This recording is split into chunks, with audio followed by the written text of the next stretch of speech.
by this. My fascination with this evening, and the thing that I really would want to drill down on, is positional value and its importance year to year in the draft, but in this particular draft. I am a believer in positional value mattering. Anybody who says it doesn't is wrong. But the idea that positional value in the draft is equal every single year is flawed too.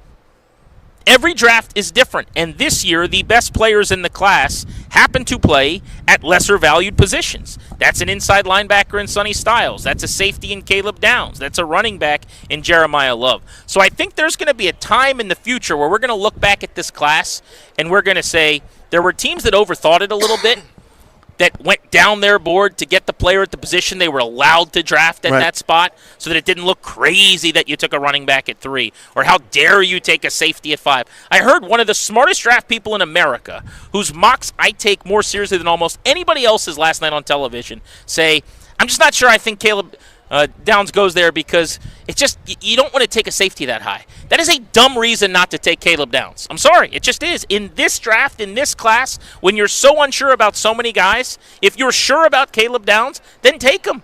And someone could record this and play it in a year or two and make me look silly.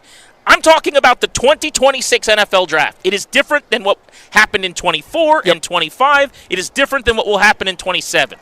All you can deal with is these players. It's not a great first round. The ceiling on most of these guys, we don't have the same level of blue trippers and potential Hall of Famers, Danny. So for me, if I'm a GM in the top 10, it's not about keeping my job. It's trying to hit a home run. I'm still going with the philosophy of don't overthink it. Keep it simple, stupid. Get the great player. There is a line of demarcation. And this is the question that GMs have to answer, and the scouts and the people in these war rooms. And it's kind of the way I try to think along with everybody else. I'm making this up, just putting arbitrary numbers on it for the sake of argument. A 10 out of 10 prospect at safety, which Caleb Downs might be, is that more valuable to my football team than a 7 out of 10 wide receiver, than a 7.5 out of 10 left tackle? There is a number where even though the prospect at the lesser valued position is better, there's a place where the gap isn't big enough to justify taking the lesser valued player. AKA, if there was a Penei Sewell in this draft as a tackle, you'd go, he may not be the prospect Caleb Downs is, but I don't care. That's going to save me tens of millions of dollars over years against the cap, not having to go into free agency and find someone that's flawed or bamboozle the team in a trade. Thank you again, Houston Texans, for allowing Larry Tunsil to come here. But that position is so valuable that if Sewell's an 8 out of 10 and Downs is a 10 out of 10, Sewell is worth it. Again, this is a bare bones sort of hypothetical here. There is a line, and it all depends on what the evals are of some of these prospects at the more valuable positions. I don't think there's a question that the best players in this draft, now a couple of them are pass rushers, that's valuable, that meshes. But among the Styles, Downs, Love, Camp, those are 3 of the 5 best players in this draft. You'll never convince me otherwise. The other guys, though, the Baines, the Delanes, some of these other dudes, these cats, Cardinal Tate, I think is a prime example. If the evals of them are high enough and that gap isn't as big as maybe is perceived by the public, some of those guys will go higher than we think. So I'm going to take it a different route. You're juxtaposing if I've got a 7 out of 10 on one guy and a 10 out of 10 on the other. Here's how I'm looking at it. If I think a guy is a perennial Pro Bowler and a occasional All-Pro candidate, more succinctly, if I think a player could end up top 5 at their position, I don't give a damn what position they play. Now, your philosophy of like position mattering, and we'll call it the value of the position, from a math and a cap standpoint is relevant. But I'm saying Sunday between 1 and 4 for those 3 hours. And this is coming from someone who fancies himself trying to be analytical and driven by the numbers and newfangled in my thinking and all of those things. But I'm going to go football cowboy on you for a second, football player. If Caleb Downs is inevitably going to be a top 5 safety, so it's hard for me to do what is a 10 out of 10, what is a 7 out of 10. And I admit I'm putting arbitrary numbers on it. But what does that mean for Carnell Tate? But what I'm saying is if Carnell Tate is a annual 60 to 75 catch, 900 to 1,100 yard wide receiver who's basically an excellent number 2 in an elite offense, or Caleb Downs is an all-pro safety, I think there are plenty of R&D department heads that will tell you draft Carnell Tate. Yep. And what I'm saying is I think you still take the best football player. This team has not had all pros that weren't specialists, but once in 30 years, Brandon Sheriff. They don't have great players. They don't have elite talent. They don't have superstars. We get a really good player like Terry McLaurin, and we throw parades. We chant his name. And I'm not saying we shouldn't. I love Terry McLaurin. Terry McLaurin will not be confused for Jamar Chase or Justin Jefferson. Or you see what happened with Jackson Smith and Jigba last year? Yeah. Terry doesn't have that club in the bag. Really, really good football player. It's okay sometimes to try to get a superstar, a great player. If Love becomes that, we haven't had that at running back in a long, long time. If Downs becomes that, you haven't had that at safety since Sean Taylor as he was ascending before his tragic death. I want great football players. And tonight, they might be able to get one if they're willing to take a little heat for doing the thing that you're not supposed to do. Yeah, I know. Again, that's on the table. But is there a line for you, though? And again, I keep using my arbitrary numbers, and I know that's frustrating to everybody because it is. It's just arbitrary. But if one guy's an 8.5, one guy's an 8, and the 8.5 guy's the position of lesser value, is that close enough for you? I need to know, are they a star? I need to know, give me numbers. Give me a role. Give me an NFL comp. Does that make sense? It does. Like, what is Carnell Tate? You tell me what he is, I'll tell you if it's worth it. Right, yeah. So, and that to me is what the variable is. If Caleb Downs is Buda Baker, okay, and Carnell Tate is Jabbar Gaffney in the Shanahan system. No, I'm not doing that. When he went for 900-plus yards or whatever, then give me Buda Baker. Right. Now, if Carnell Tate is 1,200-yard guy, 3 of his first 4 seasons, okay, then I've misevaluated a tad. And I like Carnell Tate. I posted something on social today, and a lot of people were like, dude, I didn't know you were down on Tate. I thought I spent the entire time saying I'm not down on Tate. But my point is, when I watch Carnell Tate, I do not see the same twitchiness. I do not see the same wiggle. I do not see the same explosiveness and post-catch abilities as I do that I covet so much with Jordan Tyson, Arizona State, Mekhi Lemon, USC.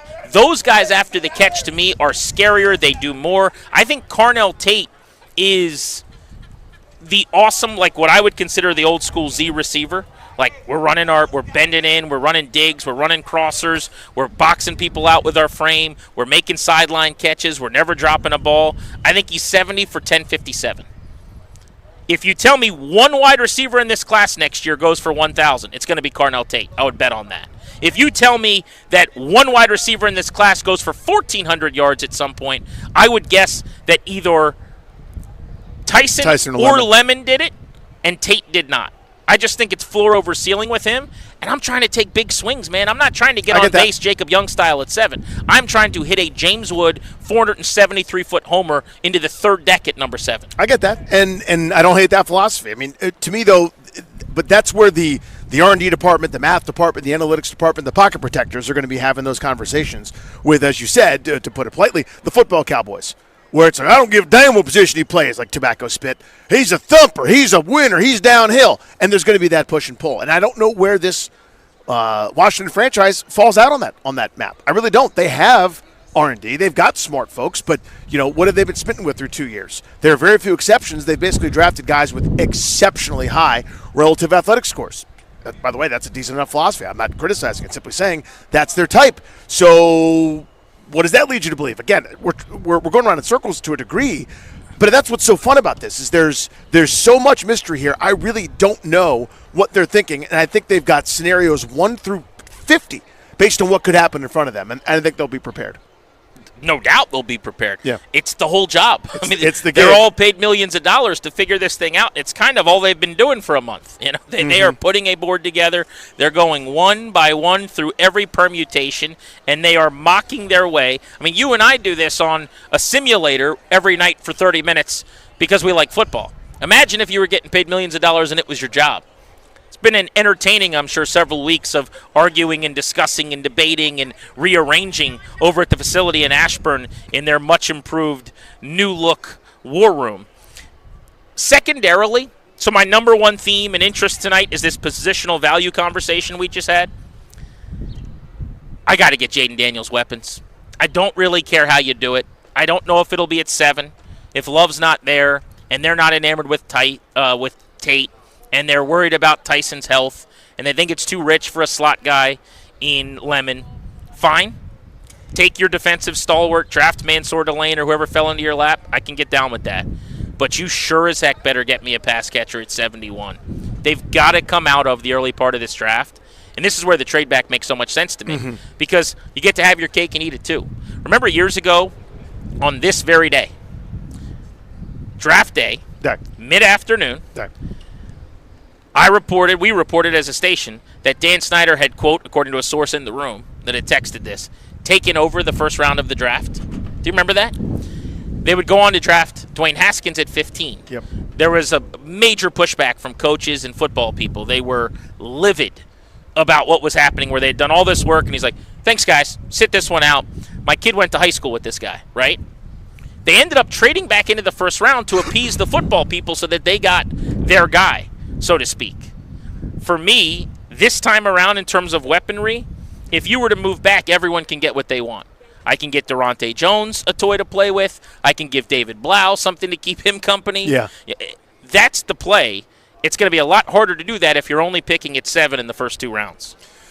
I think that's right. I mean, so, again, it also they have to know. They've got to have such elaborate and prepared planning here to make certain that if you go, all right, I'm making it for the sake of argument. We like Delane here at 7. We take Mansour Delane. That's solved. But we know we have to go get a weapon. They showed you they believe that they need a weapon. Again, they offered Alec Pierce a boatload of money. They went after Romeo Doubs. Didn't get him. It tells you the story that you've seen and I've seen. We're all kind of sitting there going, that's awesome. We can't do this receiver got cut in training camp and he's our number 2 now. We cannot do the Noah Brown corollary again. They know they need weaponry. They know it's not rehab project Traylon Burks. They know it's not De'Ami Brown, back in the fold again. They get that. Those are nice ancillary pieces. They need a real bona fide thing. They showed you that. They know they need to come out with one. So if you do it at 7, you've got to know. I don't know how you know what's going to happen for the next 64 picks or whatever, but you've got to have that executable plan to come out here tonight or really this weekend with a ready day one helpful piece to Jaden Daniels to make it easier. There are going to be really upset, frustrated Commanders fans if they go 2 weapons at 7 and 71 and haven't taken a defensive player yet. Some might. But I would love it. Yeah, I ain't one of those. And for the record, that's not what's going to happen. I really do believe that they're going to go defensive with their first pick. I think at the highest levels organizationally, the mandate this offseason pretty clearly has been to improve that defense. Look no further than the free agency plan.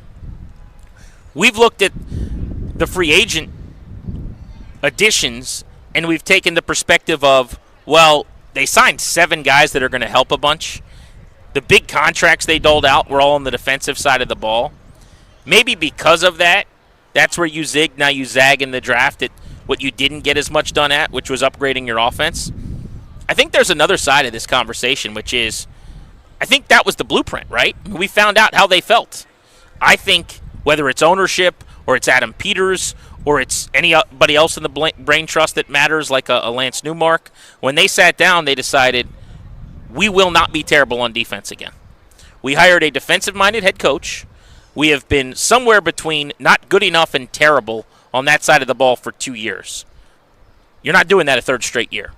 They also just watched a Super Bowl where the defensive-led Seattle Seahawks beat the defensive-led New England Patriots, at least in the postseason. And I think the pendulum is swung narrowly in that direction in the National Football League. So if I had to bet right now, I would do so with pretty good confidence that they're going to pick a defensive player in the top 10 if they stay put. That's where 71 and wide receiver comes into play. I think it's going to work out. But that's where I'm leaning. I don't know about you. I think at 7, it's defensive starter, and at 71, that's where they get their wide receiver. Here's why the second reason I agree with that. I think that logic is sound. Reason 2 is, of the 10 players that are going to go in this first round, in my view, most often, I think maybe 1 or 2 are offensive linemen. Maybe. Even in the top 10? Excuse me, in the top 10. I apologize if I misspoke. I think 7 of those guys are defensive players. There might be 1 other offensive player in this top 10. Again, it depends on where you think Tate goes or what the Giants do with Jordan Tyson. But to me, it's Jeremiah Love, 1 or 2 linemen, maybe a receiver. Everybody else is a defensive player because that's what the strength of this draft is. So your point, yes, co-sign that. Next paragraph. Oh, and by the way, the top of this board, it's basically Ohio State defenders. There's a handful of those guys that are all great candidates. He's Danny. I'm Grant. You are locked into the Fan. We will be with you through the end of the night now, discussing the NFL draft and the Washington Commanders. Our schedule's a little wacky. We've got a split doubleheader, so we're going to be on with you from the ballpark here at Nats Park, where we're sitting in a vacant ballpark, until 6:30, 2 hours from now. The Junkies take over at 6:30, live from Honor Brewing. That's out in Sterling in Loudoun County. They're going to kick off our draft coverage with listeners. 90 minutes of the Junks, 6:30 to 8, and then we take over at 8, and we are taking you all the way through round 1 till 11 East time tonight here on The Fan. That gives us, Danny, exactly 90 minutes to put everything away, get out of this ballpark, get to our cars, traverse the Beltway, a Beltway Blitz, if you will. And I will. And get out to Loudoun County in time to start show number 2. I like our chances, but there's not going to be a lot of time to waste. You know what I like is the idea of the Junkies having to do a little bit extra. Oh, boy. And then complaining about that. I don't think they would. They would, and they will. No. Oh, yeah. I think they'd be fine with that. The complaints are real. We'll take you all the way up to draft night on The Fan. Next, I want to talk about one of the crazy rumors of the day. It involves Jeremiah Love. That is next on G&D.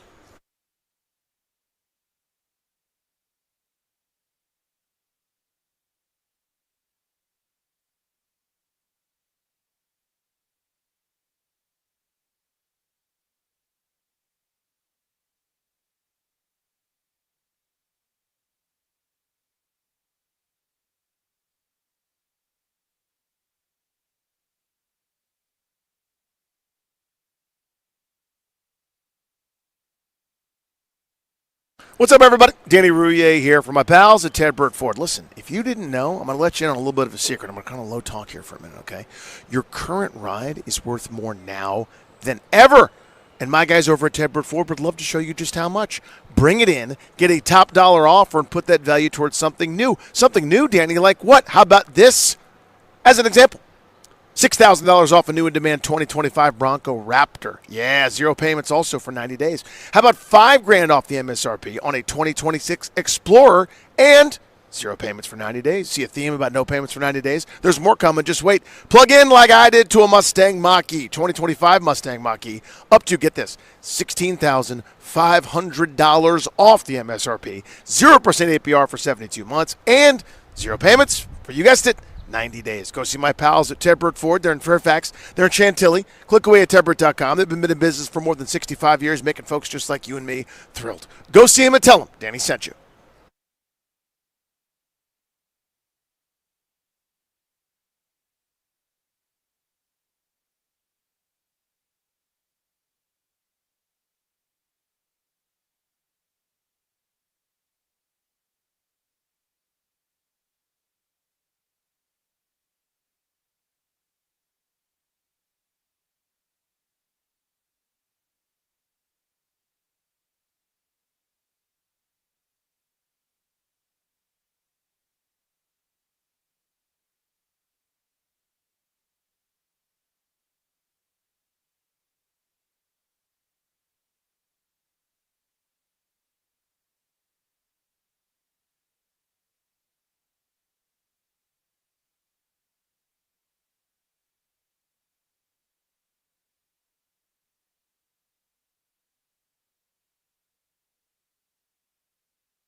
Back live on Grant and Danny.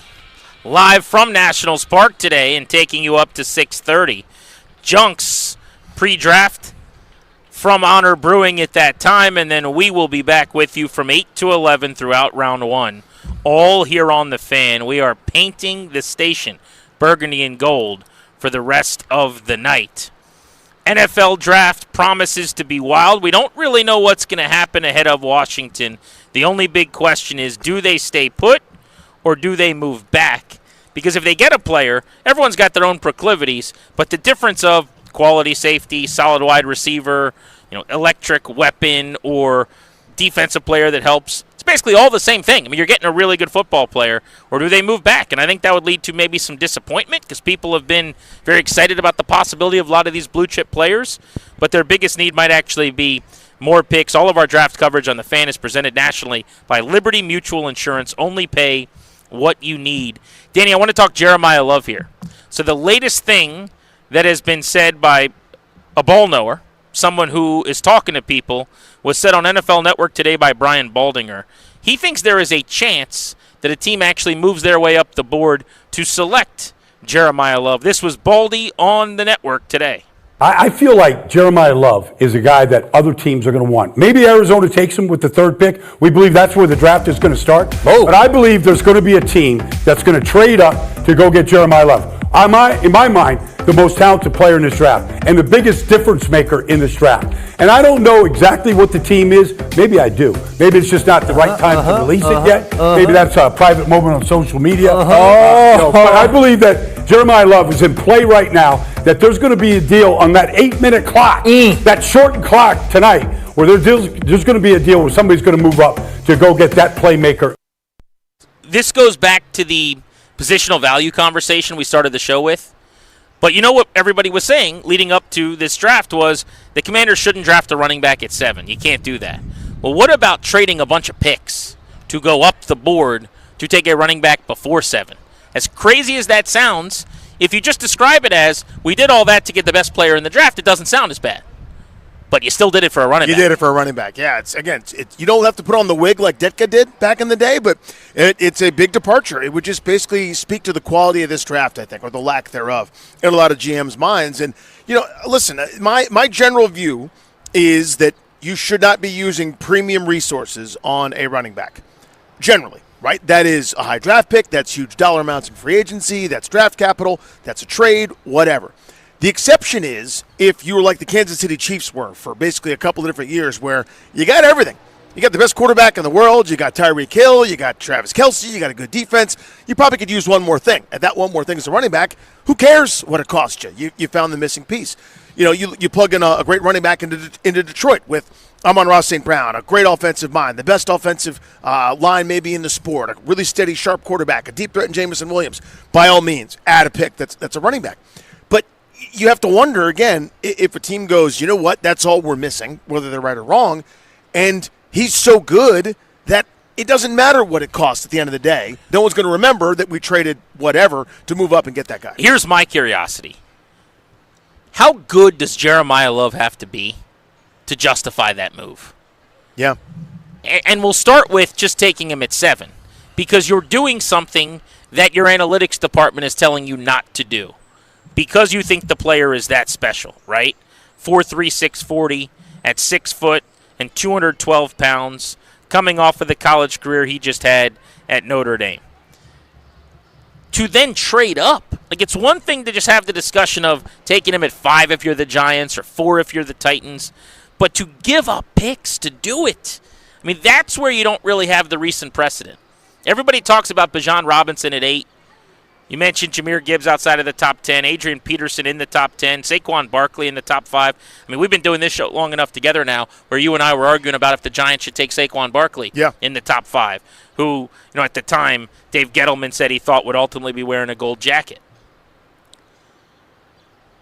To trade up to take the player, how good does he have to be at that point? I mean, I think anything short of, because the moment you get drafted, if you're Jeremiah Love, you become the 7th highest paid running back in the NFL. Think about that. You're a top 7 paid player at your position the second you sign your contract. I think he's got to be a well above 1,000 yard, 5 yard per carry, electric. Every time he touches the ball, he's a threat to do something special kind of back. The expectations are out of whack at that point because you have to be the savior at a position that I think is the most incredibly dependent one in the sport. You could be amazing. Again, I don't know who's a better prospect between he and Ashton Genty. People will debate that. I would lean Love, but point is, Genty was pretty well thought of. Genty's running behind the worst offensive line in the world.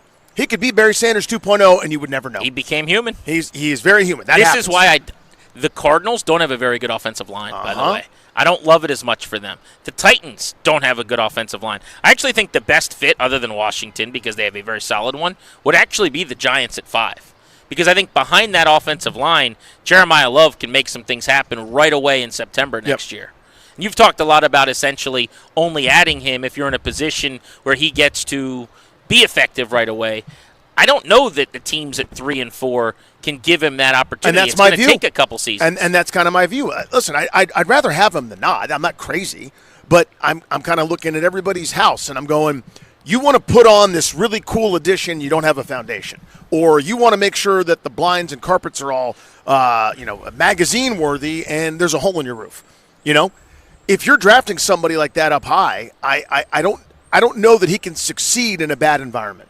And that's kind of the point, right, of whether or not you draft a running back up high like that. And there's a case to be made for a lot of guys that can't succeed in a bad environment. I don't know how good a receiver who's transcended. I mean, who was better thought of coming out than Marvin Harrison Jr.?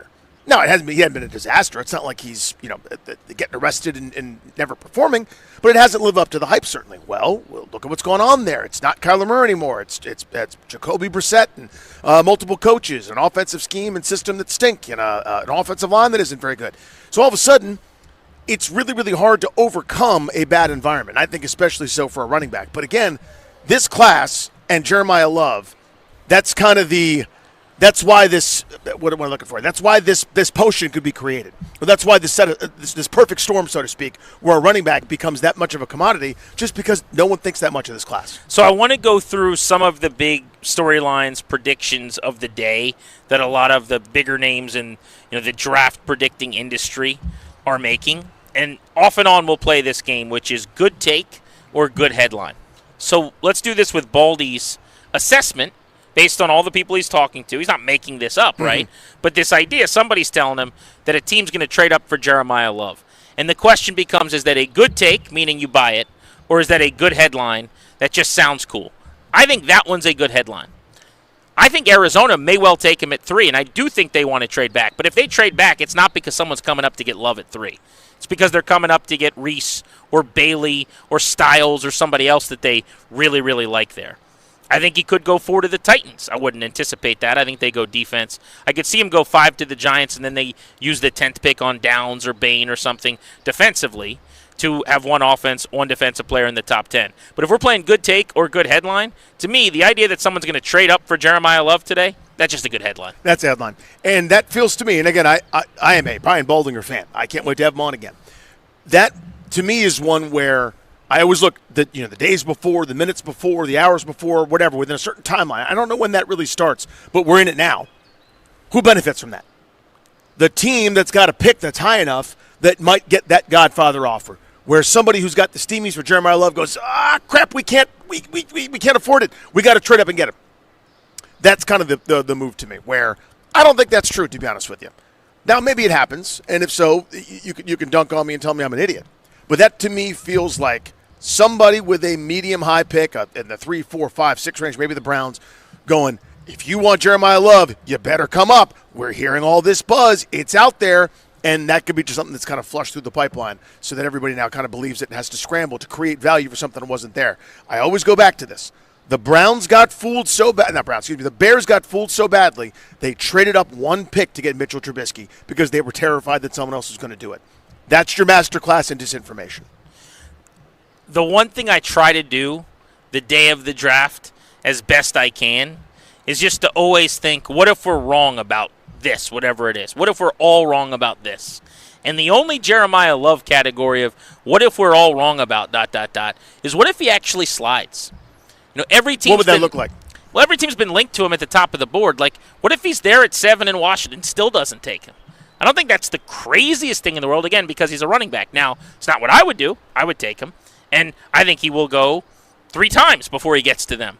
But there will be a time tonight where we all have to sit back and acknowledge we were all wrong and we actually didn't know anything. Could it be about Jeremiah Love? I doubt it, because he is the perceived best player in America and maybe the best player in the entire draft class. But that's kind of the point of the exercise on the day of the draft, of wondering, what if we all got this wrong? If it's Jeremiah Love, it means he slides to the back end of the top 10. So when I was driving around this morning, I was ooting the boot, as I want to do. I was listening to this radio program called The Sports Junkies. You may be familiar. They're a newer show in town. In fact, they're going to be on tonight, 6:30 to 8 p.m., before you and I retake over doing a draft show. And they had their mock draft. It was really fun. The guys were going back and forth, and everyone was doing shtick and yelling at each other. And a crazy pick happened at the top of the board, and then that led to nothing but crazy picks after that. And it was fun, and it was enjoyable, and I had fun with the segment, as I always do, because that show is really fun. And then I dismissed it at first and went, well, that's not going to happen. That one isn't going to happen. But one ridiculous scenario is absolutely in play, one that I haven't even thought of yet, right? It's at 2, the Jets, an unpredictable bad team, even though they've got Breece Hall, decide, you know what we can do is we have a deal in place for Breece Hall to add a 3rd rounder, and we're going to take Jeremiah Love. Something crazy is going to happen, potentially. It might just be the chalkiest, most boring thing of all time. But the fact is, that's always on the table here, especially when there's not a great feel. A couple years ago is more rare, I think, when we pretty much know the top 3 picks, when it was Williams, Daniels, and May. After that, you guys can figure it out. But that's sort of chalk when there's a premium spot and a superstar at those positions. That's not the case with this draft. I think unpredictability is the name of the game. Coming up at about 5:30 today, we're taking you up to 6:30, but 35 minutes from right now, we've got a compilation of predictions of what the Commanders are going to do from a bevy of the folks in town who cover the team. Television, radio, in print. That's still a thing, right? Print? Print. Like when you tell the printer to print? In internet form right. as well. Right. You'll hear that coming up at 5:30. Next, though, we've still got a couple of players to break down in our 10 and 10 series, counting down to the draft. The prospects that could end up hearing their name called by Washington will spin the wheel on Grant and Danny when we return.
This update is brought to you by Melwood. Earlier today, the Nationals fell to the Braves 7-2. Good day for some of the young guys for the Nationals, though. James Wood and C.J. Abrams both with homers.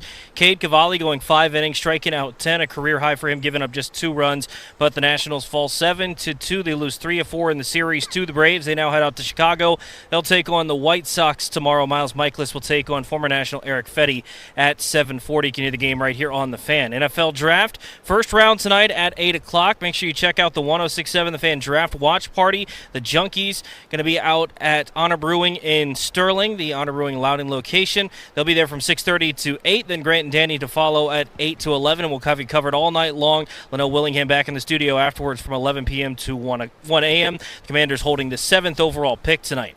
Donate your unwanted vehicle to Melwood and support people with disabilities in your local community. We can pick up as soon as tomorrow. Visit melwood.org or call 1-877-MELWOOD. From the Crop Metcalf 5-Star Sports Desk, I'm Toby Altizer on The Fan.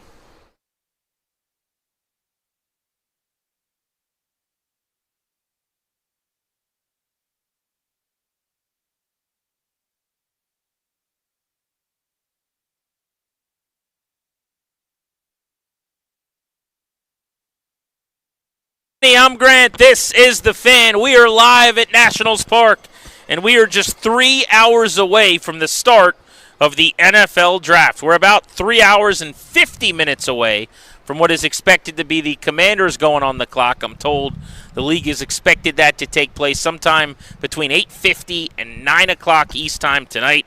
We'll be an hour into our show. The Junkies in 90 minutes at 6:30 from Honor Brewing, and then we've got you in 3 hours starting at 8 o'clock for Game 2 of our day night doubleheader. We're out here at Nats Park all by ourselves under the sun. It is beautiful. Blue skies overhead. We're brought to you by the law firm Condori & Murad. What are you doing to protect your family's assets? The exclusive sponsor of our show, the law firm of Condori & Murad, can help you draft your last will and testament, set up a living trust, or put together a medical power of attorney. Schedule a free consultation with their attorneys today by visiting kmlawyers.com, and be sure to let them know that we sent you. That's kmlawyers.com. We have been counting down to the draft by breaking down all of the players that Washington might take at number 7. We rolled 10 deep. It's been 10 players in 10 days. But we've got to spin the wheel one final time today because there is still one more player that needs to be discussed.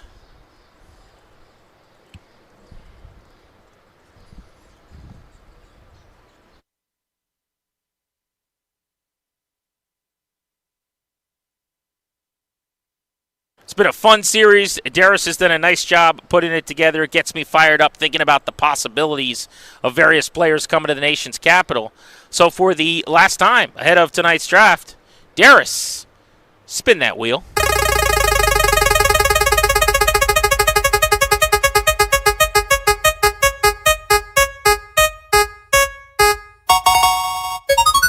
Jordan Tyson, wide receiver, Arizona State.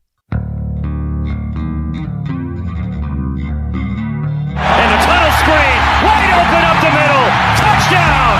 Jordan Tyson for the Sun Devils. Looking for the corner and a catch. Touchdown, ASU. Second for Jordan Tyson tonight. They do get it snapped. The play fake. Pressure comes over the top, and what a catch. Tyson went up and snatched it. Off-play action. Levitt's playing Frogger back there. He found Tyson. Edward got it. Outrageous. Jordan Tyson, in my opinion, the most talented wide receiver in this draft class. But he is perhaps the most significant and discouraging red flag injury player at the top of the board. That's the fear that teams are going to have. Are you willing to roll the dice? It's boom or bust. It is a risk-reward proposition, Danny. He's got a chance to strike up the band. He went for 1,100 yards in his healthiest season. He played 12 games once in college football, and he averaged 15 yards per catch and caught 10 touchdowns in a 75-catch season. Last year played in just 9 games, went for 700 yards on 61 grabs. Wasn't quite at the same level, but if you turn on that 24 tape, you're not going to see him doing much that anybody else in this class can do. There is a subtlety and genius to his route running And again, I'm not a receiver coach, and I don't know more than what I'm told in these videos. But you watch these little movements to set up defenders that look helpless, trying to cover him. And he wants to get to the out route, so it doesn't just go up and turn to the right. There's subtle inside setting up. There's shoulder dips, and there's all sorts of body control things. He's explosive. He's quick. He's strong. He makes contested catches. He toe taps on the sideline. He's explosive. He's quick. He's also been hurt so badly. And it's not a couple nagging, soft tissue things here and there. It's major injuries. This is torn everything that you've got in your knee. It's that broken collarbone. A lot of people think that's a one-off. That's now more vulnerable than your average bear to have that happen again. He had hamstring issues to both legs in 2025. This is just a guy that has been hurt so much. And it's not the nagging thing like a Deebo Samuel with that questionable, next to his name in fantasy. This is major, major stuff. He's the classic guy that I'd be too scared to draft with a high pick. But I do not want my rivals to end up with him. I do not want him to be an Eagle or a Giant or a Cowboy. I cannot handle that because he's so talented. He's so good, but he's always so hurt. It feels like he'll only be healthy against Washington. He's big. He's 6'2". Yep. Plus. He's got everything. 78th percentile height. His weight over 200 pounds is above average, 55th percentile at the NFL level. Doesn't have very long arms, actually, comparative to other receivers. Lower, 13th percentile. Hand size, similarly, well below average. So he's not necessarily your typical, contested catch maven who's going to make every catch with guys hanging off of him. But when you watch him, one thing he does, he attacks the football. That sounds like a scouting term, I'm almost cringing saying it. No, but you can see it. You watch a highlight, you see it, yeah. He goes and gets, it's like a vulture style with his hands. He really hands catches over body catches. He's also strong. Do you realize he did 26 bench press reps? As a wide receiver, that's 99th percentile. Yeah. You're not going to find a receiver as strong as this dude. Again, 6'2", N1/8", historical comparison size-wise, and in terms of some of the numbers would be like a faster version of Michael Wilson from Stanford, who's turned into a heck of a player in Arizona. He's about a little bit bigger, but about the same size as Jackson Smith and Jigba in Seattle as well. Tyler Johnson's another guy that came out, very comparable frame to him. But here's one problem on Jordan Tyson. Danny, go ahead and tell people, as I pull up his draft chart, about all of the measures that we've got on him so far this season. Let me go ahead and do it. So thank you. Give me his 40 time. Yep. His 10-yard split. That was his vertical jump and his broad jump. You know what he got in those was? He didn't do a whole lot, nothing. Man, because of health, notably, and for whatever other decision that he made. He basically said, watch the tape. That's me. I'm Jordan Tyson. And the tape's really, really good. Tape is good. Started at Colorado. He was one of those guys, Deion came in and said, I'm bringing in Louis Vuitton, so you guys are gone. He didn't realize he had Louis Vuitton sitting in the room. But then he goes to Arizona State, where he finishes the last 3 years. Only played 3 games in 23, and then, as I said, missed time in 25 as well. Here's the injury history as best I've seen it posted. November 22 at Colorado, season-ending knee injury, had a multi-ligament tear. That's why in 2023 he only played 3 games recovering from that injury in 22. Then in November and December of 24, his penultimate college season, upper body injury against Arizona, had to wear a sling, and he missed the rest of the season and had surgery. So I think that's kind of fluky. When you talk about an ACL, that happens. Now you've got this upper body thing with a sling, but the problem for me was 25. This past year, where he had the hamstring injury against Texas Tech, missed multiple games, it flared back up. It became a reoccurring issue. A lot of times those don't go away. Actually, if they draft him, one of the things I want to do is get Santana Moss on the show next week, because Tana, early in his career in New York, had that hamstring, groin, never, groin, ever able to shake the hammy and the groin. I don't think the Jets would have traded him if not for it. And he ended up coming here, and with the training staff and however he did it,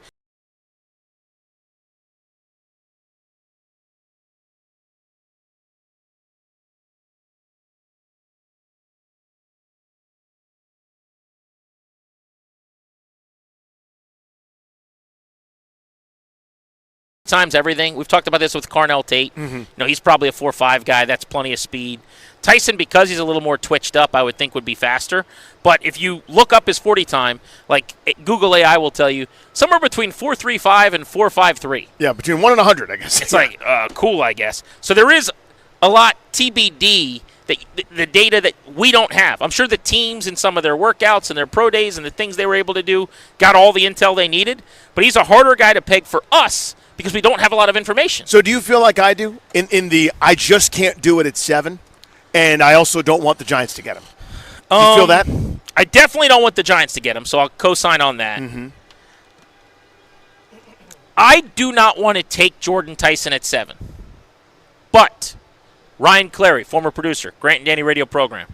Here's my big but. If they do, I'm going to be pumped. Oh, God. I'm so nervous. I wouldn't do it. But if they call Jordan Tyson's name, I'm going to go, Adam Peters, you got basketballs in your pants. Honor Brewing, if you guys can hear me.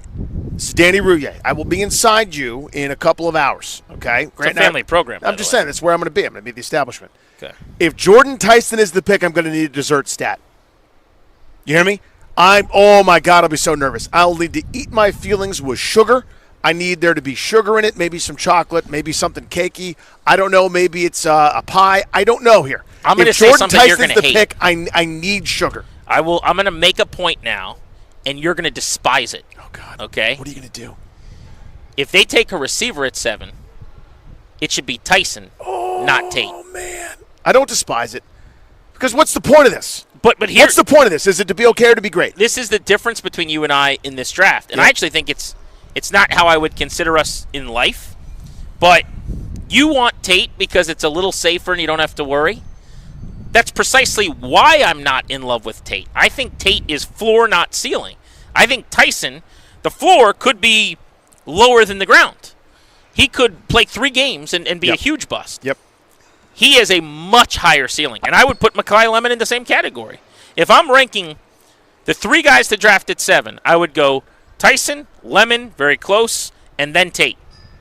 Now, at 15, I feel a little bit differently. If they took Carnell Tate at 15 after a trade back, great, no problem. You got yourself an awesome number 2. But I'm standing in the batter's box. I'm in the arena. I'm the man in the arena. I'm Casey at the bat here. I'm swinging for the fences, man. Tyson could be a baller. Lemon could be Amon-Ra St. Lemon. I just don't see Tate being a superstar. I think if Terry walks and like Tate is the guy, the face moving forward, you're still looking for the like number 1 X. You're looking for your chase in the next couple of years. There's a credible scene in The Social Network where Justin Timberlake's character meets Mark Zuckerberg and his crew, and talking to Eduardo Saverin. You ever see somebody with a picture in their home of them catching a bunch of small, medium-sized fish? They're standing next to a 3,000-pound trout. And of course, you can't have a 3,000-pound trout. That's as much as a Range Rover. But the point is, you're standing next to the big fish. That's what that is. That's the philosophy there. That's the swing big, if that's kind of the point of trying to nail one at the top of the draft. To me, it's just too risky. If you're the Giants, you got 2 picks, you can do it. If you're Washington, you can't have this pick not hit. You see what I mean? I just think there's too much risk there for me to want to do it. I understand your point, and I don't even know that I disagree with most of it. I just happen to have a higher opinion of Tate than you do, but that's secondary to the point. This group is so under-talented. They have been for multiple years. They got away with it in year 1 that I just have to have this guy be someone I can count on. If this was if this dude hits, we're great. Even if this guy does hit, they're not great. If this guy doesn't hit, it's a disaster. So until last night, there had been 6,242 credible mock drafts done. And I say credible, which is kind of humorous and oxymoronic because nothing really is credible. But is it? Yeah. Short of just calling up all the actual GMs, there's not a good mock draft. But Daniel Jeremiah might be number 1 in a draft of guys who talk about the draft. Uh-huh. That'd be a really funny exercise. Draft the drafters? Yeah, you just draft talkers. Daniel Jeremiah might go 1-1. He did the mock last night that for the first time had Jordan Tyson to the Commanders. This was Jeremiah on NFL Network. We have the Washington Commanders. They need another weapon. They need someone to put out there with Terry McLaurin. And here you've got Jordan Tyson. Both guys.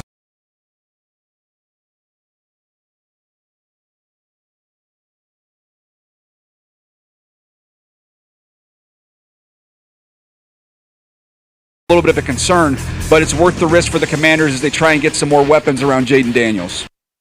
So that's the argument from Daniel Jeremiah. Danny, will go back to the game we played with Baldy on Jeremiah Love. Good take or good headline? Take. It's a good take. You could see it happening. I could see it happening. Wow. Now, that doesn't mean I'm calling it. I don't think that's likely, Isaiah. But I do think that could be a reasonable thing. It may be chum. It may be bait in the water for somebody to, move up there to snag him. Someone that's counting on Jordan Tyson to fall to them in the teens, say the Jets, say the Cowboys. They wouldn't take him. You wouldn't think, but you never know what they're going to do. But maybe that's, bait right there, a la Tom Hardy in the dumb remake of Mad Max. But maybe that's a real thing because the point stands. They need weaponry, right? And who's a better weapon than maybe the most talented receiver in the class? So your word's going to be nervous or something. I won't play word association. But, give a letter grade to that pick, A through F, if they were to take Jordan Tyson. I know. How would you feel? You're trying to pin me down. Because you're going to do the both sides of your mouth bit. I know I am, You Grant. want a weapon, give me a receiver. Just don't give me the best receiver who gets hurt a lot. Yeah. The guy that gets hurt a lot. Yes. The guy that's always hurt. He's never been hurt in Washington yet. Just pretend like Josh Doxson and all those other guys never happened. Don't do That's that what to you me. have to do. This is Malcolm Kelly's A through degenerative F. knees. B. So you'd like it. Yeah, I'd like it, but I'd have to go into my pillow fort. Every time the guy takes the field, every practice, I'm sitting there cringing. You know who you will have to do the show as if they draft Jordan Tyson? Milton. Milton will have to break down that pick. Yeah, of course he will. Well, here we go again. Don't say his name 3 times or he breaks an ankle. Jordan Tyson. No one else can say it. That's a hammy. That's what it is. Tobes, Jordan Tyson, number 7. I know you're anti-Jeremiah Love. Let me see if I can get you on this weapon. Can we get a little common ground here? Yeah, B+. You're in. Yeah, I'm fine with a weapon if it's a wide receiver. Who would you rather take, Tate or Tyson?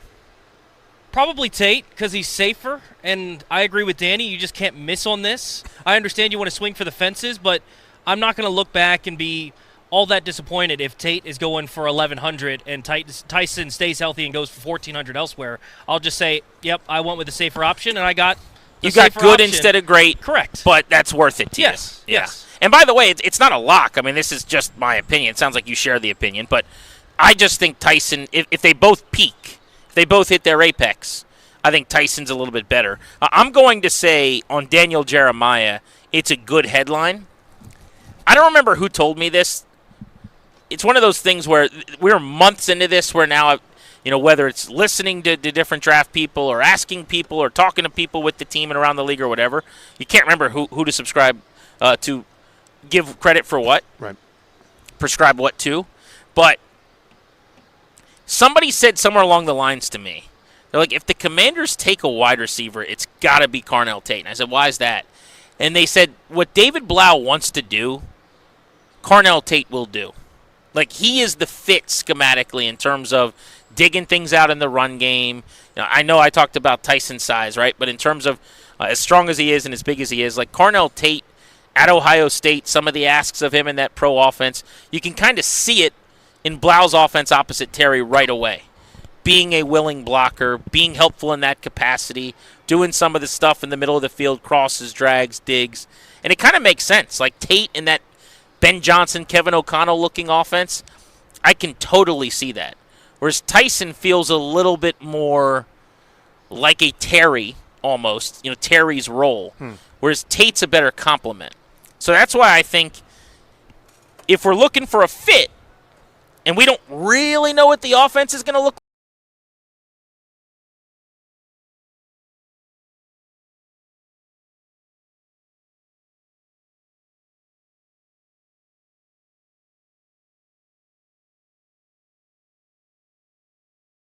people are treating it for the most part, and this is smarter people than me. I'm not ripping anybody as this ho-hum, plodding, boring. Yeah, he's fine. I guess if you can't do any better, this is kind of the option. I just have too much faith, and it's probably ill-founded, but I just have too much faith in the guy that was the number 2, the number 3, even the number 4 in McLaurin's case at Ohio State, thriving in the professional ranks. So here's what I want you to do for me. Help me. I want to see what you see in Tate. Give me a play to watch. Give me a game to watch. When I watch him, after the catch, and at the same time, as I'm watching a Tyson or a Lemon, it doesn't look the same. Now, Right. that doesn't mean he doesn't make great plays. His tape is really, really good. Yeah. It looks different. It looks like a more, like, oh, he ran a clean route. He's very technical. He made a nice catch. He throttled it down against that zone. And then he got tackled, or then he, fell forward, or whatever. The other guys, it's like, oh, they just caught the ball? The show is starting. Where's my popcorn? That's right.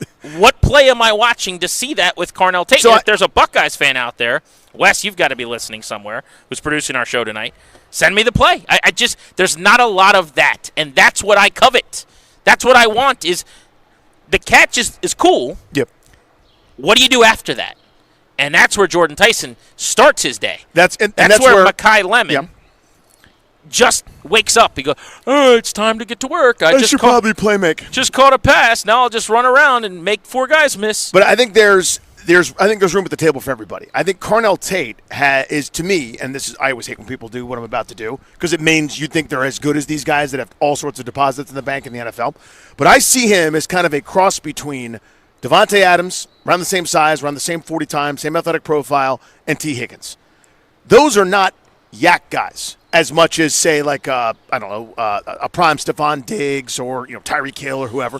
But to me, there is a huge place at the table for that guy too, right? The touchdown-making, toe-tapping, sideline, never dropped a pass. The dependability makes me so happy and thrilled. You're right. He's not going to win, all the you give him a bubble screen and he goes to the house kind of things. That's not really who he is. He's not a punt returner that's got the football in his hands. He'll get you 7 if it's carved up for 6. You know what I mean? And that's kind of my idea. I want that also. And I understand that maybe makes him not a superstar to some, but to me, he has solid star potential. Not superstar. I'm not telling you he's Jamar Chase. I don't think those guys grow on trees. Draft coverage on 106.7 The Fans, presented nationally by Liberty Mutual Insurance. Only pay for what you need. We've got our predictions from folks in the local media that cover the Commanders coming up in just a few. I also want to get to some of the names that we need to talk more about ahead of the draft tonight that very well could end up Commanders. We will do that in our final hour on the program together. We're taking you up to 6:30 on G&D.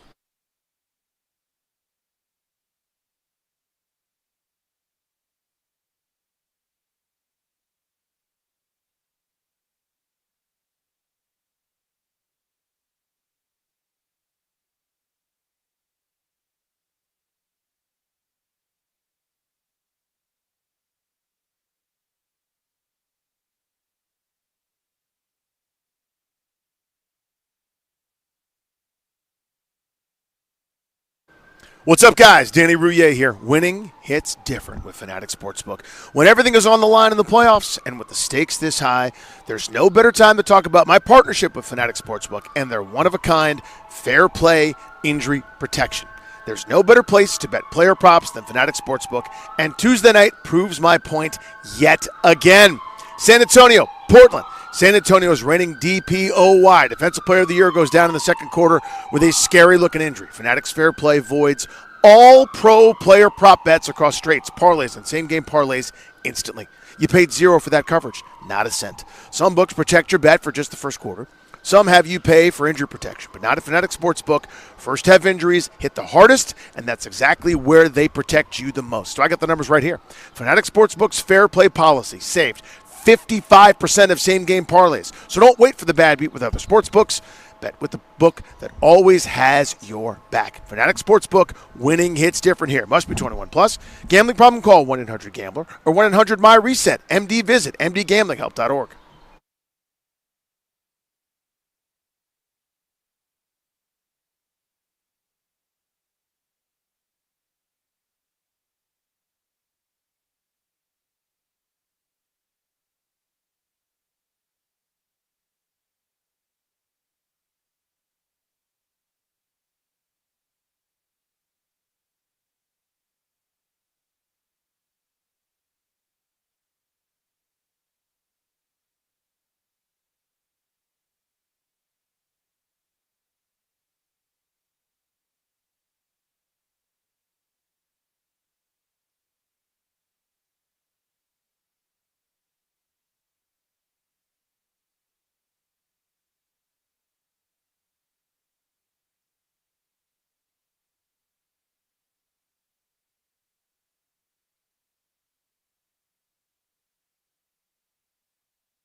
This update is brought to you by Reynolds and Power Home Team, Keller Williams Realty. Baseball, the Nationals fell to the Braves earlier today, 7-2 at Nationals Park.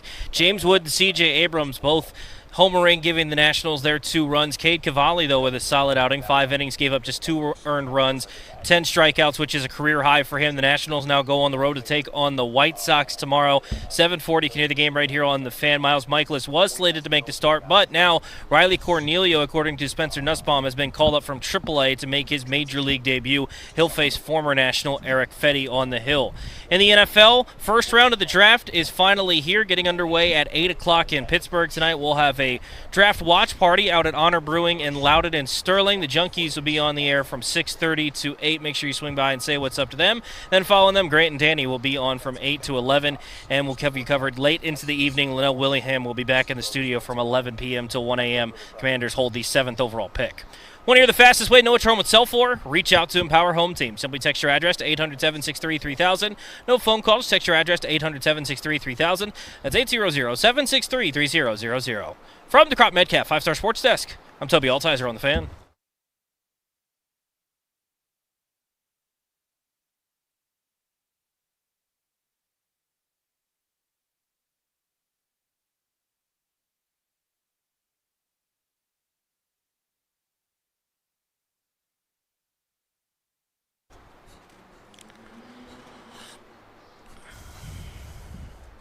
On site on a warm Thursday at Nationals Park, Grant and Danny with you on the Fan. We'll take you up to 6:30 an hour from now. That's when the Junks come by and take things over on draft night on 106.7 The Fan. They're going to be in Sterling. Toby just told you out in Loudoun County. Our coverage all night long at Honor Brewing.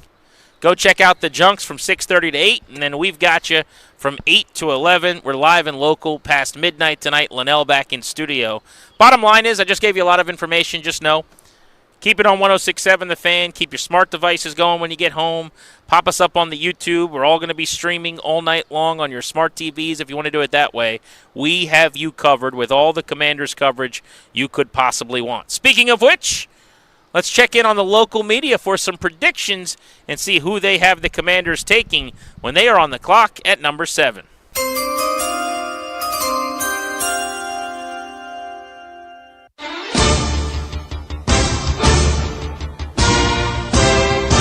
This is David Aldridge, columnist with The Athletic. My prediction is with the 7th pick in the NFL Draft, the Washington Commanders select Sonny Styles, linebacker, Ohio State University. Michael Phillips here, Odyssey Richmond. I'm not going to tell you who Adam Peters is going to take. I'm not going to predict. I'm going to tell you who he should take. He should take the best player, not named Mendoza, in this year's draft class. He's going to be available too. Caleb Downs, safety, Ohio State, incredible instincts, incredible playmaker. Don't tell me is not a premium position. He's going to make it a premium position. Hey, this is John Kime from ESPN, and with the 7th pick, I believe the Commanders will select linebacker Sonny Styles from Ohio State.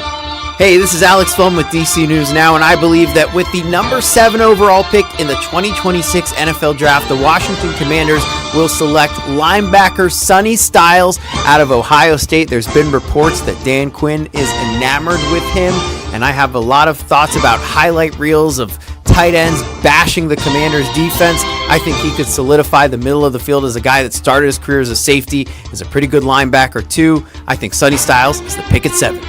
Hey, this is Mitch Tischler with Monumental Sports. And with the 7th pick, the Washington Commanders will take Carnell Tate, wide receiver, Ohio State. Hey, it's Nick Ashew from, 106.7 The Fan. Also Team 980, Game Day Garage, Westwood One. Anyway, no one cares. With the 7th pick, I think the Commanders are going to select, if he's on the board, Sonny Styles. Please, for the love of God, fix this defense.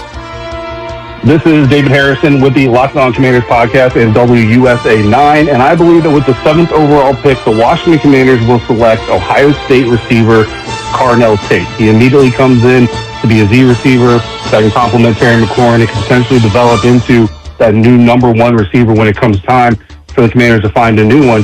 However, you got to add the caveat. If Sonny Styles is there at number 7, I think that he's got to be the pick. I just don't see him getting there to 7. Outside of that, potentially Adam Peters looking to trade back as well. But I think it's Sonny Styles or it's Carnell Tate. Since I don't think Sonny's going to make it to 7, Carnell Tate's the pick. Hey, this is Nikki Jabala with The Athletic, and with the 7th pick in the 2026 NFL Draft, I believe the Commanders are going to select linebacker Sonny Styles. Hey, it's Zabe here. Here's my prediction for the Commanders tonight in the NFL Draft first round. I think they're taking the short-armed Ruben Bain Jr. They've been misdirecting us the whole time, playing footsie with maybe a wide receiver. We're talking about Jeremiah Love. They're taking the short-armed T-Rex, game wrecker on defense, and I am all about it. Let's go, Bain! What's up, guys? This is Chris Russell from the Chris Russell Radio Network. That's right, I have my own network now. The Commanders at number 7, I believe, will ultimately settle on Sonny Styles, the inside linebacker from the Ohio State University. Hey, it's Capes from the Junkies here on 106.7 The Fan. I believe at the 7th pick in the upcoming NFL Draft, the Washington Commanders select linebacker Sonny Styles out of Ohio State. It fills a need, and he's a freak athlete, which we know Adam Peters loves and targets. So Sonny Styles, come on down if you're available at number 7. He will be the next Washington Commander. What up, dear Vince? Youngest in Charles and Willingham.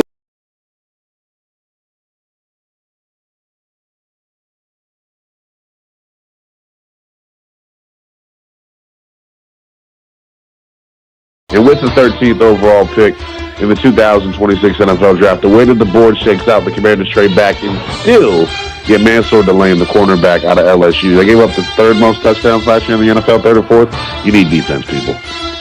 Hey, this is Drab T-shirt from the Sports Junkies. At number 7, the Commanders will select my fellow Sun Devil, Jordan Tyson, wide receiver, big-time playmaker. Hello, everybody. I'm Scott Abraham from ABC7 with the 7th overall pick in the 2026 NFL Draft. The Washington Commanders select Sonny Styles, linebacker, Ohio State. Listen, the overhaul of the Washington defense continues with this pick. Styles has that blend of athleticism, versatility, and high-level tackling ability that will fill the Commanders' need for a modern impact player at the position. Sonny Styles, welcome to Washington. Hey, it's JP from the Junkies, and I believe tonight, with the 7th pick in the NFL Draft, the Washington Commanders select Carnell Tate, wide receiver from Ohio State. I know that Coach Quinn says he wants the team to go defense, but they need a number 2 receiver alongside Terry McLaurin.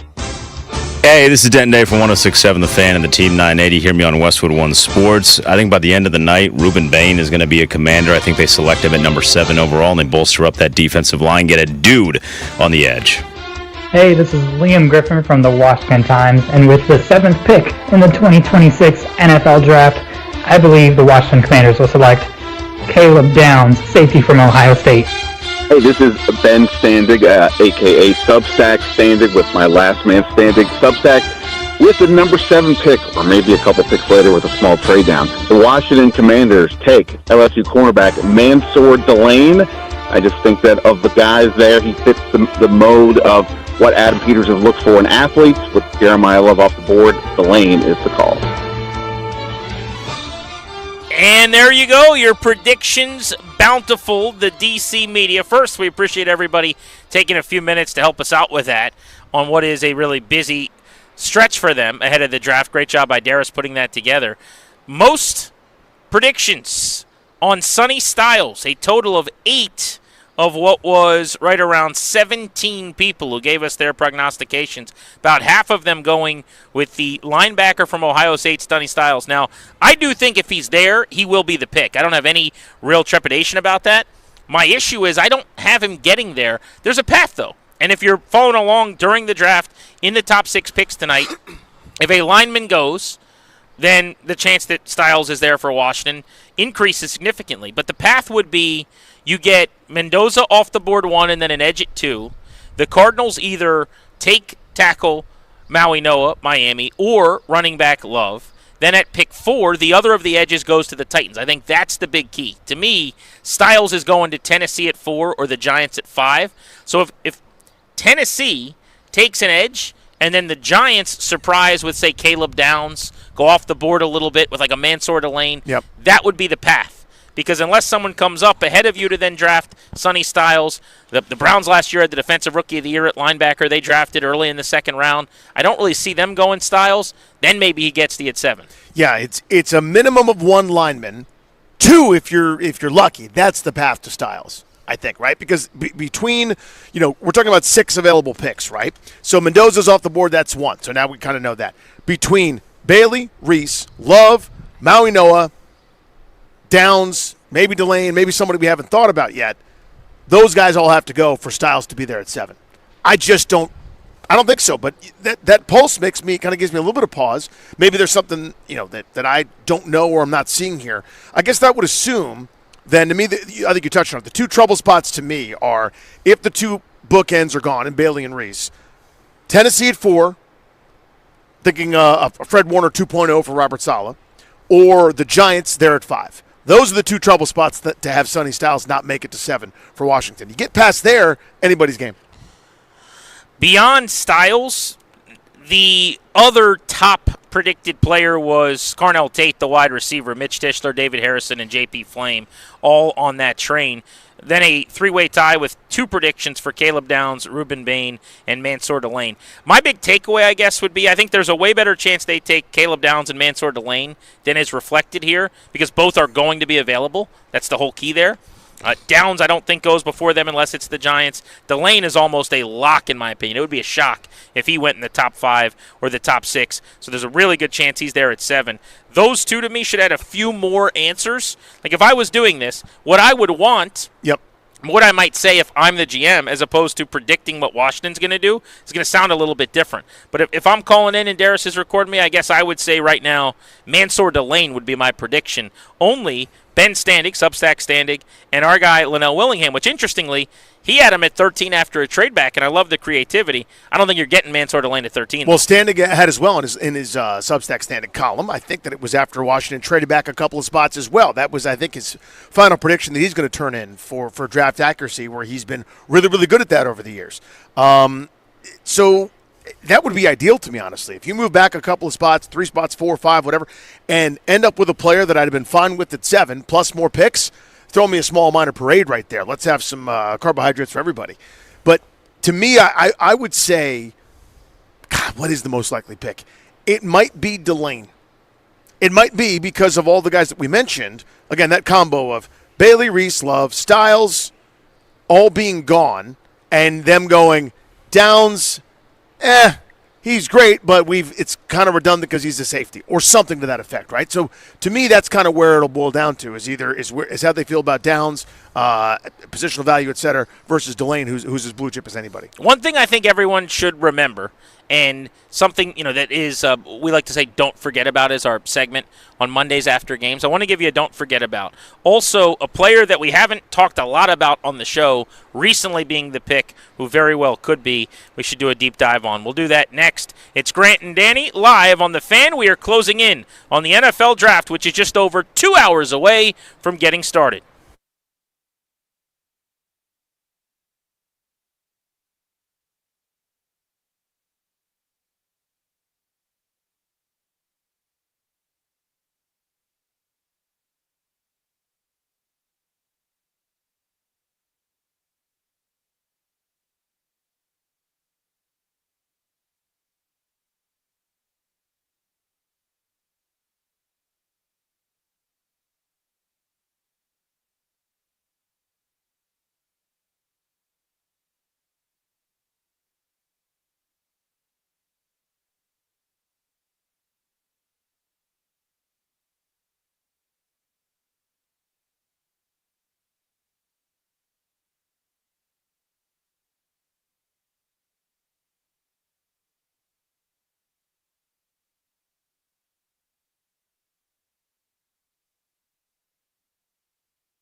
It just dawned on me, we had 18 different people in the D.C. media cover the Commanders, give us their predictions of who they're going to end up with tonight. Not one of them said Jeremiah Love, which speaks to what is now becoming an industry consensus that he won't be there. So I understand the logic. He's not going to get to 7. But Sonny Styles isn't supposed to be there either. And I know. It's long been considered that Styles was not going to be around at 7. And 8 of the 17 people say they go with Sonny Styles. Now, the momentum is that Styles seems to be going in the 4 to 7 range rather than the 2 to 4 range right after the combine. So the arrow's up right now on where Jeremiah Love's going to go. The arrow's down a little bit on Styles. But you can dismiss the idea of, well, of course no one's going to say Love. He's not going to be there.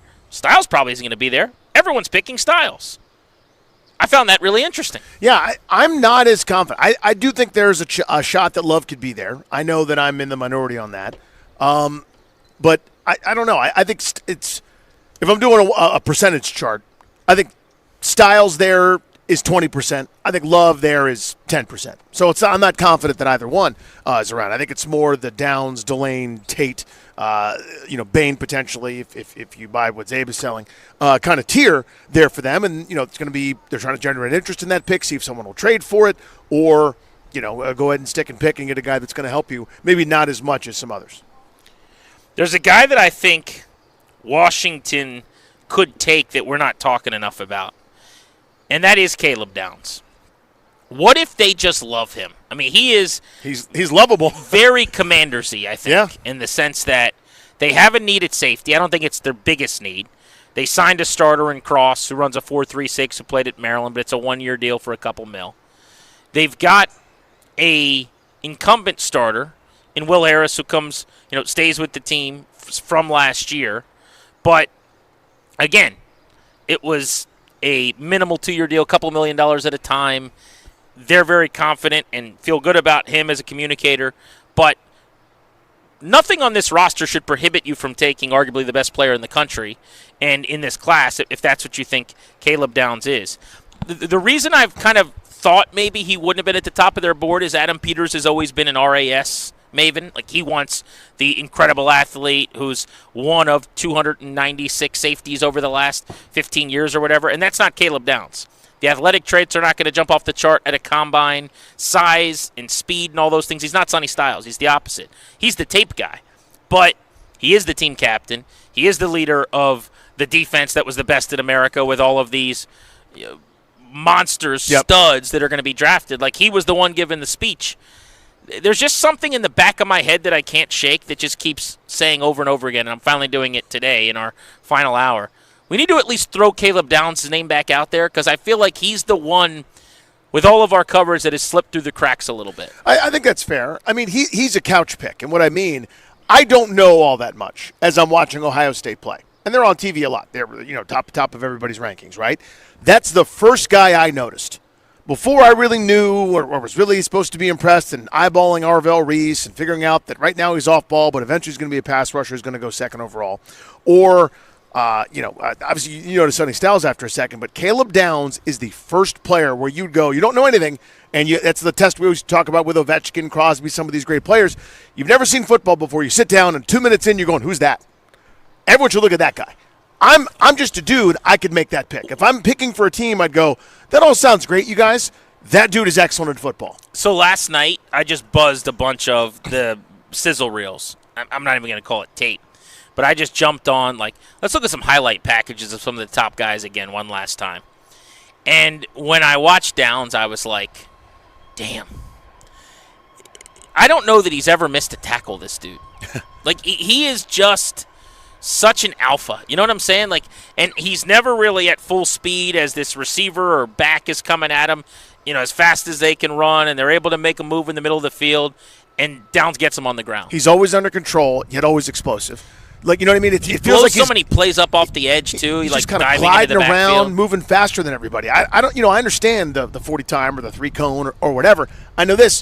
When everyone else is kind of going through slow motion, he looks like the Flash, or Quicksilver. He's kind of zipping through time and rearranging sodas and stuff. It's amazing. So what's so fun about this night, though? Styles, Downs, Tate, Delane, Tyson, Love. I mean, it doesn't really matter. We're going to quibble over the projections moving forward or whether they did the right thing or not, but they're going to get a heck of a football player this evening. One of the big storylines of this draft as well, Ruben Bain. We can discuss in just a bit where he may end up coming off the board as we work our way through some of what we're hearing above Washington to close down our show.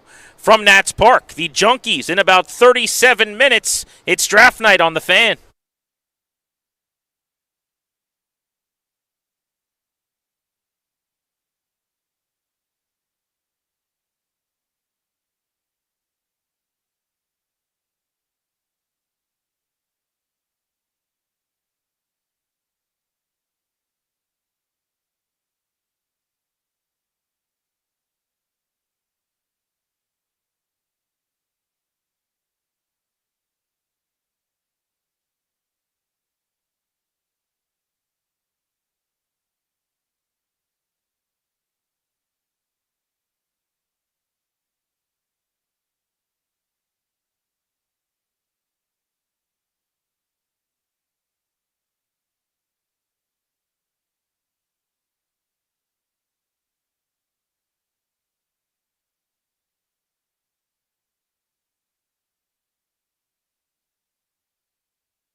This update is brought to you by Melwood. In baseball earlier today, the Nationals fell to the Braves 7-2. The 2 runs coming from solo homers from James Wood on the first pitch of J.R. Ritchie's career for the Braves, making his debut, and then C.J. Abrams homered later in the game as well. Cade Cavalli with a solid outing, 5 innings, gave up just 2 runs, 10 strikeouts, which is a career high for him. The Nationals now go on the road. They'll take on the White Sox in Chicago. 7:40 first pitch tomorrow evening. You can hear the game right here on The Fan. Riley Cornelio called up from AAA according to Spencer Nussbaum. He's set to make his Major League debut. He'll take on former National Eric Fetty. NFL Draft just a couple of hours away. 8 o'clock, the NFL Draft going to get underway with the first round tonight. We'll have a watch party over at Honor Brewing in Loudon, out in Sterling. The Junkies will be live from 6:30 to 8. Grant and Danny to follow during the draft from 8 p.m. till 11 p.m. and then covered late into the evening. Lynnell Willingham getting your reaction from 11 p.m. till 1 a.m. this evening right here on The Fan. The Commanders going into tonight holding the 7th overall pick.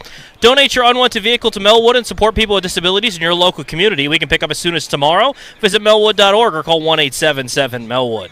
From the Crop Medcalf 5-Star Sports Desk, I'm Toby Altizer on The Fan.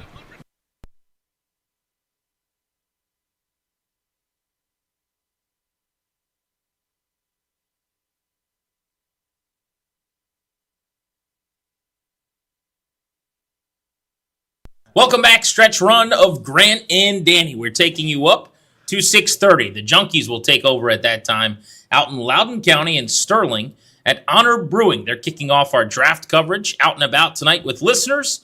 We're going to be driving around the Beltway and over to Loudoun County as soon as we're done. Our show starts at 8 o'clock. We'll take you all the way through the Commanders pick and round 1 up to 11 Eastern tonight. Should be a massive evening for Commanders fans. It's going to be a blast. We're going to learn a lot. I ask you this. What are you doing to protect your family's assets? As the exclusive sponsor of our show, the law firm of Condori and Morad can help you draft your last will and testament, set up a living trust, or put together a medical power of attorney. Schedule a free consultation with their attorneys today by visiting kmlawyers.com. And be sure to let them know that we sent you. That's kmlawyers.com. One of the things I love so much, Danny, about the draft is that, unlike free agency, you really don't have to worry a whole lot about anything. You've got the 7th pick.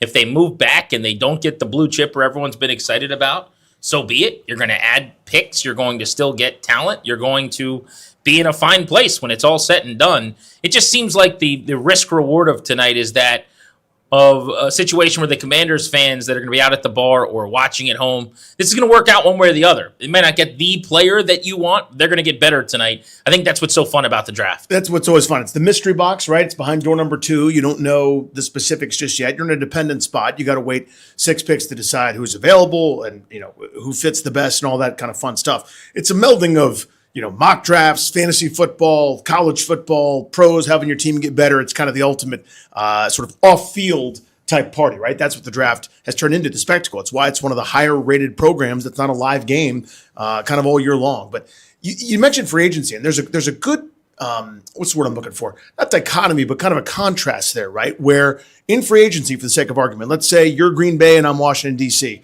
So we both go after the same player.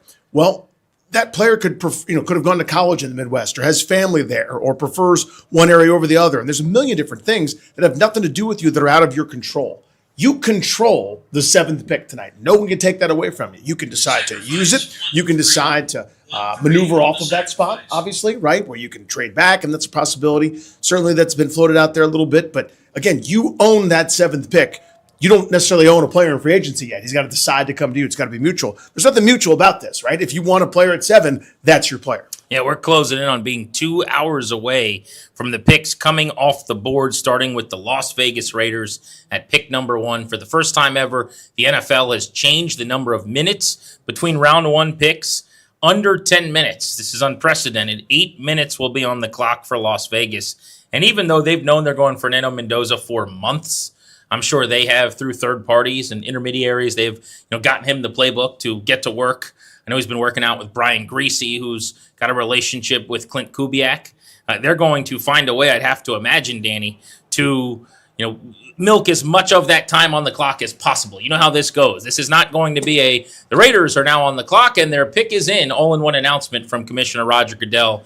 After the 8 minutes, there's going to be an extended period of time where, we're still awaiting word. Where the little graphic's going to say the pick is in, and eventually Fernando Mendoza will walk out on the stage. But he will be the number one pick. I still think the least scrutinized quarterback to be drafted at the top of the board in many, many years, because he was the head of the snake in a one-man band. There just wasn't a quarterback in the conversation other than him. And because of that, I think you just heard less consternation and discussion about him as a prospect. And no competitors either. No one else is up there that could go too. So you think back to Caleb Williams, Jaden Daniels, Drake May. Everyone knew it was going to be Caleb Williams.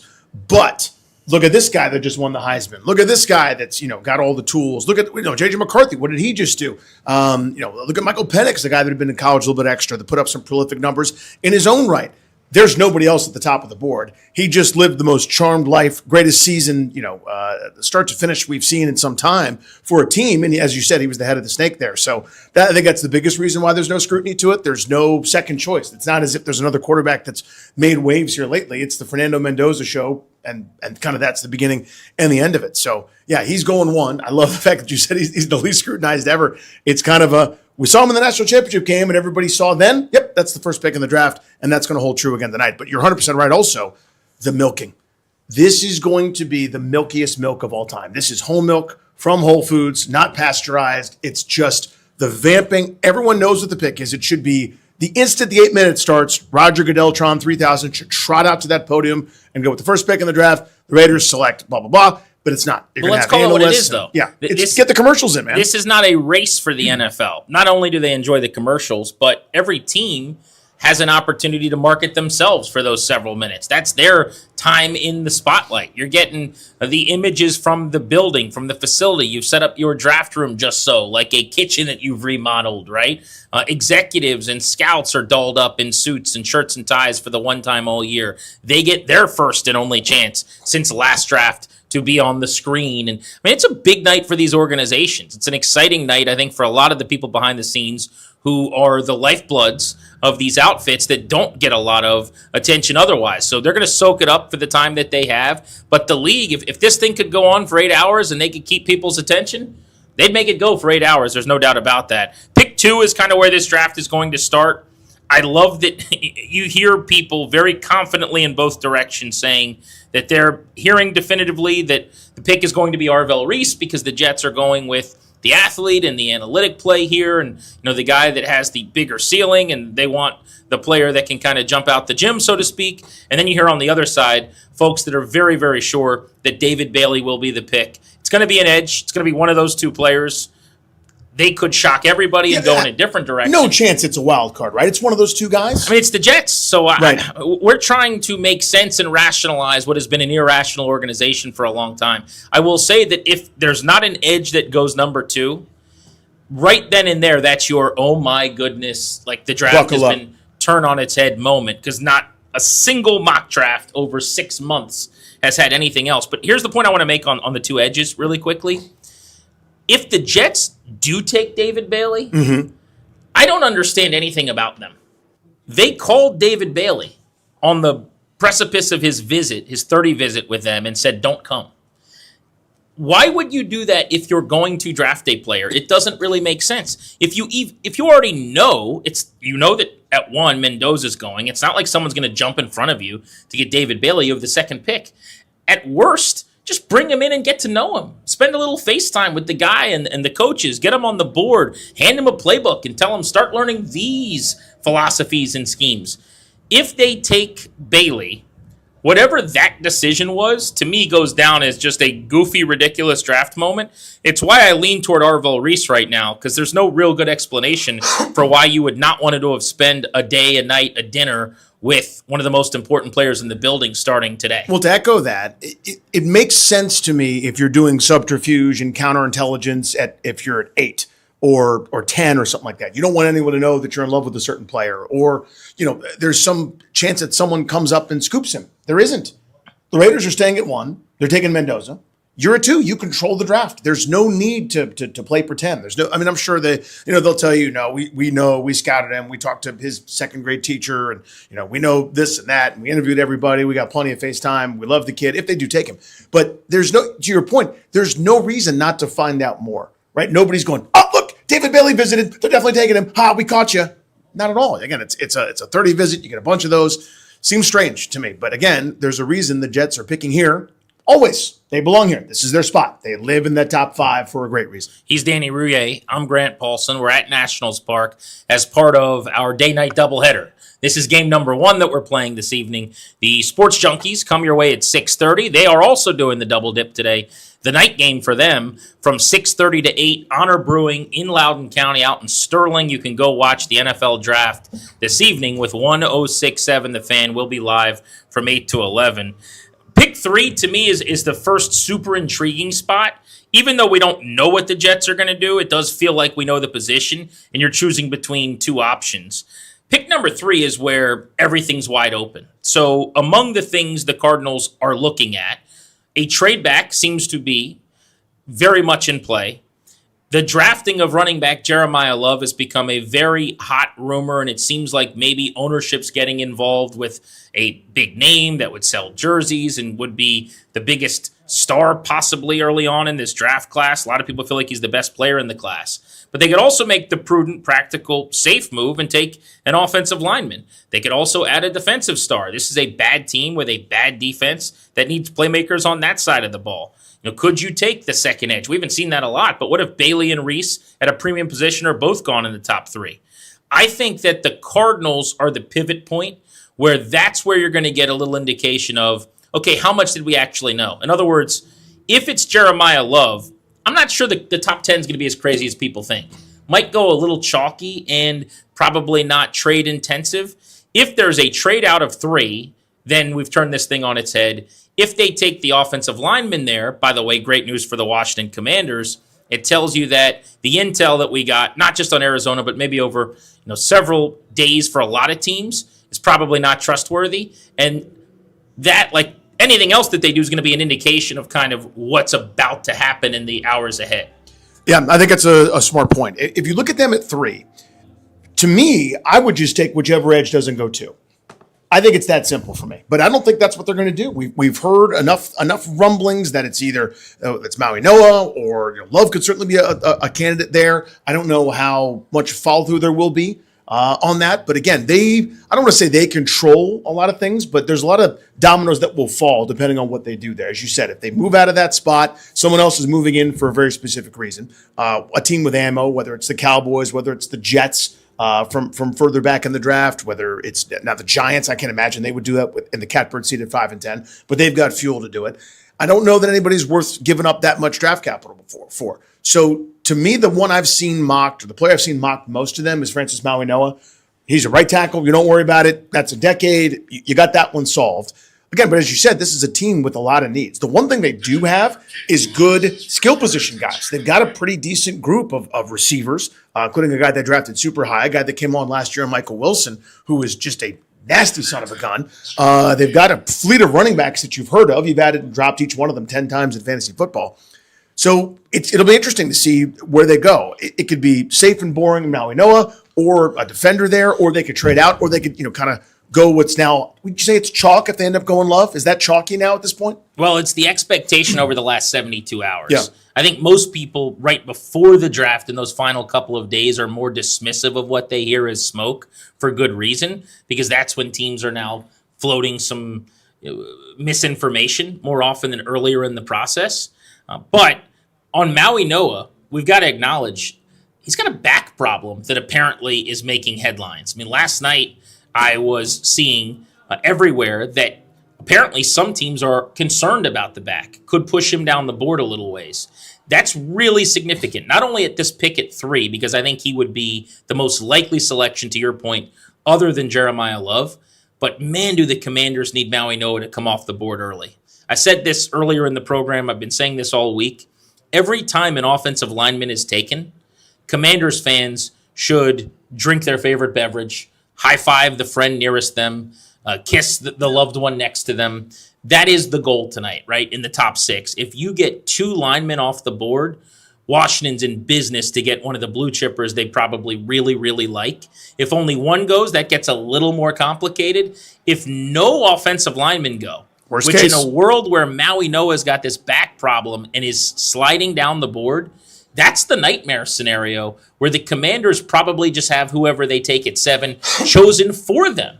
And that's, if you're a Commanders fan, bad news bears. So I would love to know more about the Maui Noah back thing. Maybe the Cardinals are a team that says we're not concerned. He's going to be just fine. Or teams already, again, this we always talk about this. This is the moment where a team that's picking at 10, 11, 12, 13, something like that is going to go, the issue that everybody needs to be aware of is the back issue. Could be nothing. Could be something the teams everybody already knew and he's not down the board, you know, because you're hoping maybe that he falls. If you're That's a good point. I should clarify that too, to say whatever we're finding out this week, generally, teams have known since the winter. Yeah, now it might be an issue. It also Correct. might be something that, Kansas City at 9 is desperate to have happen. They wouldn't be. I don't know if that's a great fit for them, but you know my point. And also, again, the other wild cards here, Monroe Freeland from out of Georgia. He's a guy that I've seen mocked in the top 5. I've also seen him go as late as in the early 20s. You haven't seen him as high as 3, though, have you? I've not seen 3. Yeah, but I'm just talking about linemen getting in there. I'm not going to go full Jeremy Green on you and go, if Monroe Freeland goes number 3 overall, I'll jump out of the press box at Nationals Park. That's kind of where I'm at. Like, me too. That's the crazy stuff that happens that makes me hate positional value discussions. When you're just grasping because it's a tackle or because it's an edge, and you take a flawed prospect who, and I'm not saying this is the case with Monroe Freeling, but like occasionally these guys that can't play dead in a Western, but they play the position you're allowed to draft there. That's what gives the bad name to the positional value thing. Totally right. And why people like me go best player available, whether it's a running back, a safety, a linebacker. I think that's totally fair. So he's more only a handful of starts at the highest level of college football, and so now maybe that's again a fast riser, someone that's intriguing to me. It screams the teens for me, but again, I've seen him up there. There's a varying opinion on Spencer Fano. There's Ken Proctor from Alabama. So I don't think any of those guys are going at 3. If anyone goes at 3, that's a lineman. It's Maui Noah. It's Cleveland's in play. Potentially, maybe somebody, I haven't seen him mocked very much, but for Tennessee or the Giants, but that could be something that surprises people. But to your point, if you're a Washington fan, you're sitting there with bated breath, you see offensive tackle, offensive lineman go in front of Washington, that's a spin kick, that's a cartwheel, that's a shot of ice water. Yeah, the Tennessee Titans have been linked to Jeremiah Love some, but it's certainly feeling more and more like a defensive stud there, whether that's Sonny Styles, the linebacker. A lot of people haven't had that, but I've said all along, I mean, Robert Saleh's coming from San Francisco where he had Fred Warner as a green dot linebacker. I don't know why he wouldn't want to just start anew at that position with Styles on the inside at the second level. That would intrigue me. Also, if one of the edges does get past Jets Cardinals there, why not, man? Load up on pass rushers. Saleh's a defensive-minded guy. Get after the quarterback. Take Bailey or Reese, whoever falls into your lap. The Giants have become fascinating with the trade that they made to acquire the 10th pick via Cincinnati. They sent Dexter Lawrence to the Bengals. They now hold picks 5 and 10. There's a possibility that what they do at pick 5 changes now, which is a big deal for the Commanders at 7, because they have that 10th pick. If their plan was to get a weapon, well, they could still get that weapon at 10, and it might be a wide receiver who means a lot to them, like a Jordan Tyson or a Mekhi Lemon, let's say, and you can still now get a defensive player where it's more valuable right at 5, where they're available. In other words, Tyson would have been an overdraft at 5 that wouldn't have made any sense. Now you could get Caleb Downs, who Washington has to cross off the board. If it's Styles still there, you could do that. If one of the edges fell, I don't think that's a fit for the Giants, but maybe you get redundant at that position. Because you just lost Lawrence's presence as the best pass rushing nose tackle in the league. The trade of Dexter Lawrence to me was actually bad news for the Commanders in a lot of ways. I agree with that when it comes to this draft especially, right? So, the calculation, as you said, for the Giants is interesting. If they don't think, for the sake of argument, that Tyson will be there at 10 because New Orleans, Kansas City, somebody trades up to get him, you could do a move where you go, we overdrafted him at 5 and then have whichever defensive players left over there at 10. So maybe for the sake of argument, again, I don't know if this would be the best fit, but you go Tyson 5, Delane 10, or you go Tyson 5, Downs 10 if it works out that way, right? So they're kind of in a similar spot to me where they're probably rooting for offensive linemen to go in front of them as well. Now, there's only a couple spots where that might happen. But if Maui Noah goes, I think they're pleased. That could, change their calculus. There's Tyson at 5, Ruben Bain at 10, for example. Again, not the greatest fit in the world, but they did just lose Dexter Lawrence. Let me ask you this real quick. Yeah. I've not seen this anywhere, but I'm always trying to think about like what could be the thing that you and I look at each other and we go, oh my God. Oh my God, right? Is it crazy if they go O-line? Why couldn't they kick Illuminor, their right tackle, into guard where he'd probably be every bit as good and take a starting right tackle at 5? You've got a new head coach in Harbaugh. They're going to want to commit to the running game to help Jackson Dart. You've got an ascending young quarterback. I understand the value of the weapon. You can't tell me, though, that this team that has not had a strength in its offensive line in years. I mean, they've tried. Should at least consider that. It's not crazy at all. I haven't seen it at all. I keep doing that. There's a few teams where I kind of go, I'm not the expert. I'm just the dude that reads the mocks like everybody else. Yeah, we're just seeing what people are saying who are talking to the team. But I'm going, why isn't anyone saying this at all? Like it's so solidified that Giants offensive line's a juggernaut. They're the Eagles of a couple years ago. It's not a crazy take. The pick right before Washington belongs to the Cleveland Browns at 6. They are very much a trade back candidate according to all reports. Look for the Jets to be aggressive in coming up. The other team with 2 picks in the first round who should be aggressive is the Dallas Cowboys. They're just outside of the top 10, and then they have another pick in the early 20s. They could move up into the 6th spot if they want to get ahead of Washington to pounce on one of the defenders that they fear the Commanders could be taking. So that's something to monitor there. We've discussed this on the show a little bit earlier on, Danny, but I think the big debate for the Commanders when they're on the clock at 7 is really what is their biggest need? Is it wide receiver on the offensive side of the ball where you've got Terry McLaurin and several depth pieces, including 2 young ascending players in Luke McCaffrey and Jalen Lane? Or is it cornerback where they did spend a little money down the depth chart this offseason, Amik Robertson, Akilo Weatherspoon, but you've got Mike Sanra on the outside, opposite Trey Amos. You've got some questions, I think, still based on how Robertson played last year in the nickel. Is corner or receiver the bigger need? Because if no receivers have gone, you've got the pick of the litter there, and Mansour Delane is looking at you, and a lot of the other players that we've talked a lot about aren't available. Now all of a sudden you're debating whether it's Tate or Tyson or Lemon against a corner. I think that could be really, really compelling theater in the war room. Indeed. And then you could also go, just adding another wrinkle to it, you could say, well, the guys that fit those positions, we don't have near as high a grade on them as we do for Caleb Downs, or if Sonny Styles is still there. I doubt he will be, but he could be, right? That's the other part of this. That's, I think, particularly confounding for Washington, being that they're in a dependent spot at number 7. Again, no matter how you shuffle it up, that player is going to improve the football team. And I think you touched on that very well. The real question, though, comes to, yes, I recognize or I feel that receiver is the bigger need than cornerback. However, again, it all depends on the evaluation. So if you go, I like Tate.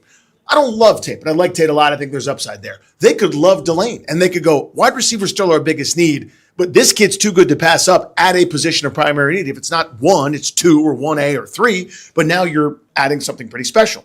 And we could still fill receiver, ... Maybe it's 3rd round, maybe it's another trade, maybe it's free agency, maybe they think Ayuk is the guy, maybe they think that Jennings will sign for much cheaper now that his market is cooled. Who knows? But they've got paths to fill some of these needs still.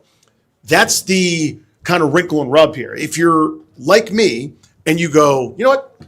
I don't know if Tate's a 1 or 1A or 2. I know that he's really good and he can help us. We're just going to draft Carnell Tate. I think that's a scenario. But again, it all depends on what happens in front of them. The more linemen that go, the better. We keep emphasizing that because that means more choices that fit what the Commanders need. Grant and Danny from Nats Park. We will be with you again from Honor Brewing out in Sterling in Loudoun County, coming your way from 8 to 11 tonight as we break down all of the picks in the first round, including what Washington does at number 7. We're just minutes away from the Junkies kicking off our draft coverage from Honor Brewing tonight. That's coming up at 6:30 right here on The Fan. But this promises to be an exhilarating evening. I am fired up. And I'm also excited to see how much nervous eating you do. Generally, when I get nervous at these events or excited and anxious, whatever those emotions are, it's like 98% excited, 2% nervous. Maybe it's 98% nervous, 2% excited. I'm not really sure. When that happens, Danny, I kind of can't eat. You know, I'm in that spot where like my stomach's tight. Yeah, that's all I can do. You get after it, though. So I feel like this could be a couple of orders before the Commanders make their pick kind of night for you. I think you know your guy very well. My feelings are consumed in the form of carbohydrates and foodstuffs. So I am already starting to get jittery and nervous. I'm doing that thing where I'm tapping my foot, kind of like hitting my leg for no reason. There's nothing to hit, but that's going to happen. I think it's going to be a big appy situation. It's probably going to be salty. Maybe there's some crunch involved. In terms of the main, something fried on the side. That's all I know right now. But then there'll also be a dessert, maybe two. All right, we got to hit the road because we got to get out of Nats Park. We got to get over to Honor Brewing. We will see you tonight. We are live at 8 Eastern. Junkies, tag your it. You are up in moments. Coming up at 6:30, our pregame and our draft festivities kick off from Sterling at Honor Brewing in Loudoun County. Big thanks to our producers today on site, Toby Altizer, back in studio, Darius Dameron, and for Danny, I'm Grant saying so long. We'll catch up with you in 90 minutes right here on The Fan. Thank you for coming.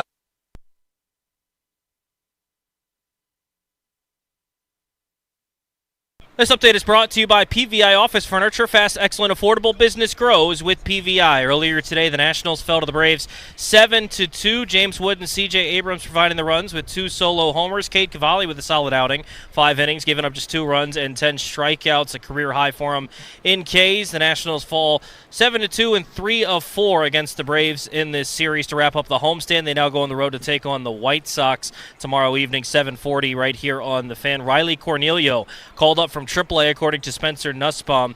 He's going to make his major league debut against Eric Fetty, the former National for the White Sox. NFL Draft getting underway in about an hour and a half. We'll have a watch party for 106.7 The Fan out at Honor Brewing in Loudoun. You can check us out in Sterling. The Junkies is going to be live from 6:30 to 8 coming up in just a couple of minutes. Then Grant and Danny will follow during the draft from 8 p.m.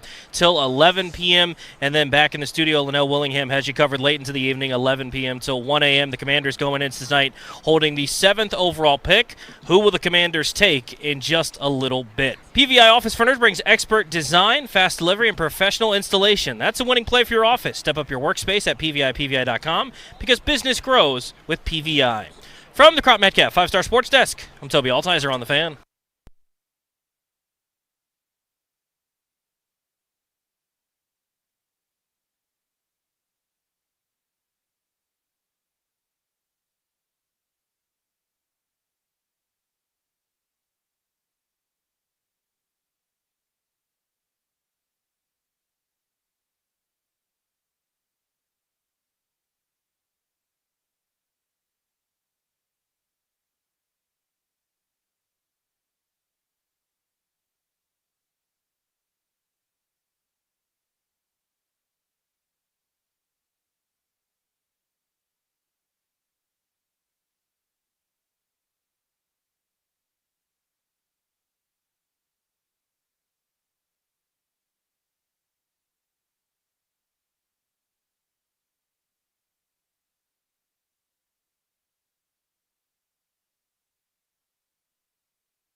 Thank you.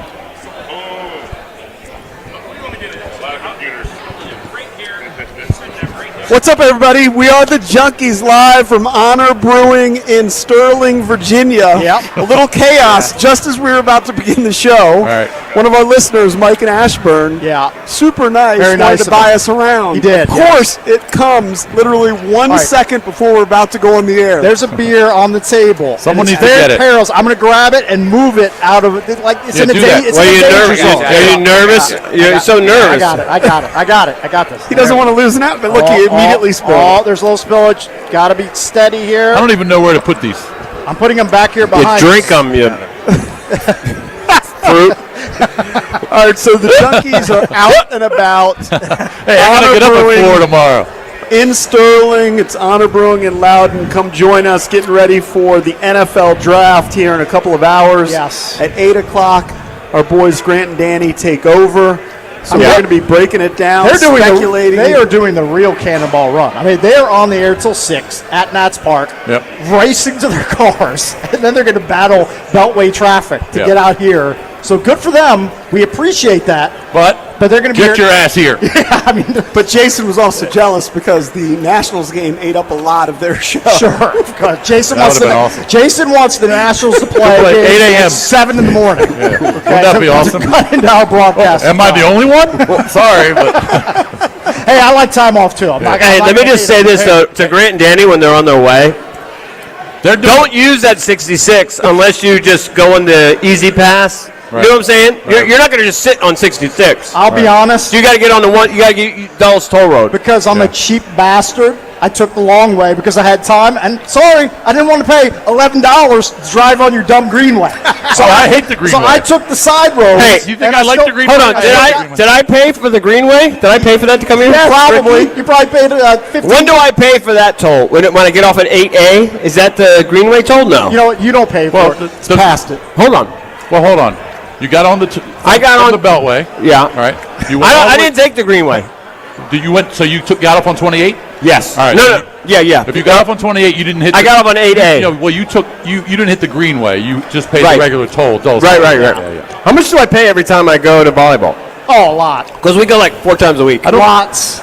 I don't go the greenway. You don't. The greenway. But at kills Dulles you. Toll Road, I hit that all the time. The greenway kills you. The Dulles Toll Road's not as bad. Yeah, but it's death by 1,000 cuts. You're out there all the time. So that Easy Pass bill is 20 pages long. Yeah. That Dina Bickle sees. You never even. I'm not even sure she sees it. I think it's just auto just goes away. Yeah, right off the Just credit goes card. right to your credit card. Gone. By the way, EB is pummeling the deviled eggs. We ordered 2 orders. And he's eating all of Well, them. I'm starving. I like it. I like your hustle. I haven't touched listen, mine yet. I can't wait to eat the. I got like 6 nachos. Go after it. Dive in there. All right. Honor Brewing. I'm supposed to share this with cakes. That's How about you fine. share that with cakes? Get in there and I can order another one. It's fine. Honor Brewing, there's a buzz here. You can tell. People are already ready for the Commanders to make their pick at number 7. They got to keep it in their pants a little bit. The draft's not starting until 8. It's packed. 8 minutes between picks. It's packed. It's tough to find a parking spot. At least when look, I got this it. place is popular, but it's rare that you come in here and you can't find a space in this huge lot where there's 200 spaces. I was doing what I hate to do, but I had to do it. I was vulturing, looking for somebody coming out of one of the establishments, I got either lucky. Honor Brewing or the gym on the end of the building. I got lucky. Just to find a spot. Yeah. But I'm here. We're here. We all made it. Hey, I'm just saying. And we invite you out here. This is awesome. It's great. It's a great spot. We've been here a couple times. I come here, obviously, with my wife and my daughters. I know the owner. Blair's my buddy. Yeah. I come here a lot.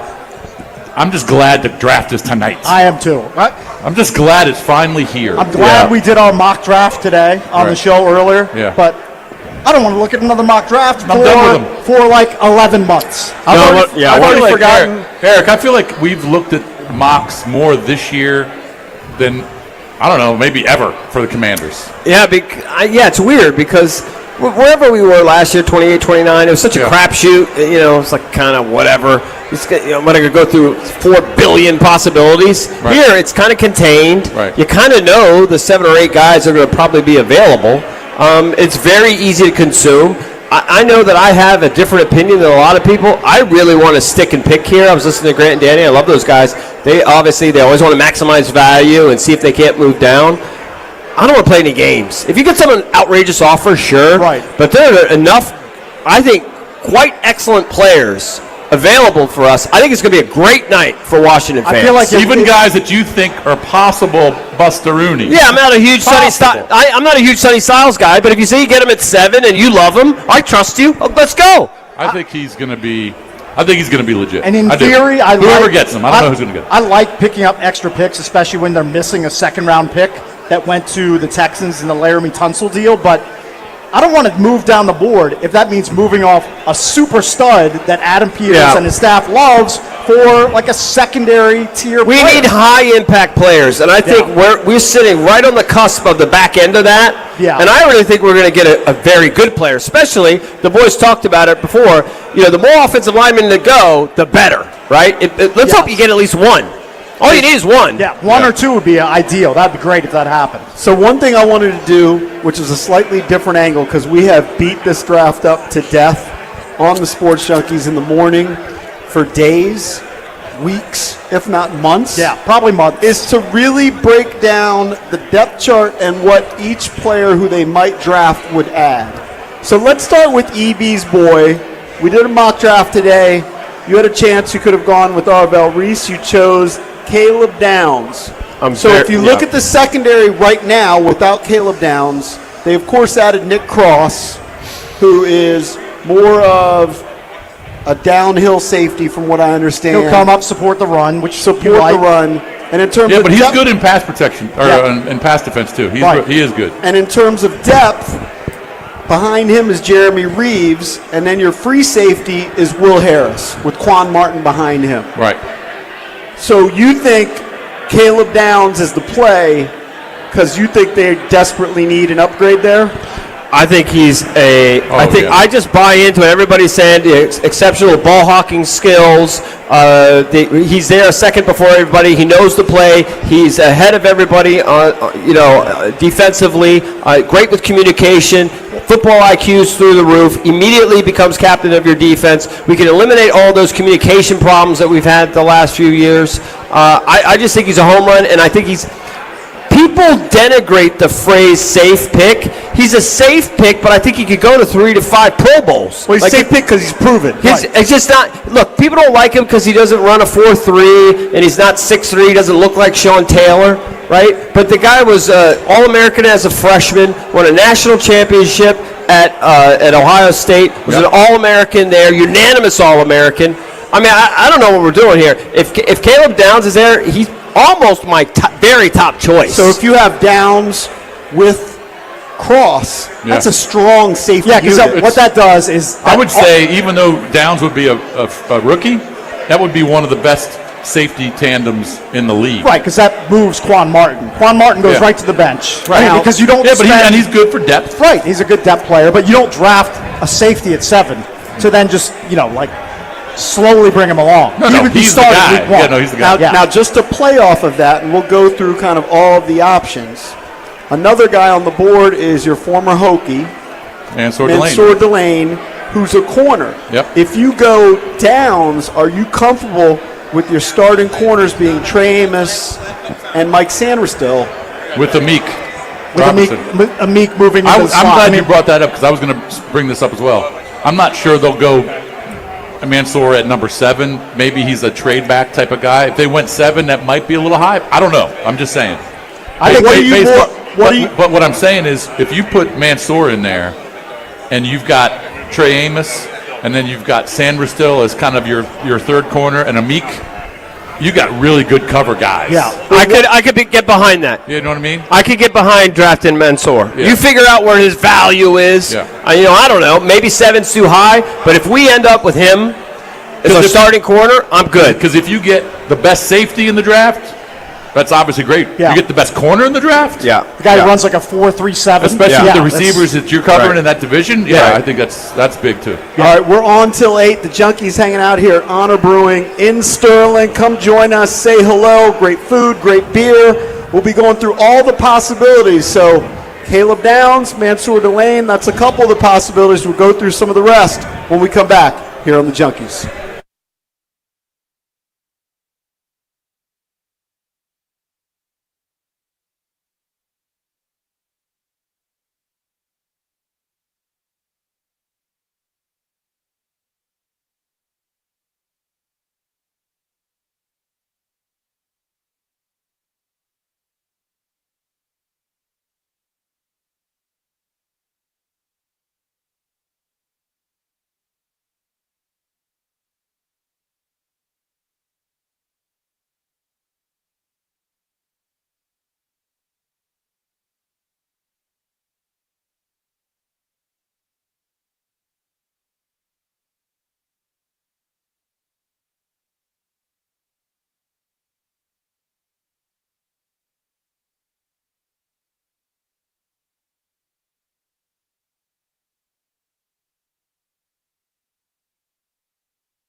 Junks coming to you live from Honor Brewing in Sterling. Come join us. We are on the air till 8. Grant and Danny take over once the draft starts at 8 p.m. They will be taking you through the entire first round till 11 p.m. This is the spot to be. The Junks usually don't cross state lines like to hang out at night. So we are here hanging out with you at Honor Brewing, and we thank you for coming out. We just have, appreciate that. Thank you. We just have, I don't know, is this NFL Network or is this ESPN? NFL Network. And of course, they're doing it in Pittsburgh. I mean, it's jammed. That's Look at ridiculous. That. Look at that. I mean, I thought it was crowded here. I know, right? Well, just wait until next year when it's in D.C. Yeah, it's going to be a madhouse. I mean, are we going to be in that throng of madness? No, I'm not going. Is that I'm not going to that. Too many people. By the way, EB did go with his Jaden Daniels jersey from last season. I loved it. I think this jersey's strong. Everyone hates on it. Yeah, I like it. It's okay. We see our guy right here. Right? Yeah, my man. Yeah, he's got one. Yeah. I think it's better than the black jersey. Cake shirt, collector's item right here. Yeah, I think you can get that at the fan shop. Yes, you can. I should have worn my Crick jersey, but I didn't think about it. Should have done it. All right, so we were going through a couple of the guys that they might draft at number 7 and what that would mean to the lineup. So we started with the guy who EB drafted in the mock draft, Caleb Downs from Ohio State, the safety, and then Mansour Delane. So both of them upgrade the secondary. Which do you think is more important, Jason? Upgrading the corners or upgrading at safety? I'm going to say, I just think it's high to go corner at 7, but I'm going to say corner. I'm going to say Mansour. I think in a vacuum, I'd agree with Jason. The only thing is, you think Downs is a better player? I think he's a better player, and I think he's literally can't miss. And I know there's no can't missers. I thought Robert Griffin was a can't miss. So I mean, obviously we could be wrong. All these guys can miss.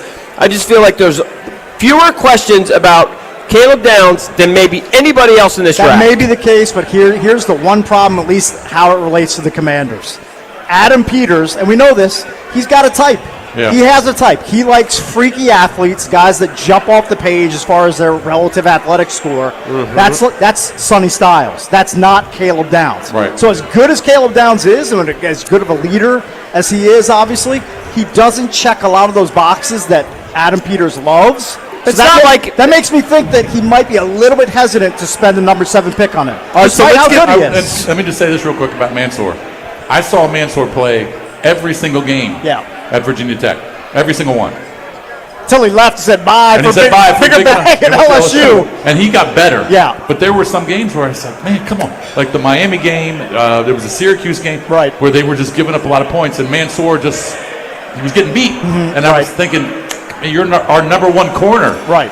Now, a lot of that had to do with the lack of pass rush. They didn't have the athletes that LSU had. But I do say Mansour is better than he was when he was at Tech. All right, so let's keep going through the names who you might hear at number 7. Cake's already brought him up, Sonny Styles. So if you look at what they have right now at linebacker, he's the linebacker from Ohio State. They brought in Leo Chenal from the Chiefs via free agency. They have Frankie Louvu.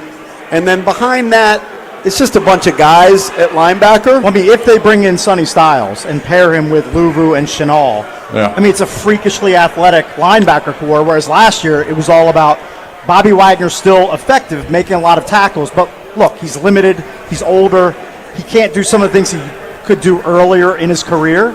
So this would be just like pushing the reset button for that interior signal caller for your defense. I just don't know if Styles is going to make it down to that 7 range. And I feel like he's going to be picked 3 to 5. I pray he's gone. I pray he's gone. He might be. I know you want him to go. But it also might be a reset in if they do take a Styles. Okay, Frankie Louvu might not be in the future. Frankie Louvu could be gone, and Styles could be the next Frankie Louvu. Or better. Well, you can make that same argument about a lot of positions. How about wide receiver? Right. You know, with his gaping hole. We'll get to that now. I'm going to throw out a name, and I already know the response, but I feel like I should do it. Okay. Didn't they draft a linebacker last year in Kane Medrano? Okay, but what? I mean, JP, he's like a 6th round pick. He was a 6th round. I mean, he's an undersized guy who they know is going to be like a special teams like role player. I said you were going to laugh at it, but I felt like we should at least mention. JP, I have two words for Kane Medrano: warm body. Yes, okay, that's what he is. I'm not disagreeing. I'm just setting it up. 2 other words: not Special. The other thing I would mention about the linebacking core is we saw some flashes, I think, from Jordan McGee. Yeah. So I don't know. I don't know if they're desperate for a linebacker. Of course, there's no Bobby Wagner anymore. So at least right now, you don't have a reliable Bobby Wagner who gets you 100 tackles. You've got Luvu, you've got Chenal, you've got Jordan McGee, Nick Ballore. Here's what I know about Sonny Styles. Here's what I know about Sonny Styles. When Adam Peters sees all the numbers on him, he wants to take his pants off. Okay, this is a guy who's 6'5", 245, who runs a 4.4 640. Okay, think about it, mid 4.4 40s for a guy of that size. He's got a 10-yard split of 1.5, which is ridiculous. A 43.5-inch vertical. He's. Have you seen him play football? Like, I watched him, and I was watching the highlights. I couldn't figure out which guy he was. I was waiting for this is supposed to be a highlight package. I'm not kidding.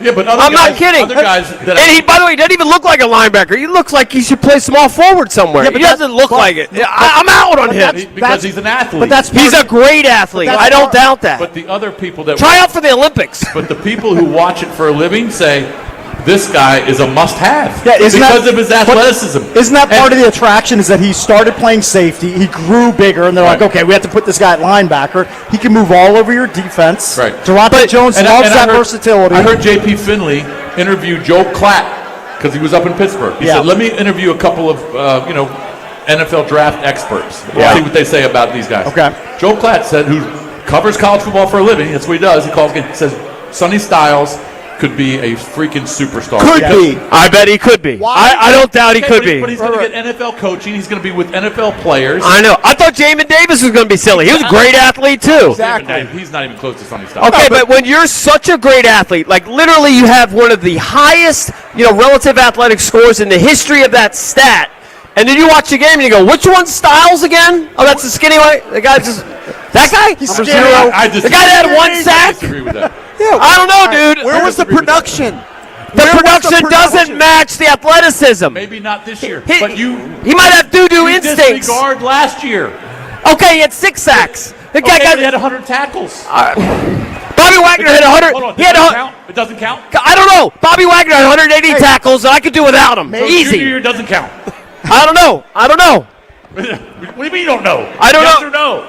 I don't know. Yes or no? Okay. Junior year doesn't count. 100 tackles doesn't mean that much to me. What do you want him at? 200 tackles? I don't know. Make a play They're that Ohio State. It was the best defense in the country. Do you know one of the highlights I They saw? allowed 9 points a game. Okay, yeah, they had a great team. Do you know one of the highlights that they showed? This is embarrassing. For Sonny Styles was an almost interception. He scooped it, and the head of the football hit the ground. They took it away. They put that in the highlights. Because they're not throwing at him. No, it's not true. We had our guy Daniel Kelly on the show this week who said he gave up like an 85% catch percentage against him. I just think was that three receptions? Jason, don't get me wrong. Come on. The guy's a world-class athlete. Maybe the best athlete in the draft, but I feel like he has project written around him, and I don't want a project. I want a slam dunk. Right. Give me Love, give me Downs, give me Bain. I want somebody to plug and play right now. We'll get to those. We'll get to those guys. I don't want a project. We're kind of going in reverse. What's more important to you, upgrading the secondary or upgrading linebacker? Let's say you could go Styles. Secondary. Yeah. Secondary is more important. I think you need a high-quality corner if you can get him, and I think Delane is that guy. They gave up a ton of touchdowns, right? And there's a lot of it because of secondary. I would say secondary first, and I think they're okay, if not pretty good at linebacker. Do you buy into, though, Quinn being in love with Sonny Styles?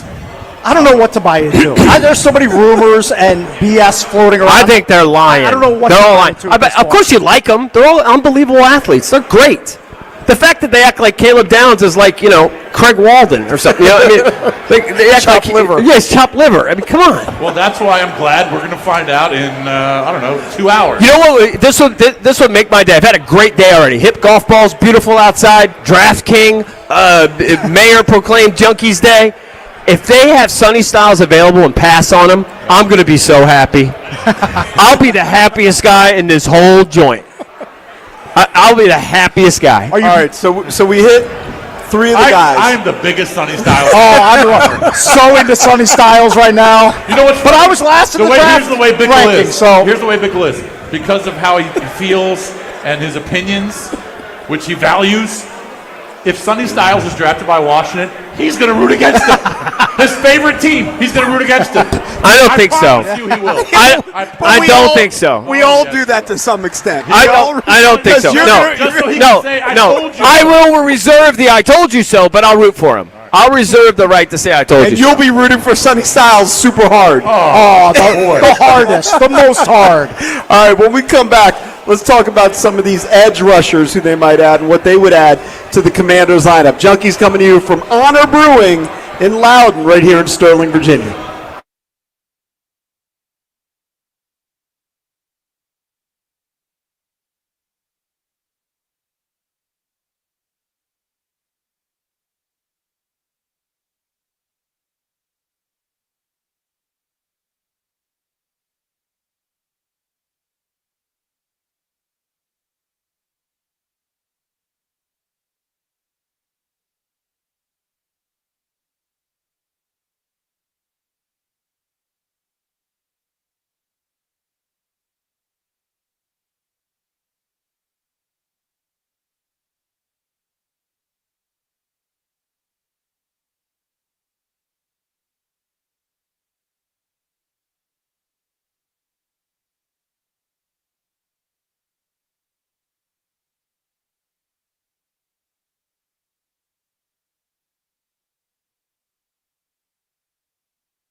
Welcome back. Junkies come to you live from Honor Brewing in Sterling, Virginia.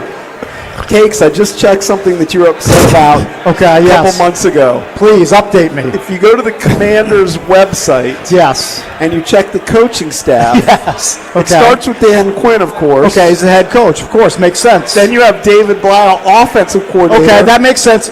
Offense greater than defense or special teams, so he should be listed before anybody else after Dan Quinn. Makes sense. And they haven't listened to you. Larry Izzo, the special teams coordinator, is listed next above Durante Jones, the defensive coordinator. Sorry, that doesn't make sense. Special teams coordinator, less important than your defensive coordinator. He should be below Durante Jones. Though it is alphabetical. I don't care.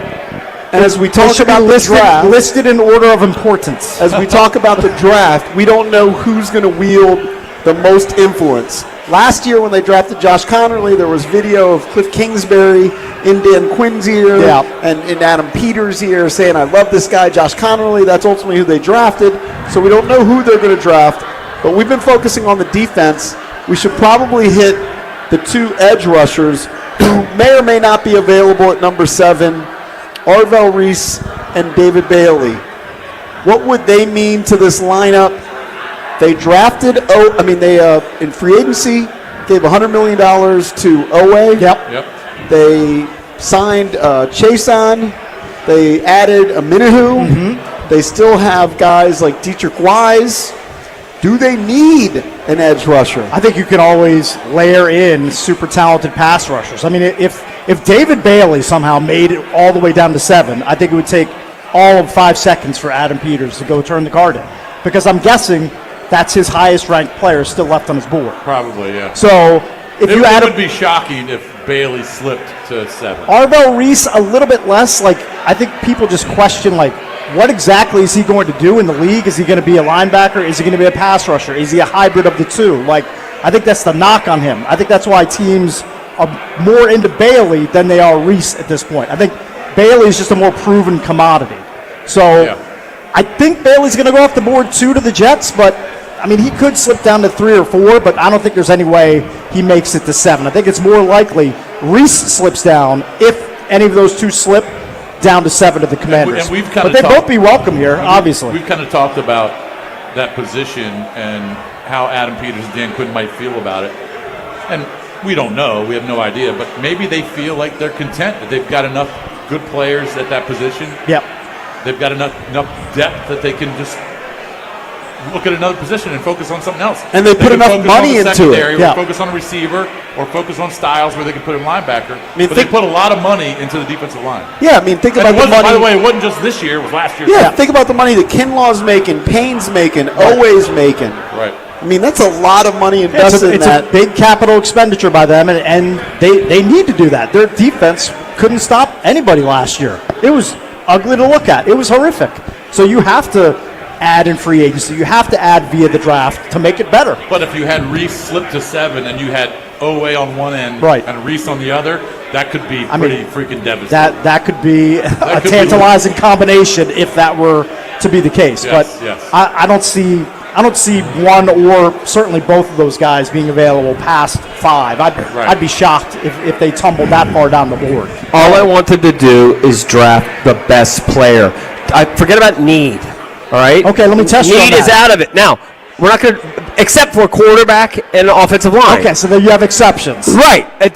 We got like 7 or 8 open spots.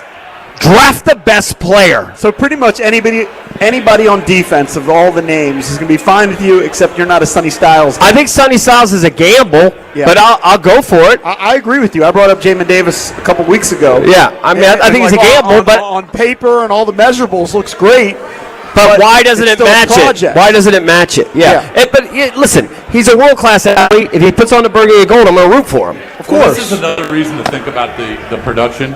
They had so many NFL players on the defense. Right, that's part of it. And it was the best defense in the country. They allowed 10 points a game. I understand. Other guys are making plays I understand. that he doesn't have to make. I understand. He just didn't jump off the page with the stuff I saw. All right, so that's pretty much. All right, let me ask you this, though. If Adam Peters and Dan Quinn and all their scouts have their board, right? Yeah, and they draft him. And he's their best player. Yeah, then I just trust him. Okay, I trust them. They know more than me. I'm just telling you what my opinion is. I have to be the draft king, but that's okay. You're just saying draft the best player available. Yes. If he's the best guy, highest guy on the list, Then take him. And I'm fine with it. If that's your best player. Right. I don't want them to go to pick by position. Like, we're getting too nitty. Like, no. We know we need about 5 or 6 different positions, right? I don't think they'll do that. Yeah. I think they'll draft the best. I know it's positional value, and one's worth the just best. Draft the best player. We need great players. We need impactful players. How many do we have?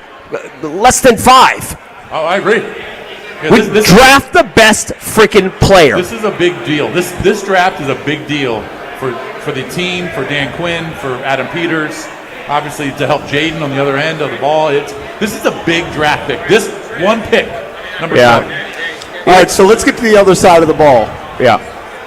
By the way, it's hilarious looking at YouTube and seeing how backwashed Cakes and Lurch are. It's okay. What are you going to do? Literally the worst video in history. Is this the YouTube feed? This is the YouTube feed. Yeah. I mean, it's irrelevant. It's bonus, but it's literally the worst video in history. I'm worried about it. Not one bit. Here's what's funny is and it's frozen half the time. Drab had me search because it was frozen. Yeah. I refreshed. Lou sent me a text and said that I wasn't frozen, but now he says Bosch is frozen. I was like, EB? No, it's Jason. No, Bosch is frozen and invisible. Bosch Bucks. Bosch is frozen and invisible. It's fine. Yeah. I want him to see. Drab, can you look at this production that we're putting on 30 years in? Bosch is frozen. All right, so let's work with Carnell Tate or even Jordan Tyson, one of these top receivers. Makai Lemon. Makai Lemon. Right. Do they need a receiver? They do. I brought this up 2 years ago when they had one of the best offenses in the NFL, when everything was humming and they made the NFC Championship game. The depth chart was pretty similar to what it is now. You had Terry McLaurin, and then your number 2, I guess, was Noah Brown, but he missed a ton of time. They had Zacchaeus, who was productive. They had De'Ami Brown, and they had McCaffrey. Yeah. They got De'Ami Brown back now. They've got McCaffrey. Yeah. They've got McLaurin. They had Van Jefferson. And then they added Van Jefferson, and you've got Jalen Lane. Don't forget you're sleeping on Traylon Burks. I am sleeping on Traylon Burks. But my point is, it's pretty similar to the receiving core a couple of years ago. They have guys. They have guys that can make a couple catches. But remember, a couple of years ago, Jaden in his rookie year was unbelievable, and he put up a lot of numbers on the ground. Right, because of that. So he opened up with the passing game because of that. So I think that teams are going to defend him differently, especially coming off all the injuries. They need a receiver. Yes, they do need a receiver, but here's my problem with the guys that we've been talking about: Tate, Jordan Tyson, Makai Lemon. Yeah. I don't feel like any of them are anywhere close to a guy like Justin Jefferson or Jamar Chase. No, they're not. They're not. I just feel like they'd be at 7. Tyson might be. He might have that. He might have that star potential. I don't know. I just feel like they'd be overpaying for any wide receiver they take in that spot. For whatever it's worth, I've got it in my head that I've already cleared the medical situation in Tyson's. I've cleared that. Right, Dr. Bickle. Yes. The ACL, MCL, PCL stuff, okay, serious. He's 4 years removed from that. No problems. Had a big year in 2024. What was the other thing? Broken collarbone, that's a 1 in a million thing. That doesn't mean he's chronically hurt. I don't know if it's 1 in a million into the NFL. I mean, you could break your bones, but it's not like something that's going to be a chronic thing. That's a one-off. And then hamstrings, okay, those are chronic problems, but I think at the NFL level, they know how to handle soft tissue injuries, and I think that he will be okay. Look, they'll figure that out. Just think about this. Give him BPC 157. Or he could be Mike Evans, who has hamstring injuries. You mean a Hall of Famer? It is a Hall of Famer. Give me that. Give me that Hall of Famer. Give me Gary Clark. Their best receiver is Terry McLaurin, who's going to be 31 in September, who came off a terrible year because he was injured. He came off a terrible year because he didn't have a starting quarterback. And he was injured. It was a combination. Hold on. He was injured. Okay. He came in late. Are you going to put it more on the starting quarterback and not the injuries? No, I'd combine them. It didn't help that he didn't have a starting quarterback. Bottom line is, 31 years old, coming off injuries, they need a receiver. Right, because the guys they have currently on the roster, I don't think any of them you would project to be a legitimate number 2 NFL wideout behind Terry McLaurin. Do they need a receiver? What? What'd you say? The current batch. Right. Current batch. Here's the question. If you're the GM, do they need a receiver more than they need a safety or a corner?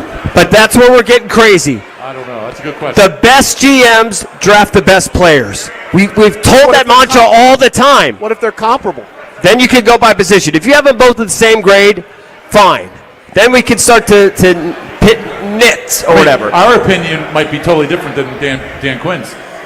I value his. Right, so I might say, yeah, they need a receiver more than they do a corner, but he may say, no, just draft the best player because we need all those. We need all those guys. We need them all. Draft the best one, whatever position is. Gonna get a good freaking player. I'll make the case for Tate though.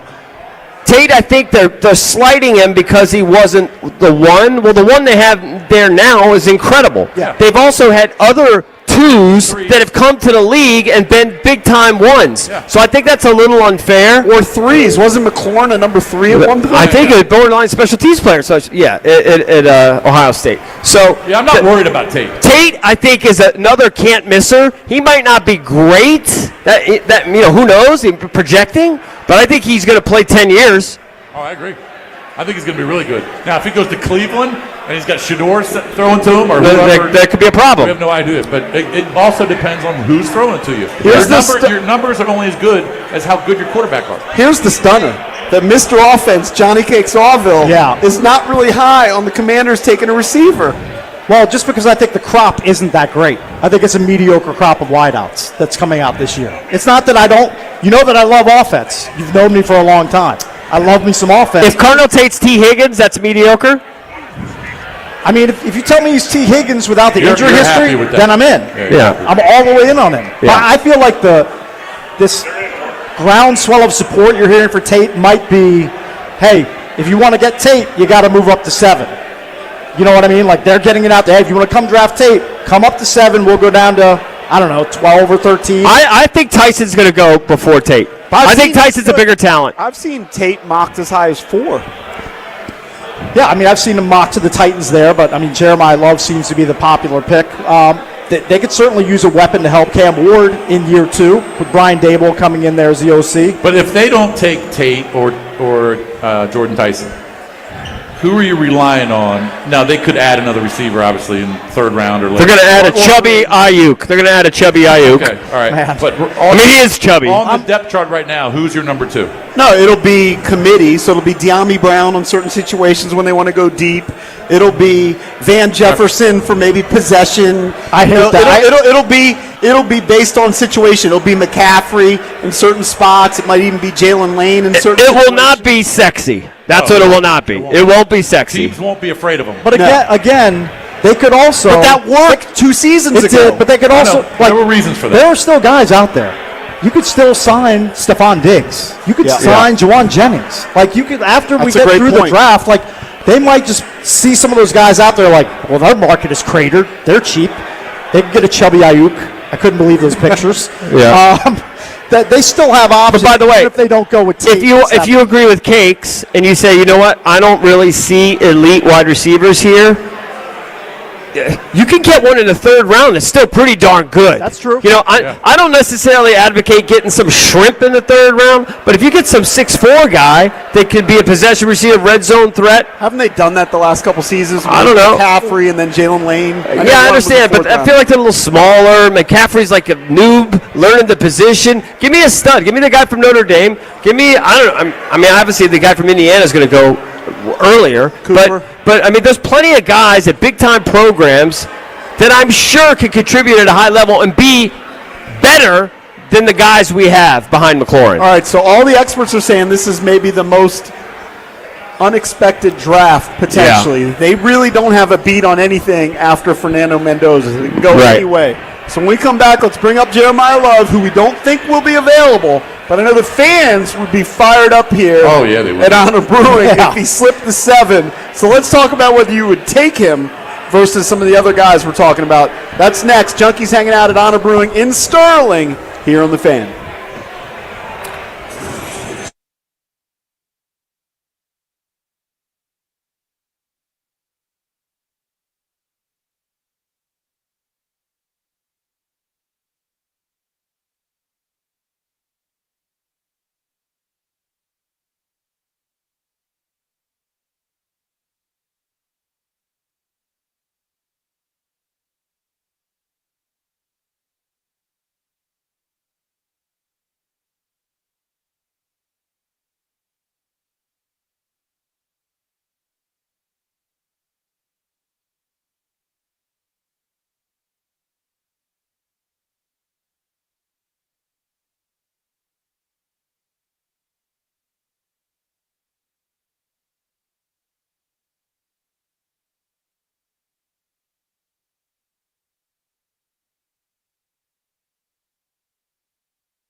Love it.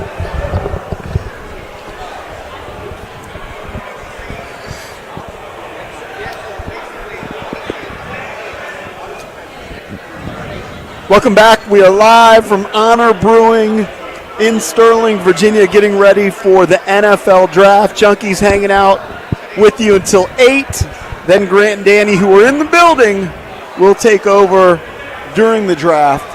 That is a longer show for them, but they also get the draft picks, which is exciting. Yes, and there's only 8 minutes between picks. It's going to fly by. It's just going to bam, bam, bam. Pick, pick, pick, pick, pick. Trade, trade, trade. Pick, pick, pick. It's going to be awesome. So you think there's going to be a major trade? It sounds like the buzz is there's going to be several trades in the first round. Yeah. Several. Are you talking about the Jay Glazer rumor that's out there? Well, that just what's that? Everybody's buzzing about the Cowboys who had picks 12 and 20, trying to get up to get your guy, Sonny Styles. That's the hot rumor. They want to trade up to get Sonny Styles. Take him. Hey, you know what? He also wanted Trey Lance, too. But they also... Well, I wanted Trey Lance, too. Maybe that's why I was dead last in the AI mock draft rankings. Right. What are you going to do? I fell in love with the guy. No, but Jay Glazer's saying that he knows of a trade, but he's been sworn to secrecy until they're on the clock. Right. All right. It might be the Chiefs. Could be. I've heard the Chiefs want to move up from 9. They're at 9. I've heard the Saints are going to be active, but who knows? They're sitting at 8. And I don't know if the Chiefs want... What if it's the... maybe the Chiefs want Jeremiah Love? What if it's the Commanders that want to shake it up and move up into the top 3? They're not. They don't have enough. They don't need to do that. You need more ammo. I'm just throwing a grenade in the room. That's all I'm doing right now. I'll be flabbergasted if they do it. I would be flabbergasted, too. Yeah. So I would be gobsmacked. Well, you wouldn't be happy. You wouldn't want to trade next year's 1 to move up when you know you get a stud at 7 anyway. Yeah, I mean, I'm not advocating for that. Except the Rams do it every year. The Rams are big on that. I think 1 out of the last 10 years they've retained. You know what the Rams say? You know what they say? F them picks. Yeah. They like picking. Well, they just keep, the future bit. Yeah. One out of 10 years. What is that called? Like when you do that with money, when you just keep like a financial shell game, like a pyramid scheme. It's like a pyramid scheme. Ponzi scheme. It's a Ponzi scheme. Yeah, whatever. We've had experience with those. Yeah, Ponzi scheme. That's what I was looking. I was a victim. You're a victim of a pyramid. Yeah, I was a pyramid. All right, so the draft is in. Did you get me into that? Let's see. I went to the party. I think I gave some Asian lady a couple $100. I don't know what happened. 37 minutes until the draft. We don't expect Jeremiah Love to be available at number 7. Right. But what if he is? I think if he's available at number 7, you have to take him. He's too good. If he's available, Mr. Bickle, he's available, and Caleb Downs is available. Man, you're really pushing me because those are my top 2 guys. I know. If I had my overall board, you want the offensive guy or defensive guy? My overall board is Love, Downs, but I am a panicker, so I panic under pressure. Right.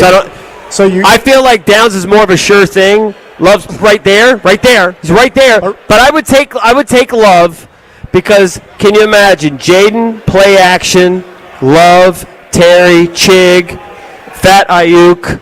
I think we have something there. All right, so what do they have at running back right now? They brought in your boy Rashad White, which I think was a great move. I mean, he didn't cost them a lot of money. I think they gave him a 1-year, $2 million-ish type of deal to add to Bill, who I think he's pretty good. Bill had an awesome rookie season. For a guy who was picked in the 7th round, he rushes for over 800 yards, 8 end zone trips in a kind of a limited role. Good receiver, too.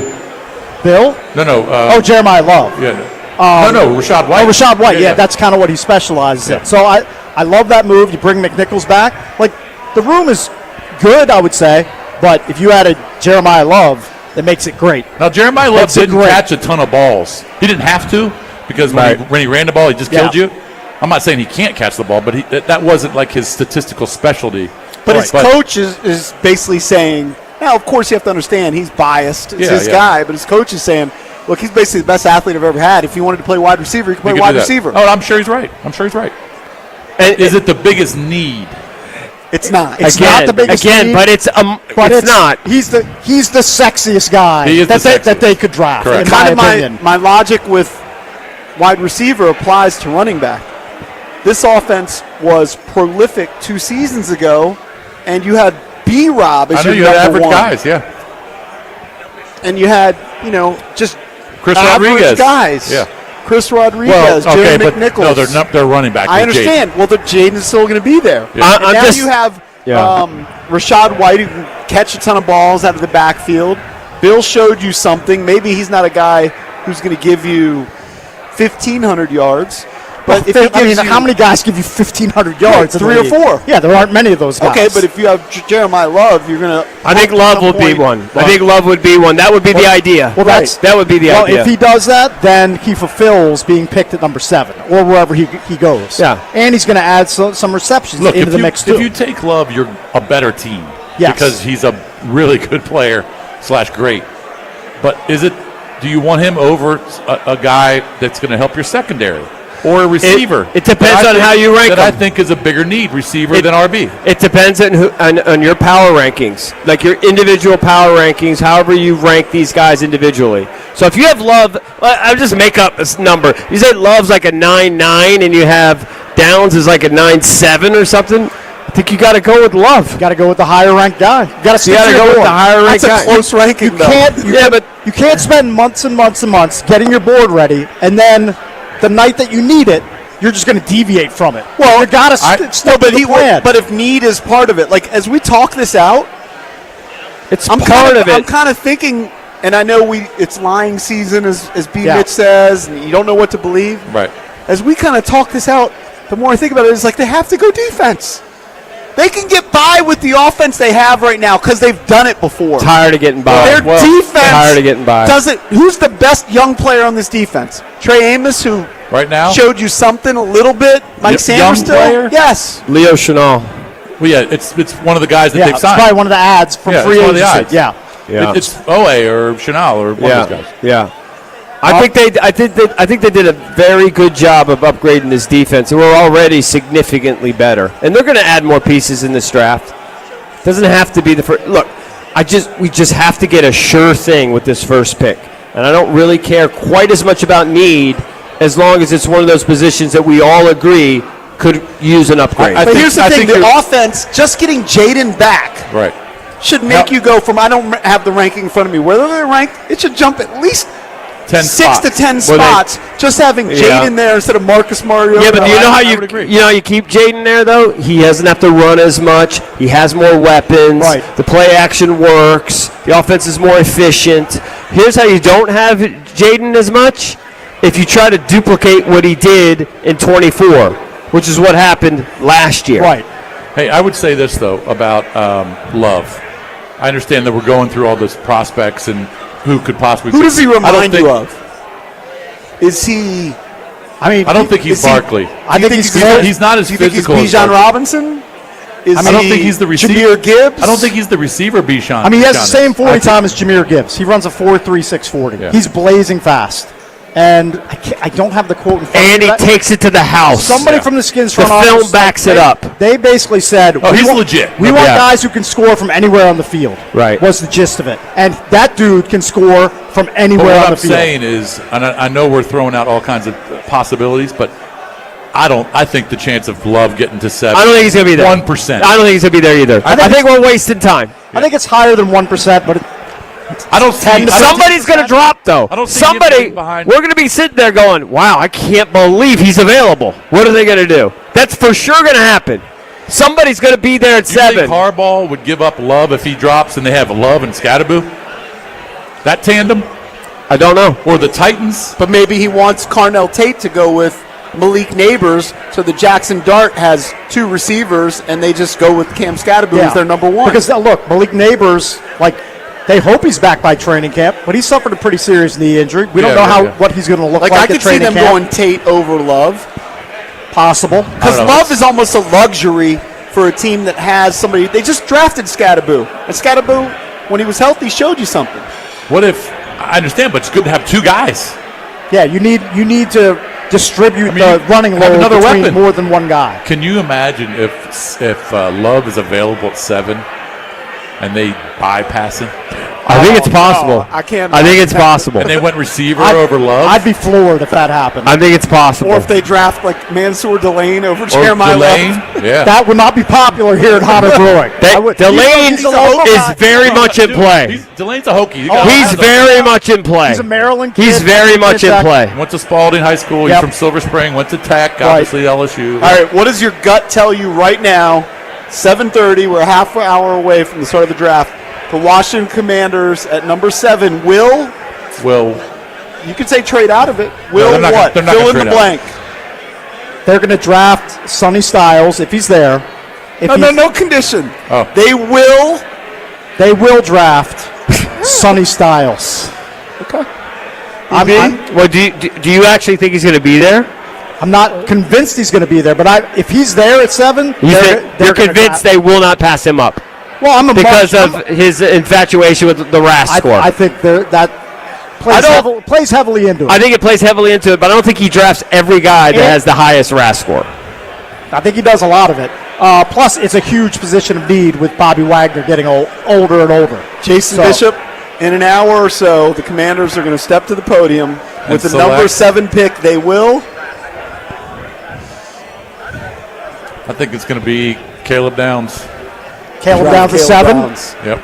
All right, I'm going to be a little different. I'll stick to my mock draft. I think with the number 7 pick, they're actually going to surprise everybody. Everything was smoke. They're going to go offense. They're going to draft Carnell Tate. They're going to draft that wide receiver. Are they going to draft Tate over Tyson? Yes. Huh.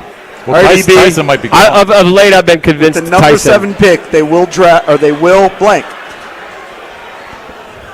Tyson. They're going to draft Tyson. All right, so we got 2 offense, 2 defense. We got Styles, Downs, Tyson's, Tate. I'm not doing it to do a bit. I'm doing it I'm just trying to imagine what I think. What if we haven't even talked about this guy? We don't talk about this guy. Ruben Bain. I think he'd be hard to pass up. I mean, and he's going to. I think he'll be available. He's going to be available. I think he'll be available. He's going to be hard to pass up. But yeah, I don't know. I mean, I think he's another one of those kind of like sure. I don't care about the arms. He could be the dumbest thing I ever heard. He could be Micah Parsons. I think he's going to be hard to pass up. The biggest Micah comp is usually like Arvell Reese. That's the one you see the most. He could put that. But he's like he could put production. He could put Micah Parsons. He should have 8 to 10 sacks. But you know as what? a rookie, should be his floor. Here's the thing, and this is just one game, and I don't have his numbers in front of me, but I remember watching the national championship game. Bain didn't do enough to me to like just say, "Oh my God." That's true, but you can't grade. I feel him like his what was the other guy? The other guy that's a stud? Mesidor. Mesidor popped more in that game. Mesidor could go late first or Mesidor popped more in that game, and it's just one game. But in the national championship game, when you need it, Bain didn't wreck the game. I didn't see Bain going in all these mocks, and the people that throw the mocks up have no idea what they're just guessing. So I could see Bain going higher than this, but I usually see Bain going 9 to 13. Yeah, but I wouldn't be surprised. Like Dallas sitting at 12, they're praying that Ruben Bain falls to them at 12. I bet you they love him. I'm sure they love him, but they would love it if he fell all the way to 12 because of the character concerns, the arm length that might or might not be an issue for him when he gets to the NFL. So Dallas definitely wants him to have a free fall down to them at 12. You're going to tell me that this much difference in arm length is the difference between like being a great player and not. I'm not saying my fry. Yeah. Why are you using JP's fry as a pump? No, but I think it's a great point. Yeah, I just think it's crazy. It's like a fingernail. Yeah, yeah, but if an offensive tackle has longer fries than Ruben Bain and is able to keep him at bay, it comes. But nobody did it. But it's not because of a half inch. Nobody did it in college. They might do it in the pros. It's taking a step up in competition. Look, it's probably nonsense. He's probably going to have 14 sacks as a rookie and make us all look like idiots. Who was like a half inch longer? Was it Trey Hendrickson?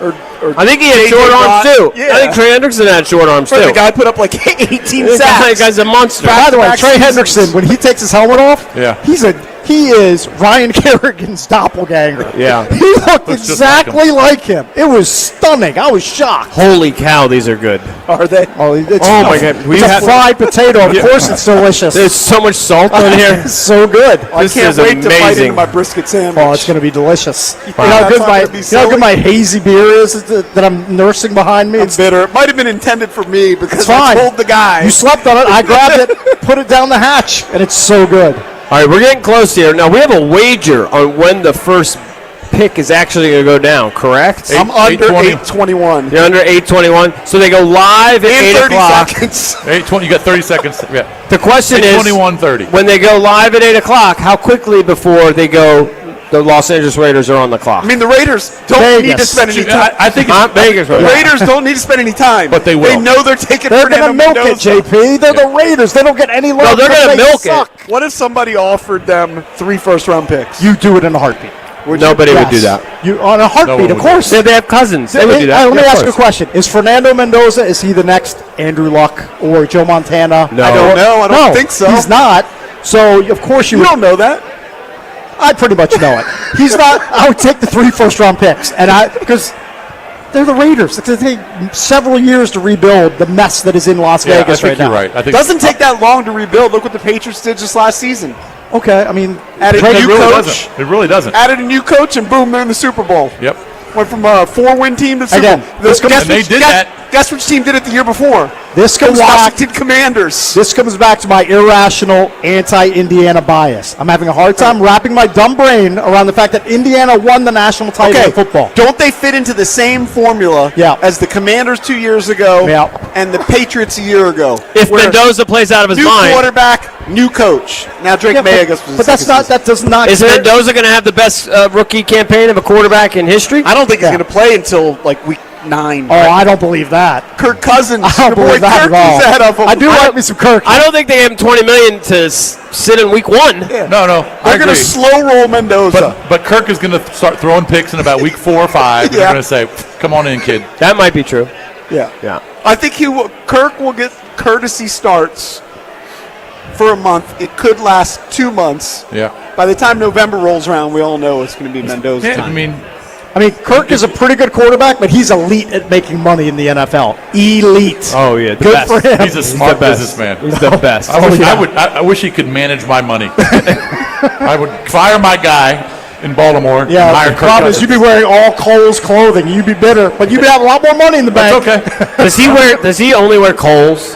I think so. Just look at his outfits. God, I hate that store. Does he still have the empty spot in his closet with all the drinks? It's going to remain empty. Saved for the Lombardi? Yeah. Unless he's going to play till he's 50, it's going to remain empty. Hey, It's like a missing Drabby's freaking out. He wants us to break. All right, we got to take a break. Getting ready for the NFL draft at 8 o'clock. Junkies hanging out here at Honor Brewing in Loudon in Sterling, Virginia. Come hang out with us as we get ready for the NFL draft here on The Fan.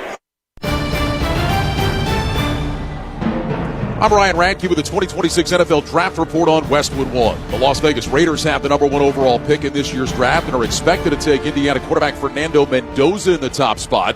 Mendoza says he's excited about the prospect of playing for a franchise with one of the all-time great quarterbacks at the top. Yeah, I mean, who hasn't admired Tom Brady, guys? I mean, more Super Bowl rings than anybody. So that opportunity would be fantastic, and especially to learn, and I'm all about learning. So from day one, I got to learn a lot. It's going to be a long journey, and to potentially have a mentor like that would be pretty impressive and pretty meaningful. If he goes in the top spot as expected, Mendoza will join Joe Burrow and Cam Newton as the only quarterbacks to win the Heisman Trophy and the national championship, and then be taken number 1 overall in the ensuing draft. You're listening to coverage of the NFL Draft on Westwood One. Welcome to NFL Flag. Are you ready? Yeah! Are you ready? Yeah! No matter who you are, lace up your cleats, smear on your eye black, step out on the field and chase something. Chase a goal. Let's get it! Chase the big time. Get that, ladies! Chase rings. Chase gold medals. Chase all of it. It's all up for grabs now. NFL Flag. Chase something. Visit NFLflag.com to find a league and start the chase today. Make their selection at 1. The New York Jets will be on the clock with the first of their 2 first-round selections. Both New York teams will factor heavily in the action tonight. In addition to the Jets selecting at 2 and 16, the Giants have a pair of first-round picks for new head coach John Harbaugh. They've got their own selection at 5, then will return to the clock at 10 after picking up the Bengals first-rounder in exchange for defensive tackle Dexter Lawrence earlier on this week. Live in Pittsburgh with Westwood One's coverage of the 2026 NFL Draft, I'm Ryan Radke.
been sitting on all these pictures.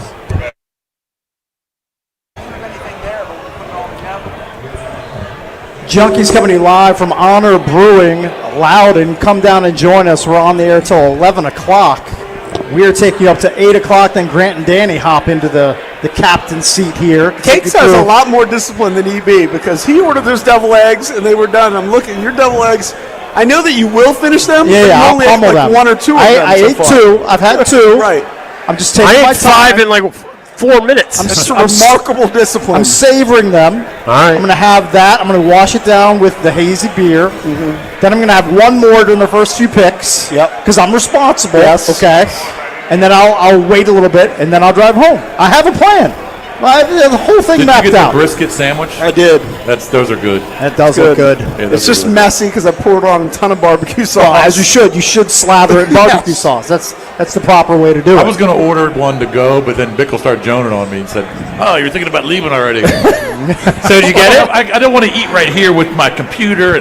So you're going to get one after? A little insight into Jason Bishop. Today Yeah. I saw him do something that I've never seen him do before. He's notorious. Do something spontaneous? He's notorious for packing his laptop immediately right after the show, Yeah, right? right, yeah. So we have a hard break at the end of the show at 9:54:20. Yes, that's correct. At like 9:54:13, he started taking his headphone jack out. Oh, I do that too sometimes. That's fine. Come on. I do that too. He's efficient with his 7 time. seconds. I mean, the That's all we're doing. headphone jack is kind of hardcore. I mean, Right. like, Cakes is still talking, and he's like, Oh, I don't so he listen to couldn't him. hear. Yeah, it's fine. I don't listen to anything you guys say in the last 4 minutes. Yeah. I believe that. Time to go. Wholeheartedly. Time to get Unbelievable. out. Time to go. Unbelievable. But the draft is, I don't know, it starts in All right, 13 minutes. I want to do this just for blanks and giggles. Okay, yeah. I think I've been pretty adamant. I want to know each person's. I've asked you this before, but I want your number 1 overall player. I think I've been sold on Jeremiah Love. I kind of am sold on Love too. I got Love as my 1 and Downs as my 2. Overall player? Overall player. I'm going to say David Bailey. Okay. Jeremiah Love. Jeremiah Love. By Okay. a wide. I think those are all fair. Here's the question, and this app means absolutely nothing. But Yeah. tomorrow we will get inundated by different NFL gurus who grade I love the first grades. round of the draft. I love watching grades. Will the Commanders grade out as one of the winners?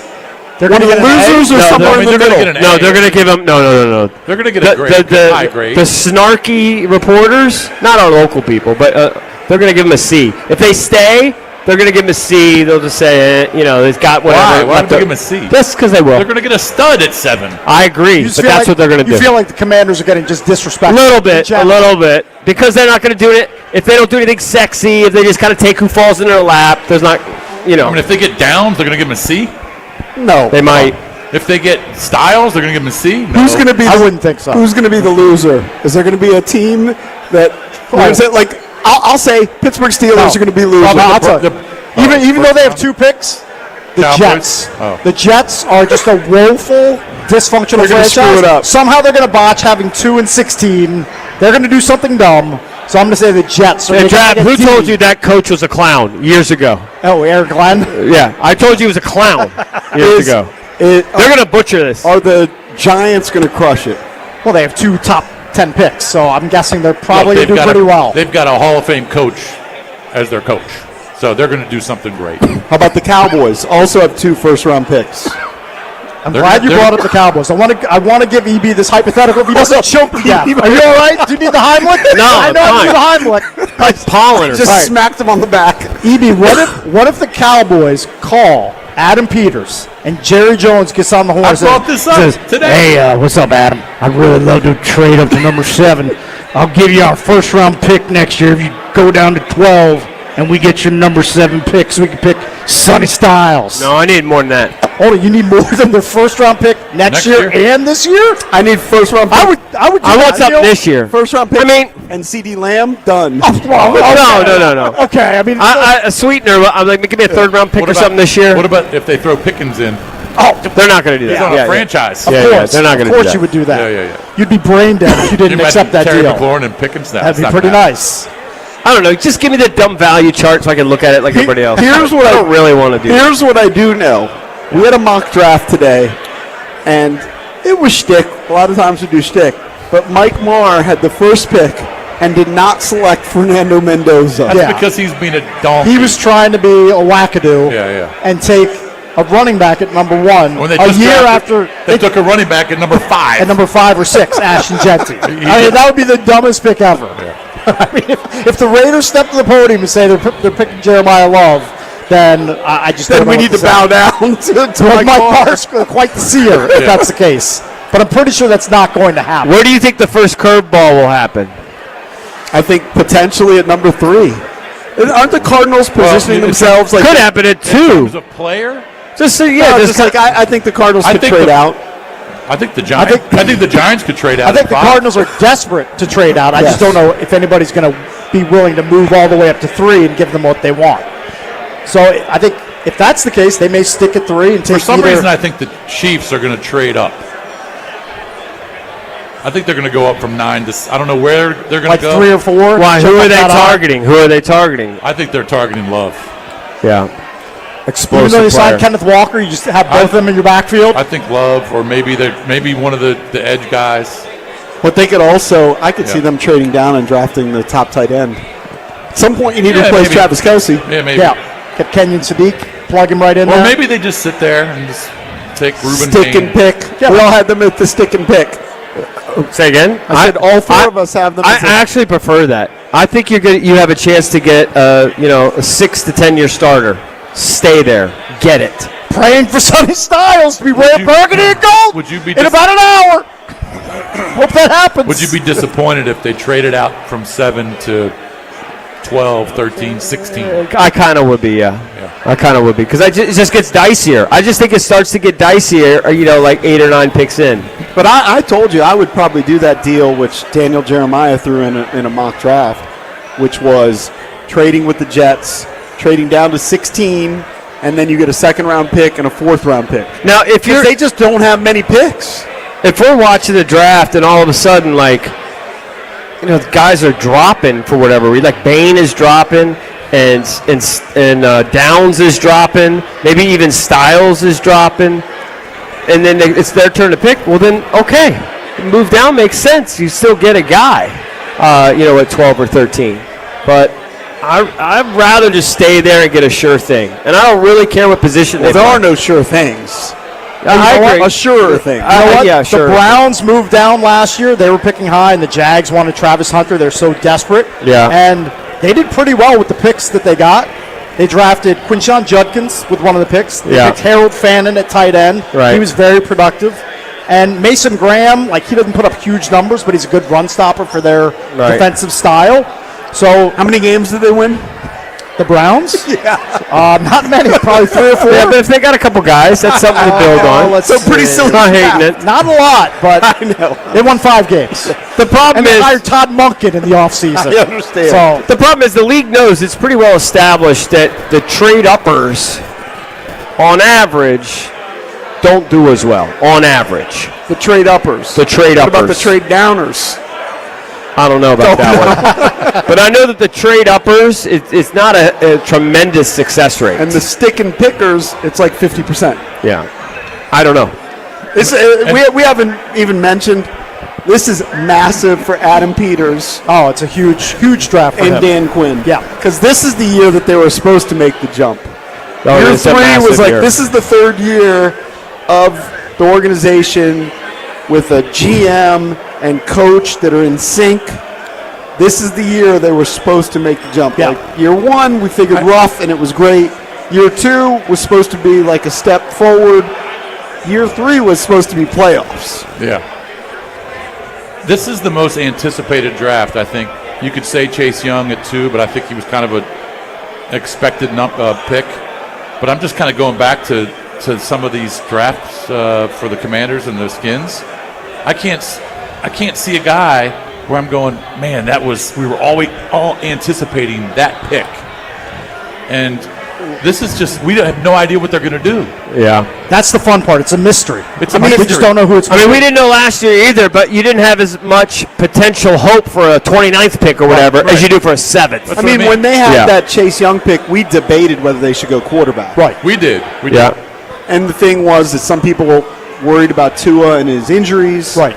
And I don't think Herbert But that was COVID year. Right. And we were all at our homes. We weren't even talking to each other in the same Herbert room. wasn't regarded necessarily as number 2 pick worthy. Yep. In retrospect, obviously they should have drafted Justin Herbert. Yep. But this is massive.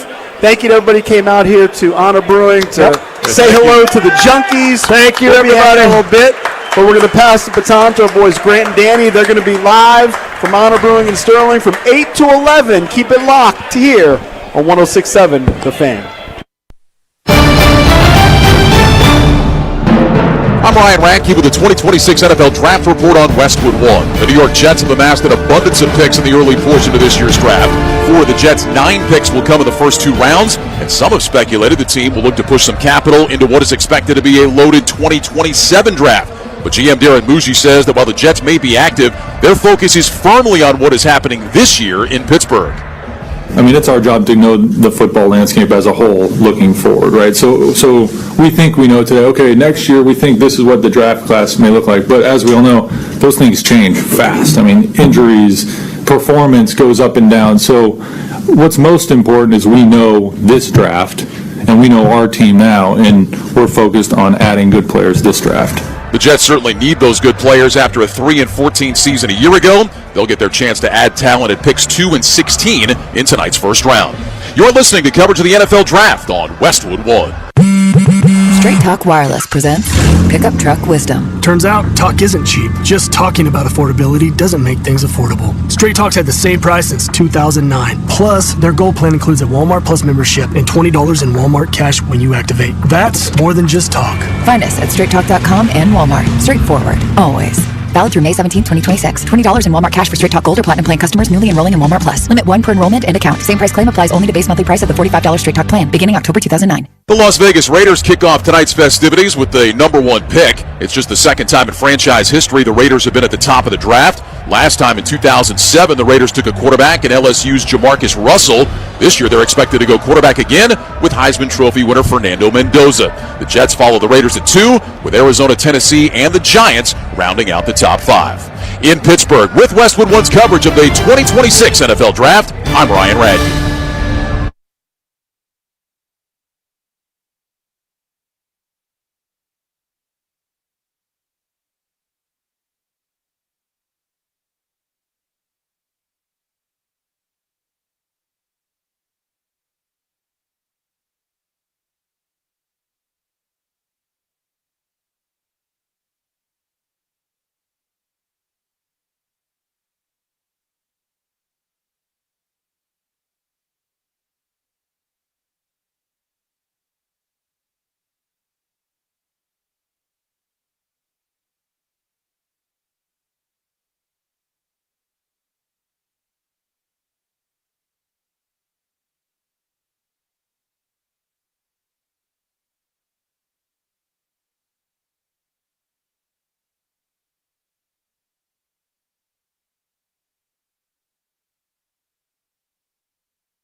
just after 8 o'clock on draft night in the National Football League.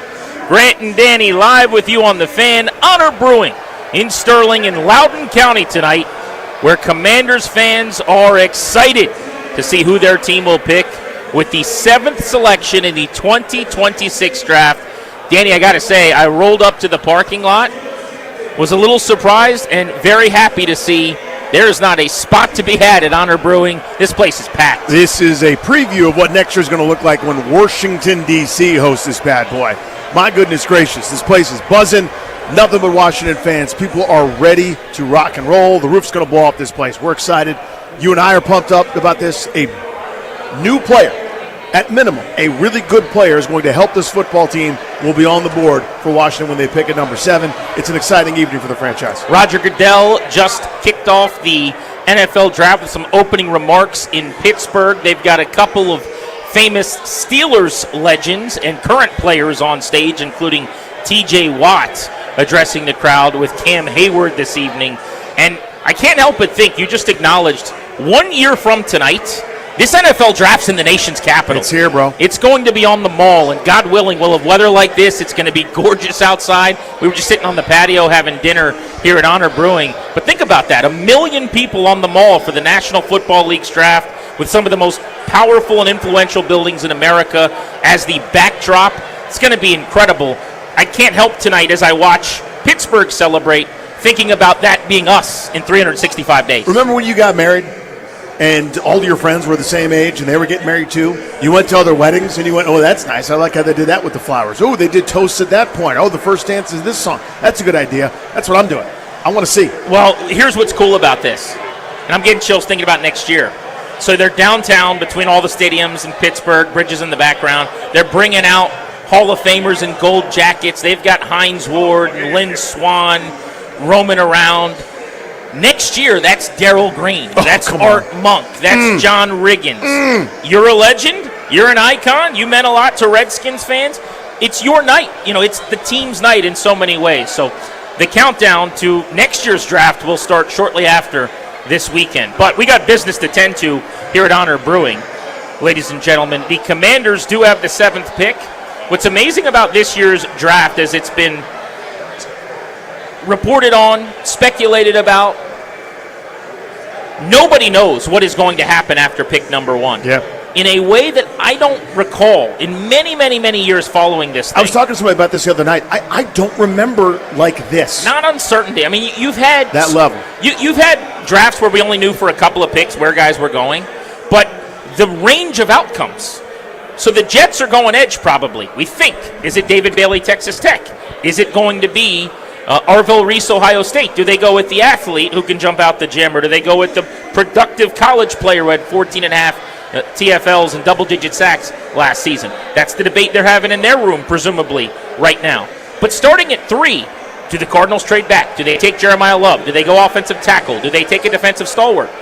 When was the last time you remember that? Like a team in the top 3 that may have 4 different results, and each one of them, it's like a choose-your-own chapter in a movie or something, where that's the multiverse. If they trade back, everything changes. If they take Jeremiah Love, it's version B of the draft. The whole thing's going to swing at pick number 3 tonight. Yeah, we're doing a sliding doors bit, right? I mean, when it comes to these various draft picks and the uncertainty behind it.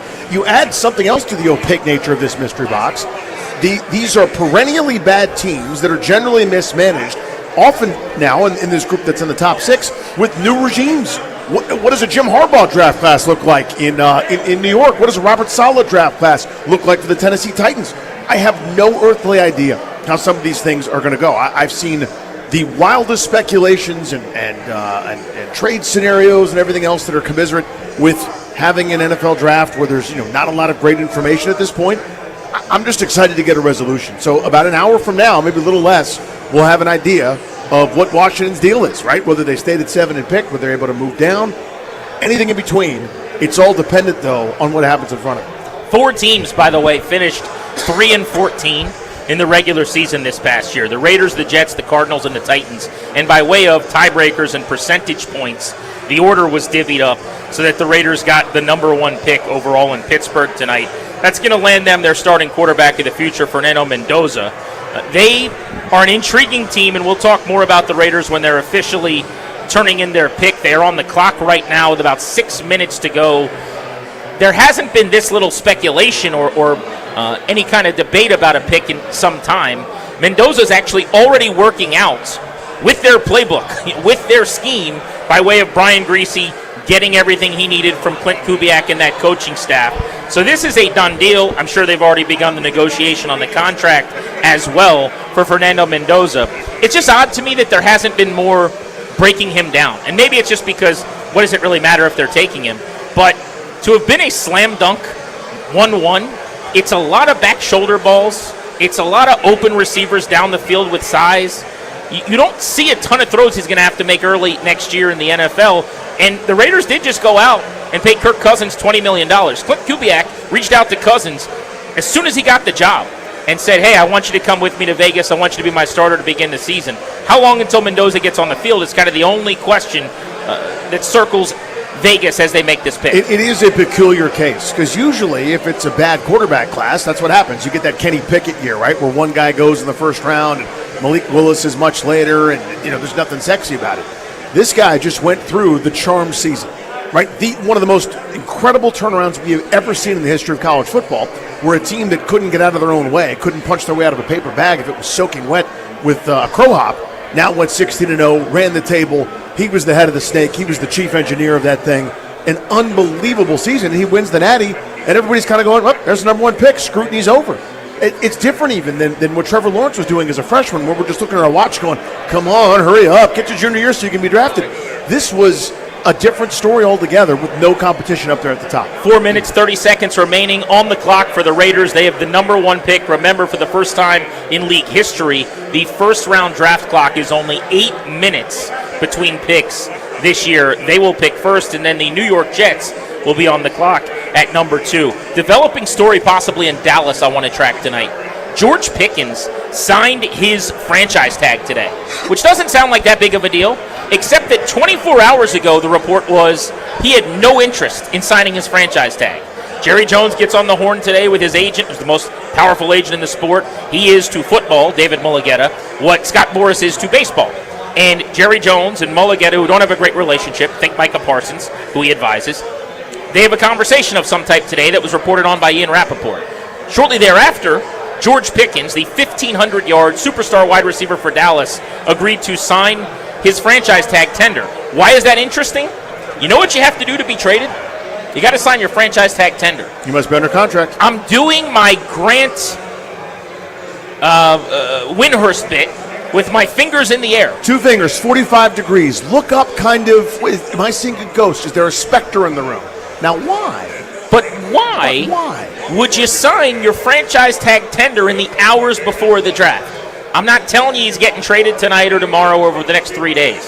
What I will tell you is, to make it possible to trade him, the thing that happened a couple of hours ago, kind of randomly, needed to happen. My antenna is up. I'm calling it. I think he gets traded tonight. I think that's what's happening. The dude that had no interest in anything other than a long-term deal, he's like, listen, I played nice. I did what you guys wanted me to do. I went out and had an unbelievable season. Reward me.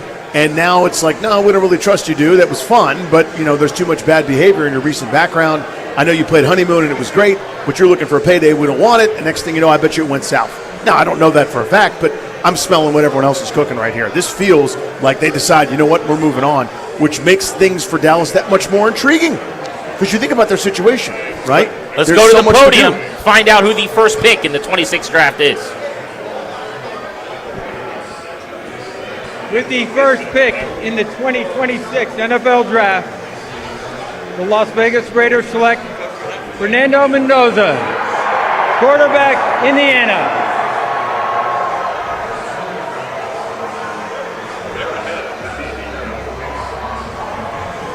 Fernando Mendoza, the pick at 1-1 by the Las Vegas Raiders. Not a surprise in any way. Knew this one was coming. He now joins a quarterback room with the older version of himself, Kirk Cousins. Right. 2 pretty righteous fellas. 2 of the, I would say, more well-to-do kind of Beaver Cleaver quarterbacks in recent league history in Sin City. walking the strip together in Las Vegas. You know, as you do. Mendoza, 6'4" and 3/4, 236 pounds, a redshirt junior who just won the Heisman Trophy this past year and led the football powerhouse in the Big Ten, Indiana, to the national championship in what is one of the most legendary college football and sports turnarounds ever. It really cannot be understated, or overstated rather, how incredible that was. They were Little Sisters of the Poor. They were a punchline. That program was a joke, and again, he was the head of it, along with Kurt Signetti. They did something unbelievable, beyond unbelievable. Whatever's past that, it's a Disney movie script that would get thrown out, right? And to me, I think of him as a pretty clean prospect, and I know a lot of the guys will use that, the scouting people, the draft nicks, whatever, and they think about that as this guy's got no flaws. I think of it this way. You don't have to worry about that dude. You know the intangibles that sometimes would emerge when you hear about Kyler Murray and he'd rather play Call of Duty than necessarily study his playbook, whatever. Whether it was true or not, you don't have to worry about that with Mendoza. You don't have to worry that the guy's going to be out doing something stupid. You don't have to worry that the priority is something other than football. It's basic. It's boring. He will be there. He'll be grinding. I think it's a lower ceiling. I don't think the playmaking gene is there at the highest levels, like the Mahomeses, like the Burrows, like some of the elites in this game. I don't think it's what they're drafting him to do. They're going to try to surround him with a pretty good cast and let him Cousins his way into some postseason trips, hoping for a turnaround. Fernando Mendoza, number 1 to the Las Vegas Raiders. And now, the entirety of what we knew about the first round has come and gone. Here we go. The party's about to start with the New York Jets at pick number 2. We're live at Honor Brewing in Sterling tonight, Loudoun County. 106.7 The Fan's NFL Draft coverage just getting going. We're with you until 11 Eastern. It's Grant and Danny on The Fan.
Honor Brewing, Sterling, Loudoun County, the site of our 106.7 The Fan draft coverage.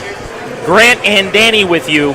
We're taking you through 11 East time tonight and throughout round 1 of the NFL draft. The Commanders have the 7th pick. The New York Jets are on the clock. We'll have their pick in moments right here on The Fan. Fernando Mendoza went 1-1 to the Las Vegas Raiders. Now, pick 2 for the Jets is intriguing. If they take David Bailey, the edge from Texas Tech, it almost certainly means neither of the 2 edge rushers will get to Washington, because the one of the 2 that might be more capable of sliding is Bailey, the more productive of the 2 players, interestingly.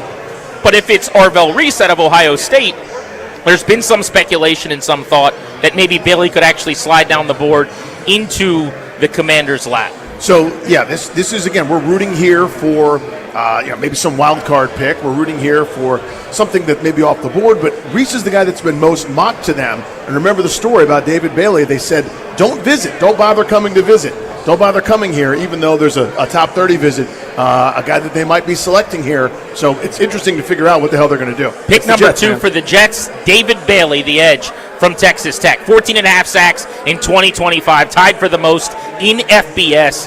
Bailey in a debate. We've seen these at the top of the board between edges before. Think about Aiden Hutchinson, Michigan, and Trayvon Walker that year, I believe, who ended up going 1-1 to Jacksonville. Mm-hmm. Do you want the guy that has the numbers, 79 pressures in college, 29 sacks, 42 tackles for loss, 10 forced fumbles in his career, Texas Tech, Stanford before that, or the guy that has the measurables, who has barely played edge in Arvell Reese? He hasn't been asked to do it a whole lot. He's an off-ball linebacker like Sonny Styles. He's a green dot, basically, at the second level, and he's now going to stand up. He's making that Micah Parsons transition. I like Bailey more. You've seen it with your eyes. I think he's a safer pick, 6'3" and change, 250. I think he plays the run with passion. The problem is he's not strong enough upper body yet to actually set the edge, and so there's some knocks on his run abilities. But he's going to get better, man. Though, right? He's going to get bigger. He's going to get better, and you've seen it collegiately at Texas Tech. This is somebody that I loved coming out. I was hoping against hope that he would be there at 7. Knew it was a long shot, but that's who I wanted. Because what everybody acts like when they talk about Reese and the ceiling, and I see the ceiling too. I see Micah Parsons 2.0. I get it. I'm not crazy. But you look at it and you go, the idea that he's a finished product, and he didn't have upside either. This is a great player now who's got more in the tank, in my view. All right, buckle up, Buttercup. The Arizona Cardinals are on the clock. Only a minute 40 to go before their pick has to be turned in.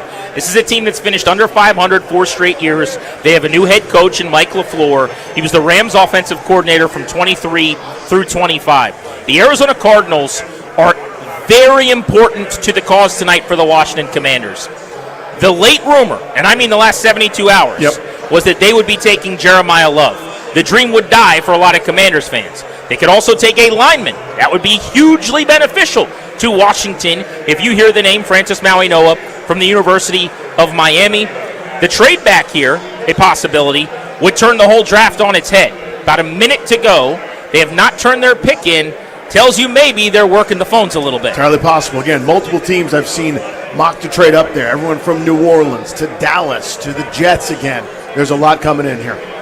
The pick is in for Arizona. Now, about 3 weeks ago on the show, I told you that I had heard they were going to take Jeremiah Love. Yep. People made fun of me. That has become a rumor. Everybody now thinks it's just smoke. I believe that Mike LaFleur has a lot of influence in that building as the new head coach. Yep. They don't need a running back at all, oh, by the way. They have, well, let's go to the podium and see what they're going to do.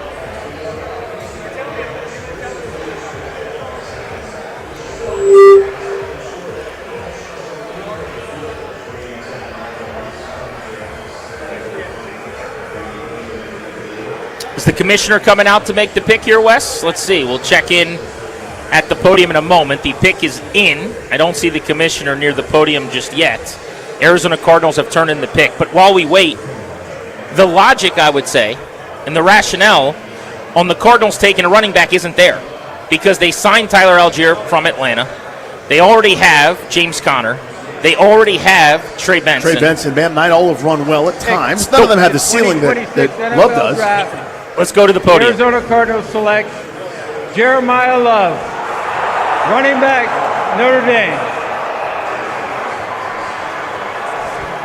The dream is dead. There it is. The Commanders will not be getting superstar running back Jeremiah Love, the player that was too much of a running back, just not important enough a position group player to go to Washington at 7, just went 3rd. So don't worry, Commanders fans. He went 4 picks before the Commanders. How about the reaction in-house? Yeah. I mean, that was a lot of people's hopes and dreams. Some groaning in there, yeah. Going up in smoke in front of their eyes. But I got to say, the intel was good, man. Yes, it was. It does not make sense. But they were saying for a couple of weeks internally they were taking Jeremiah Love, and they did it. Yeah, there you have it. Again, it's not something that I would do there, given their roster, given their construction, given now that they've got, 4 or 5 quality backs, none of them as good as Jeremiah Love, but yeah, I suppose shore up the strength, I suppose. It's not quite the Nationals going after Max Scherzer when they had a good staff. I mean, they still have gaping holes. This is still the 4th place team in that division. By the way, if you're a Cardinals fan, you got the best player in the country, possibly. Yep. You got to strike up the band ball carrier, 1,300 yards, 18 touchdowns in 2025. He is electric. He's going to be fun. His jersey's getting purchased out the wazoo tonight. Algier Connor Benson. You can't take a running back at 3 when you've already got 3 on your roster. The skill guys ain't the problem in Arizona. That's not the issue. Marvin Harrison Jr., Kendrick Bourne, Michael Wilson. If you don't know, get to know Michael Wilson. Oh, and by the way, the best tight end in football, Trey McBride. Your quarterback is still a mystery box. It's not a good place. Jacoby Brissett's like, yeah, I ain't coming. I suppose you're going to do the Gardner Minshew ride. Enjoy that very much. Your offensive line stinks. Your defense is terrible. The division's really good. You're also in the division. But now, listen, you got the best player maybe in the draft. Yes. So if that's the thinking, God bless you. Maybe LaFleur's got something up his sleeve. Jeremiah Love, Notre Dame running back and Doak Walker Award winner as the nation's top back in 25, is the 3rd overall pick. He becomes the first top 5 pick at running back since Saquon Barkley to the New York Giants. You just don't see backs go that high anymore. But he's different, and this draft class is unique. So what does it mean for Washington? That's, I think, what a lot of people want to know. How does that affect us? No linemen have gone to me. We talked about this a lot. This is the doomsday scenario. This is the bad one. Well, possibly. We'll see. I mean, the last thing I'd heard today was that the Commanders were going to be taking a defensive starter. Now, if Love was there, that could have changed the math. Nobody thought he was going to be there. So I don't know that anything's really changed. I think this has been chalky. We knew the Jets were going edge. You wanted it to be Reese if you were a Commanders fan, not Bailey, because there was a slim chance that Bailey gets to you. There's almost no chance Reese does. He's going here to the Titans or possibly to the Giants at 4 or 5 likely. But Love going 3rd means that the defensive starter gets pushed down 1 spot further toward the Commanders. So most likely they're going to be staring at Mansour Delane. We knew that. They could be staring at Caleb Downs. Yep. We've talked a lot about him.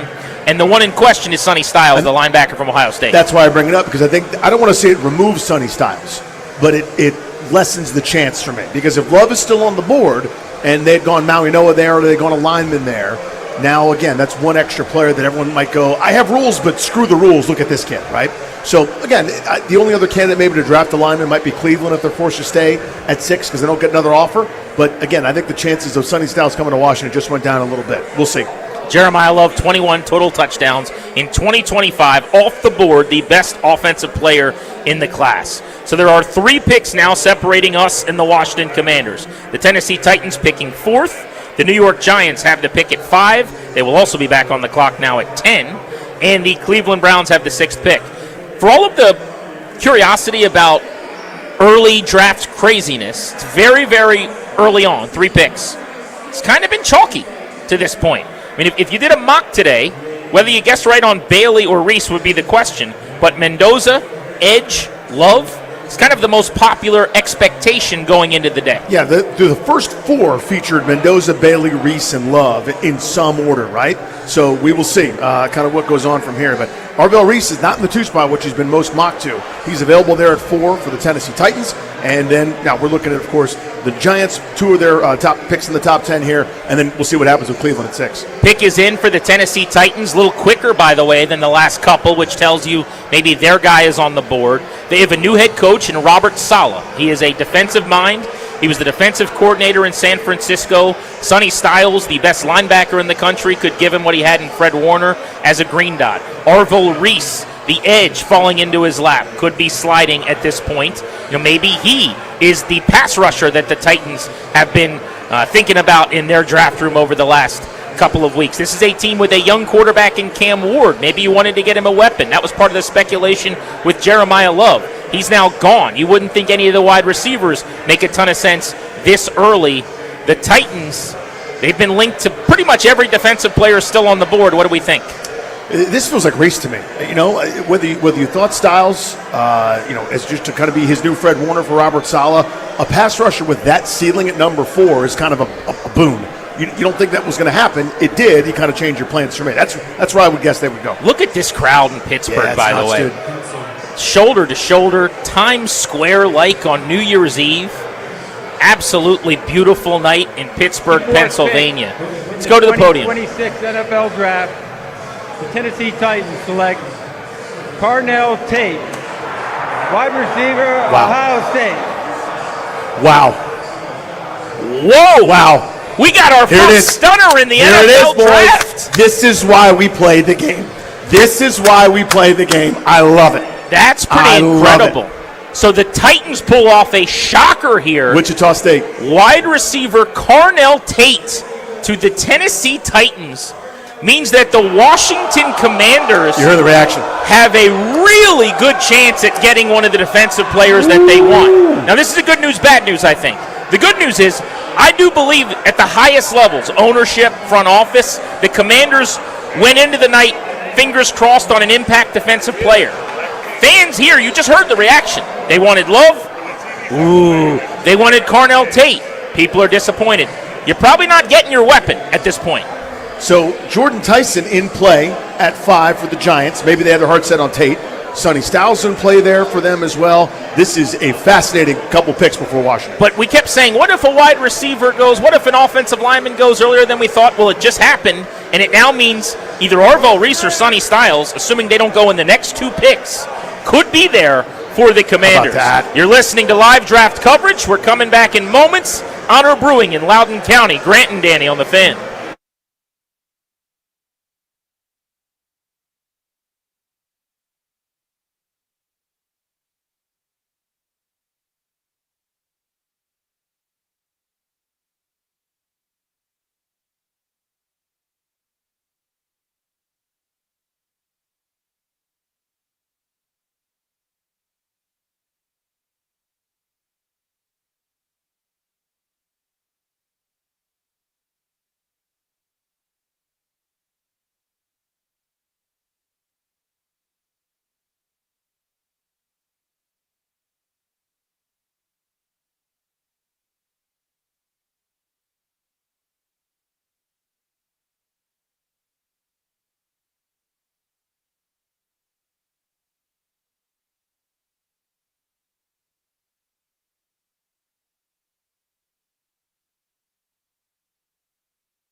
With Danny, I'm Grant. This is The Fan, the 106.7 The Fan NFL Draft coverage coming your way tonight from Honor Brewing in Loudoun County. We're out in Sterling. We'll take you up to the end of the first round and 11 o'clock Eastern tonight. The New York Giants are on the clock after the Titans just pulled off the draft's first surprise, wide receiver Carnell Tate from Ohio State. So Fernando Mendoza went 1. David Bailey, not Arvell Reese, who slid down the board a bit, was the second pick by the Jets. Jeremiah Love, as was the recent rumor, went 3 to the Arizona Cardinals, and then Tate, the first receiver off the board, and a possible Commanders target, went 4th. What's happening right now, though, is that some of the really elite defensive talent seems to be being pushed down toward Washington, including Ohio State Buckeyes Sonny Styles and Arvell Reese. So now you sort of look at Cleveland, you look at New York, potentially in those spots, although there's rumors of a trade here for somebody moving up to Cleveland spot. They've been desperate to trade out of that 6th spot all along. It's like the fantasy draft, right? We go, I'm happy with any of these 3 wideouts or any of these 3 tight ends. And next thing you know, one of those guys doesn't go, sort of the math works out for you. So this will be fascinating here, what the Giants do in this spot. They were rumored to like Jeremiah Love. He's gone. This is a Sonny Styles pick potentially. That feels very John Harbaugh. So we'll see, man. This will be fascinating. The New York Giants picking at 5. The Cleveland Browns have the 6th pick. Let's get to the podium here in moments. Commissioner Roger Goodell, the Giants making their first selection of the John Harbaugh era. Program for Survivors, TAPS, one of the NFL Salute to Service partners. We are honored to recognize the surviving family of United States Army Major Paul C. Volke.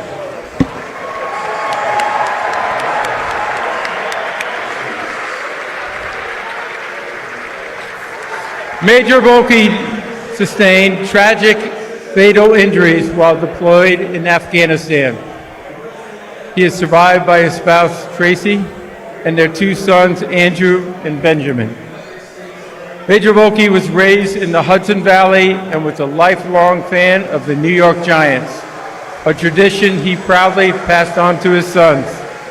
Volke family, take it away.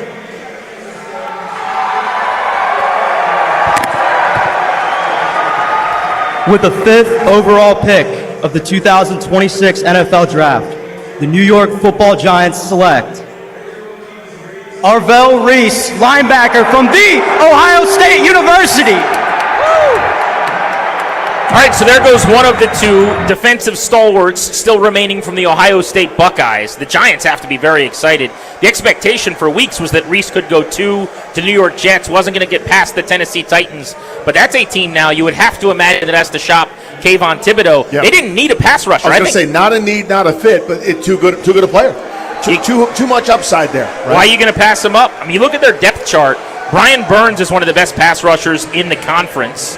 They last year drafted one of the better rookie pass rushers in the National Football League as well. So really started to come on in the second half of the year. Yeah, they're formidable up there. I mean, that's the strength of the team. Well, here's the play. I think you have Abdul Carter and Brian Burns on the edges, and then you move Arvell Reese around. You let him stand up, come from the second level. That's going to be a pain in the butt for David Blau to deal with in New York. That's your 2025 Big Ten Butkus Fitzgerald Linebacker of the Year. The Ohio State Buckeyes, well represented in the top 10 conversation, made about 70 tackles, 6.5 sacks, 10 tackles behind the line of scrimmage this year.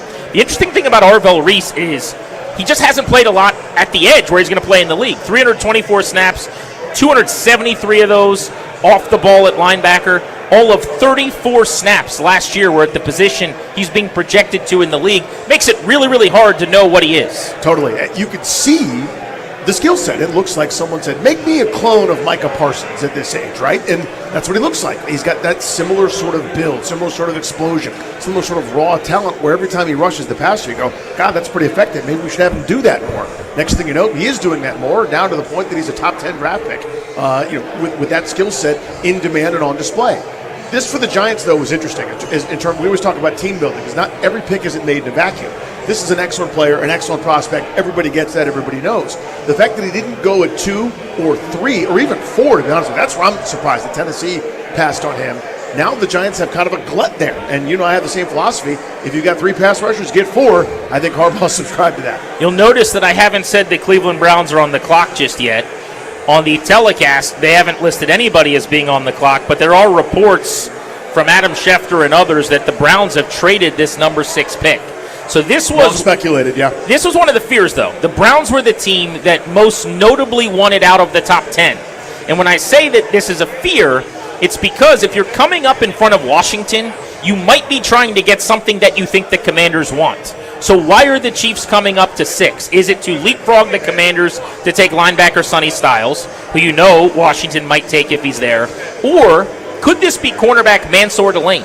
Remember, they traded Trent McDuffie to the L.A. Rams this offseason. They have a need there now. They got a first-round pick later in the draft because of that deal. But Kansas City, without a cornerback one, could they pounce on Mansour Delane from LSU, who's one of the Commanders' top potential targets as well? They're not leapfrogging Washington, though, if it's not a player that has been linked to the Commanders. So it feels to me like this will be one of those two defensive starters. I don't think it's Downs, because he's probably there at 9. It feels Styles to me, or maybe it feels Delane to me. One of those two. So to be clear, it's the Kansas City Chiefs coming up from 9 to 6, 3 spots. And now the question is, why'd you do it? We'll get you the full haul here in just a moment. Toby, grab me the details when you see him on that full trade. The quick recap of what's taken place if you're just jumping in the car in the NFL draft. We're 5 picks in. Fernando Mendoza, 1-1. Very expected. David Bailey, the edge from Texas Tech to the Jets.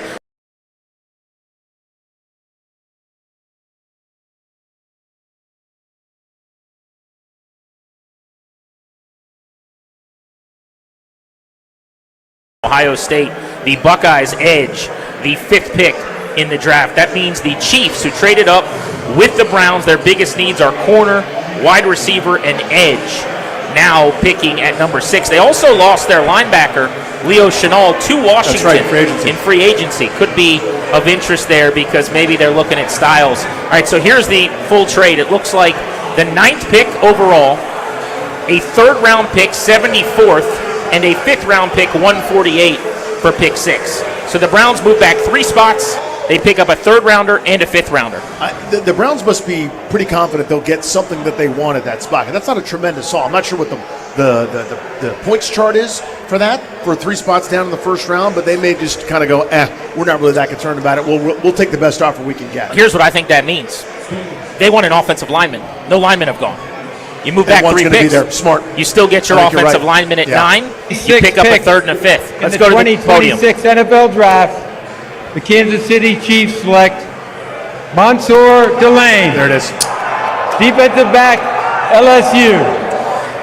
There goes Mansour Delane. So that was, in my opinion, the most likely outcome for the Washington Commanders coming into the night. I did not think there was a way he was going in front of Washington. What I didn't account for was Kansas City getting in front of the Commanders to draft him. So that means Delane is gone. The Commanders will not be taking a cornerback at pick number 7. But with Washington now on the clock, Sonny Styles has fallen into their lap. Is there any way the Commanders don't take Sonny Styles? Listen, Styles, Downs, who's Ohio State teammate, that seems to be staring you right in the face right here. I didn't think Styles would be available. That was the most mocked to this team, by the way, for a lot of people over the last 48 hours. If they end up with Caleb Downs, it tells you that throughout this entire process, they have been high enough on him that we didn't talk enough about it. I think a lot of people were dismissive, maybe because safety hasn't been a huge need, or because either the size or the measurables doesn't feel like RAS score isn't a 9.9999. Not a Peters guy or what have you. But if they take Caleb Downs here over Sonny Styles, obviously it means he's higher on their board, and he was their guy from Jump Street. I will be stunned if this is not Sonny Styles. It feels Styles to me. So Kansas City leapfrogging them to take Delane tells you that may have been the priority for Washington, or at least that was the perceived priority. Like around the league, knowing, hey, this guy's not going to get to us there. I don't know if New Orleans would have done it at 8, just after Washington. Cleveland certainly didn't have any interest at that spot, so there you go. Kansas City moves up. They didn't have to give up a ton to move up 3 spots to get their man in Mansour Delane. But now Washington has the choice. A couple Ohio State defenders. Sonny Styles is available. Jordan Tyson, wide receiver, Arizona State, is still available. Caleb Downs is there. You could go maybe a little bit more rogue in terms of Mekhi Lemon further down the board, but it feels Styles to me, doesn't it? So I'll rank it in likeliness, I think. Yep. Styles has to be 1. 1. I would think that Caleb Downs, I'm going to go down the board a little bit, would be 2. 2. And then you could pick your weapon, probably, which receiver do you like more, Mekhi Lemon or Jordan Tyson? I would say Jordan Tyson would be 3rd on my list there. But no way Ruben Bain, right? I don't think so. There are people in that building that love Ruben Bain. There's absolutely no doubt about that. That would feel rich to me based on the trend of the last week. The last thing I was told today, I tweeted this about an hour and a half ago, was they wanted a defensive starter. And they expected Delane and Downs to be the conversation. I don't think they thought they could get Sonny Styles. So if the information a lot of us have had is correct, that was the guy, if he slid to them, they'd take him. It's going to be very, very surprising if they don't. The last caveat would be that Adam Peters works in the dark. He works in the shadows. Yep. Nobody ever knows what he thinks.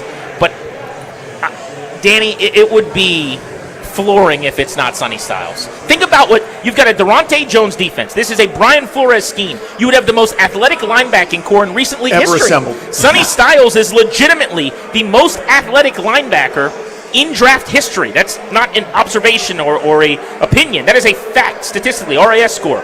The guy that finished 3rd all time when he came out in terms of athleticism score at the linebacker position out of almost 2,500 was Leo Chenal. You have 2 of the most athletic linebackers, if you take Styles, in the history of the league, to go along with Frankie Louvu, who's badass coming from the second level. Think about the things you could draw up in that cross-bucking, A-gap, game-running, linebacking core scheme. I'm salivating thinking about it. Oh, I like giving Louvu less responsibility, and that sounds very negative. I don't mean it that way. Basically say, you're downhill. We'll run and care for the rest and kind of figure it out.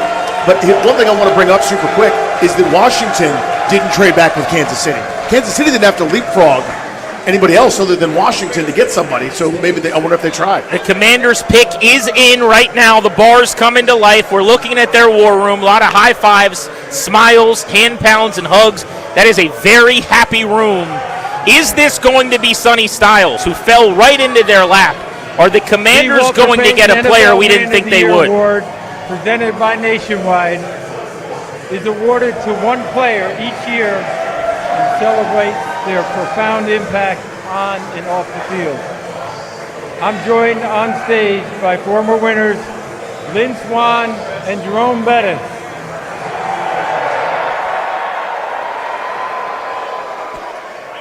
And the league welcomed its newest member to the prestigious club 2 months ago, Super Bowl champion and 6-time All-Pro Bobby Wagner. Way to go, Bobby. On behalf of the Payton family and Nationwide, I encourage players drafted this week to make their community and the league a better place.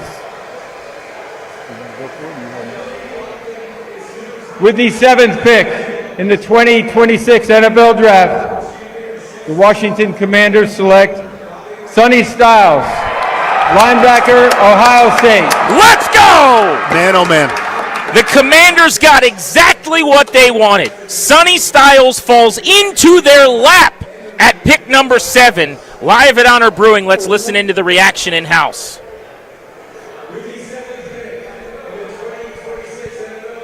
Goodell's making the announcement.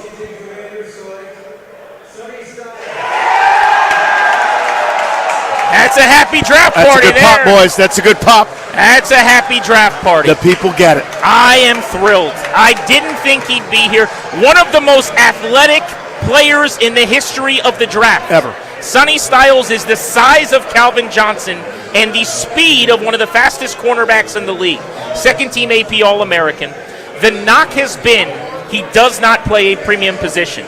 Inside linebacker, that green dot, is not a premium spot. The highest paid players at the position are not paid an elite level. And so typically, this is not something you want to draft in the top 10. But I think you've got to account for this new scheme. I just don't think anything's typical this year. Number one, I think you touched on it, scheme. Number two, this draft this year. I think you have to kind of throw typical out the window. A running back just went number 3 overall to a team that's got 4 pretty good running backs. There's no normal this year. You know what I mean? The number 1 overall pick wasn't scrutinized by anybody. But for Washington here, if you just use him as a plain old middle linebacker, waiting to flow to the football and make a tackle 4 yards down the field of a running back, you're wasting your time. You have a Ferrari. You have the ultimate sports car. you have the guy that can do all sorts of things that very few people that have ever played this game can do in terms of athleticism, in terms of sprint speed, in terms of quickness, agility, strength, all that combination for a guy that's still learning the position. Missed all of 2 tackles, not 1, 2 tackles last year for the Ohio State University. Your athletic linebacker core is now off the charts in terms of that kind of a grade, and it opens up all sorts of possibilities. Look at the difference in a year. Last year, you watched this slow, plodding defense. And at linebacker, Bobby Wagner did some really good things. He still has some strengths. They could not run. They could not cover. They could not run side to side. If you ran outside zone, if you got outside the tackles, it was curtains. That linebacking core a year ago was one of the slowest and least athletic in the National Football League, unless Jordan McGee was on the field. They have added Leo Chenal, who is one of the 5 most athletic linebackers in football, and Sonny Styles, who tore the combine to shreds. Now, there will be some that'll say he's a combine warrior, more athlete than tape or what have you. He just started transitioning to linebacker over the last couple of seasons. He had been a safety. He does not look like your traditional linebacker. This is now positionless football. And I'm telling you, in this scheme with Durante Jones, where everybody moves around, where you got people standing up in all angles of the defense, and you're running games in the A-gap where you're basically asking one linebacker to take a guard on and the other to loop behind him.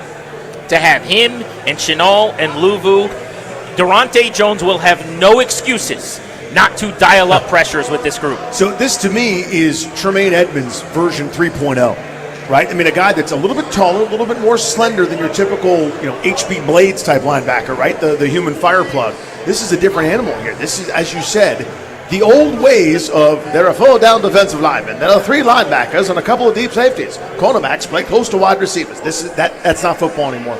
It's not. Teams are too multiple. Defenses are now responding as such. So I made this argument a little bit. Frankly, I wasn't spending enough time thinking that Styles could be possible there. I thought he was going to be gone at 4 or 5. So that's on me. But one of the arguments I made a couple weeks ago in a sea of arguments is, yes, this position has not been as valued. Tight ends are starting to rake it in. Now you're looking at different slot receivers. You're looking at certain elements of offense and defense. This is a corresponding move to where the league is going, in my view. You're going to where the puck is going, not where it is. Sonny Styles, second-generation National Football League players. Father won Super Bowls in the NFL. 6'5", and he runs a 4.46 at 244 pounds. Played safety to kick off his collegiate career and then moved to linebacker. The Ohio State Buckeyes have already had 3 of their very best come off the board. We talked for months about the possibilities for Washington. The moment Sonny Styles went to the Combine and turned in one of the great weeks we've ever seen, it felt like he was not going to be there. And because the Tennessee Titans took Cornell Tate, which nobody had. I didn't have it. That hasn't been mocked once by anyone. That's the best kept secret in recent draft history. Sonny Styles falls to 6. Feels like maybe he goes there and the Chiefs leapfrog Washington to get Mansour Delane.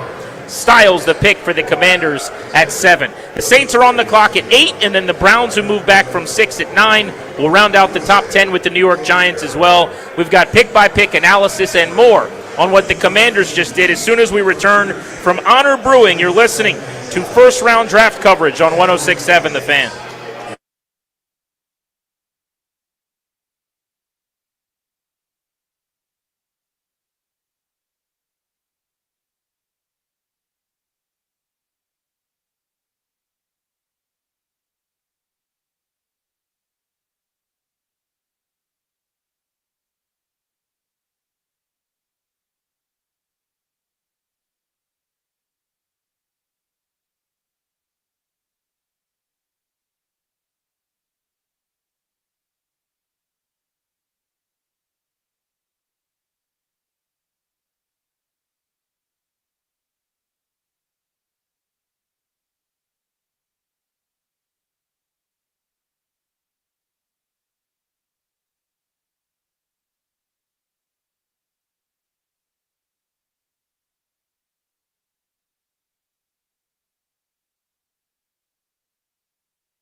Bracket Honor Brewing in Loudoun County. We're out in Sterling tonight. 106.7 The Fan's first round NFL draft coverage continuing.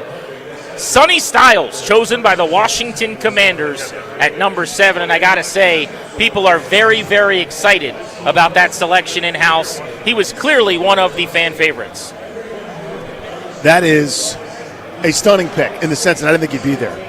I just couldn't believe it. I think a lot of fans were pleasantly surprised. Now, I will say this. Credit to everybody that we had our Grant and Eddie mock draft where we asked a bunch of DC media dignitaries. Easily the most mocked player to Washington. Right. I think it was 9 out of 17 or 8 out of 17. And I kind of went, well, that's nice. I'd like that too. But come on, right? I guess not. So that's an interesting way to put it because you're right about the stunning nature. The chances of him being there felt like it was like 20%. But that had gone up a lot. In the last week or two, in the same way that we started to hear a lot about Jeremiah Love going up the board, everybody wondered if that was smoke or not. Styles started to get pushed down the board. I remember asking a guest with you about a month ago, and someone said, probably a less than 5% chance he's there for Washington. Same question this week to a different guest, maybe about a 20% chance. If he was there, you knew he was probably their guy. And I go back to this conversation I had with someone today in the building about defenses winning championships and the idea that you build through the middle.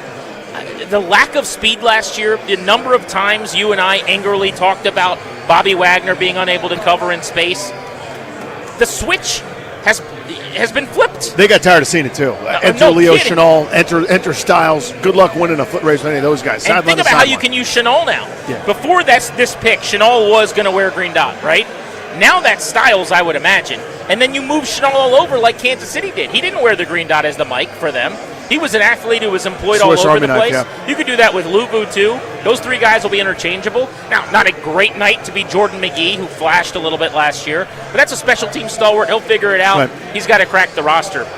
Hard not to be very excited if you're a Commanders fan. The 8th pick, by the way, just moments ago was made by the New Orleans Saints. They took Jordan Tyson, the wide receiver from Arizona State, who this past season team highs in catches with 61 and yards over 700. He missed 3+ games with an injury. Scored scrimmage touchdowns in his first 7 games last season, 8 catching, 1 rushing. But he missed parts of 2022, 2023, and 2025 with injuries. He's had an ACL, an MCL, a PCL, and hamstring problems. Had a collarbone as well. If he was healthy, Jordan Tyson would have gone where Carnell Tate did, I think. But because of the red flags for injuries for him, he's wide receiver 2 tonight. Yeah, we talked about this a bunch. We talked about it this afternoon on our show at Nats Park. I'm sitting there going, if he's healthy, if he only had one of those things, instead of 3 each season, something major happened to him that kept him out of action, he would be the guy I'm sitting there going, please, at 7, you got to take this dude because he's a baller. He is as talented as anybody that you're going to see, but again, it's opaque because of the injury. But my goodness, to see a route runner, he's explosive, he's everything under the sun. New Orleans didn't hesitate there. That was one that was quiet, but there was a little rumbling that he would go there. I want to go back to one thing super quick. It's about Kansas City leapfrogging Washington for Delane. They didn't trade with Washington, right? Because they knew, or at least thought they knew, Washington was in on Delane. They didn't trade up for Styles, which I found really, really interesting. Well, I wonder, though, if Delane was their guy, which he obviously was, I think Styles was Washington. In the 2026 NFL Draft, for the commissioner. The Cleveland Browns select Spencer Bono, tackle, Utah. That's why they moved back 3 spots. The Browns, everybody. They knew they were taking someone that was not going in front of them. Yep. So, by the way, we debated between tackle or wide receiver for them for months here at 6 in front of Washington. It was O-line probably all along because they could have gotten Tyson. They could have gotten Mekhi Lemon. Both of those picks would have made more sense at 9 than 6, and they came back 3 spots, which I think tells you after there were no offensive linemen gone through 5 picks, their guy was going to be there. This is the big man from Utah. First lineman off the board is not Maui Noah with the back injury. That's what I was going to say. So we always play what's smoke, what's not, what's rumor, what's not, what's misdirection. Maybe that back thing with Maui Noah was real. And it's knocked him down the board. I'm stunned he hasn't gone in the top 10 yet. I thought if there was a lineman that would go, it would have been him. I am curious to see if the Giants, who were all over Jordan Tyson, I had him pegged to them at 10 the entire process here.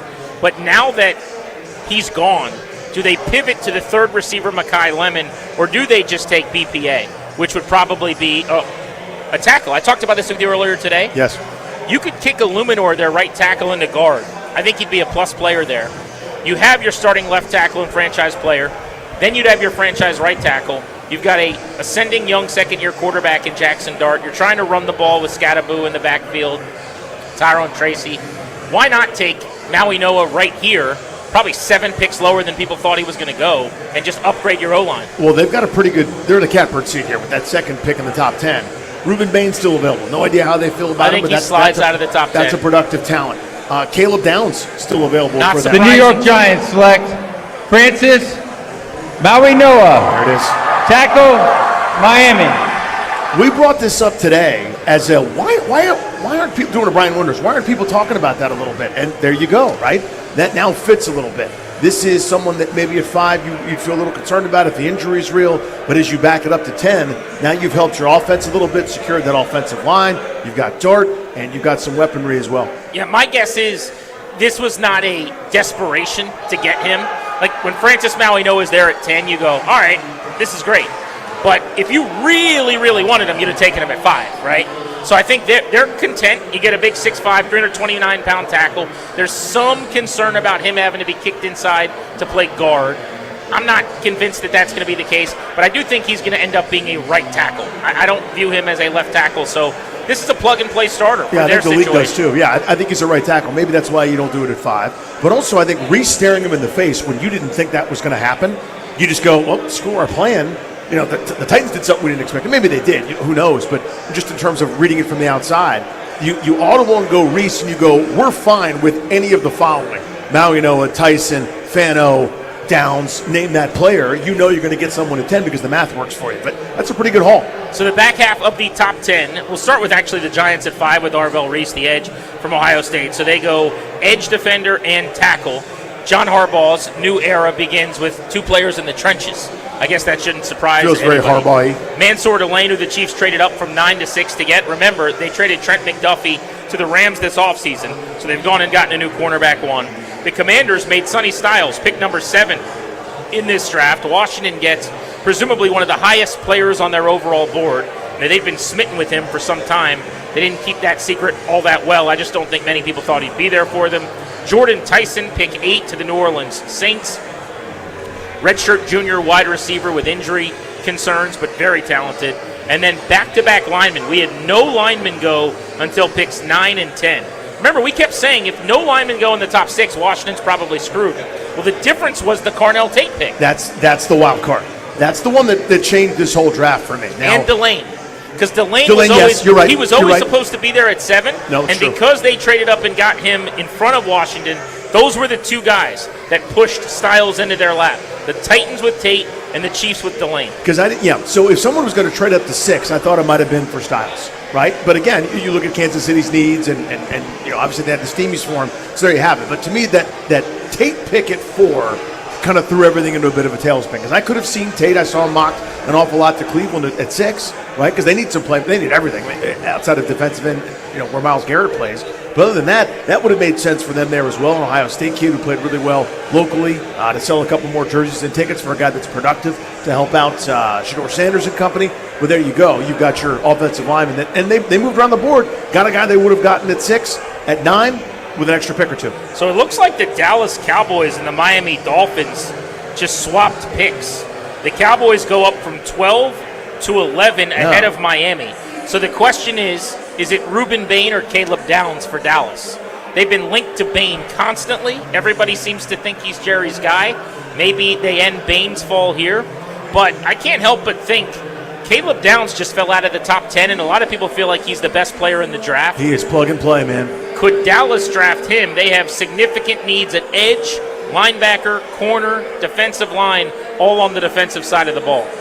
There's no wrong answer there, honestly. I mean, it feels like Bain is a Cowboy type player, right? A little bit of baggage off the field, hyper productive, and next thing you know, he's the type of guy that I don't know that I would have selected him here, but certainly don't want my enemies to get him, right? And there you are, potentially for Bain to fall there. But again, the Cowboys are in a really good spot here. Outside the top 10, maybe the best player in this draft, Caleb Downs, it's either him or 1 or 2 other guys.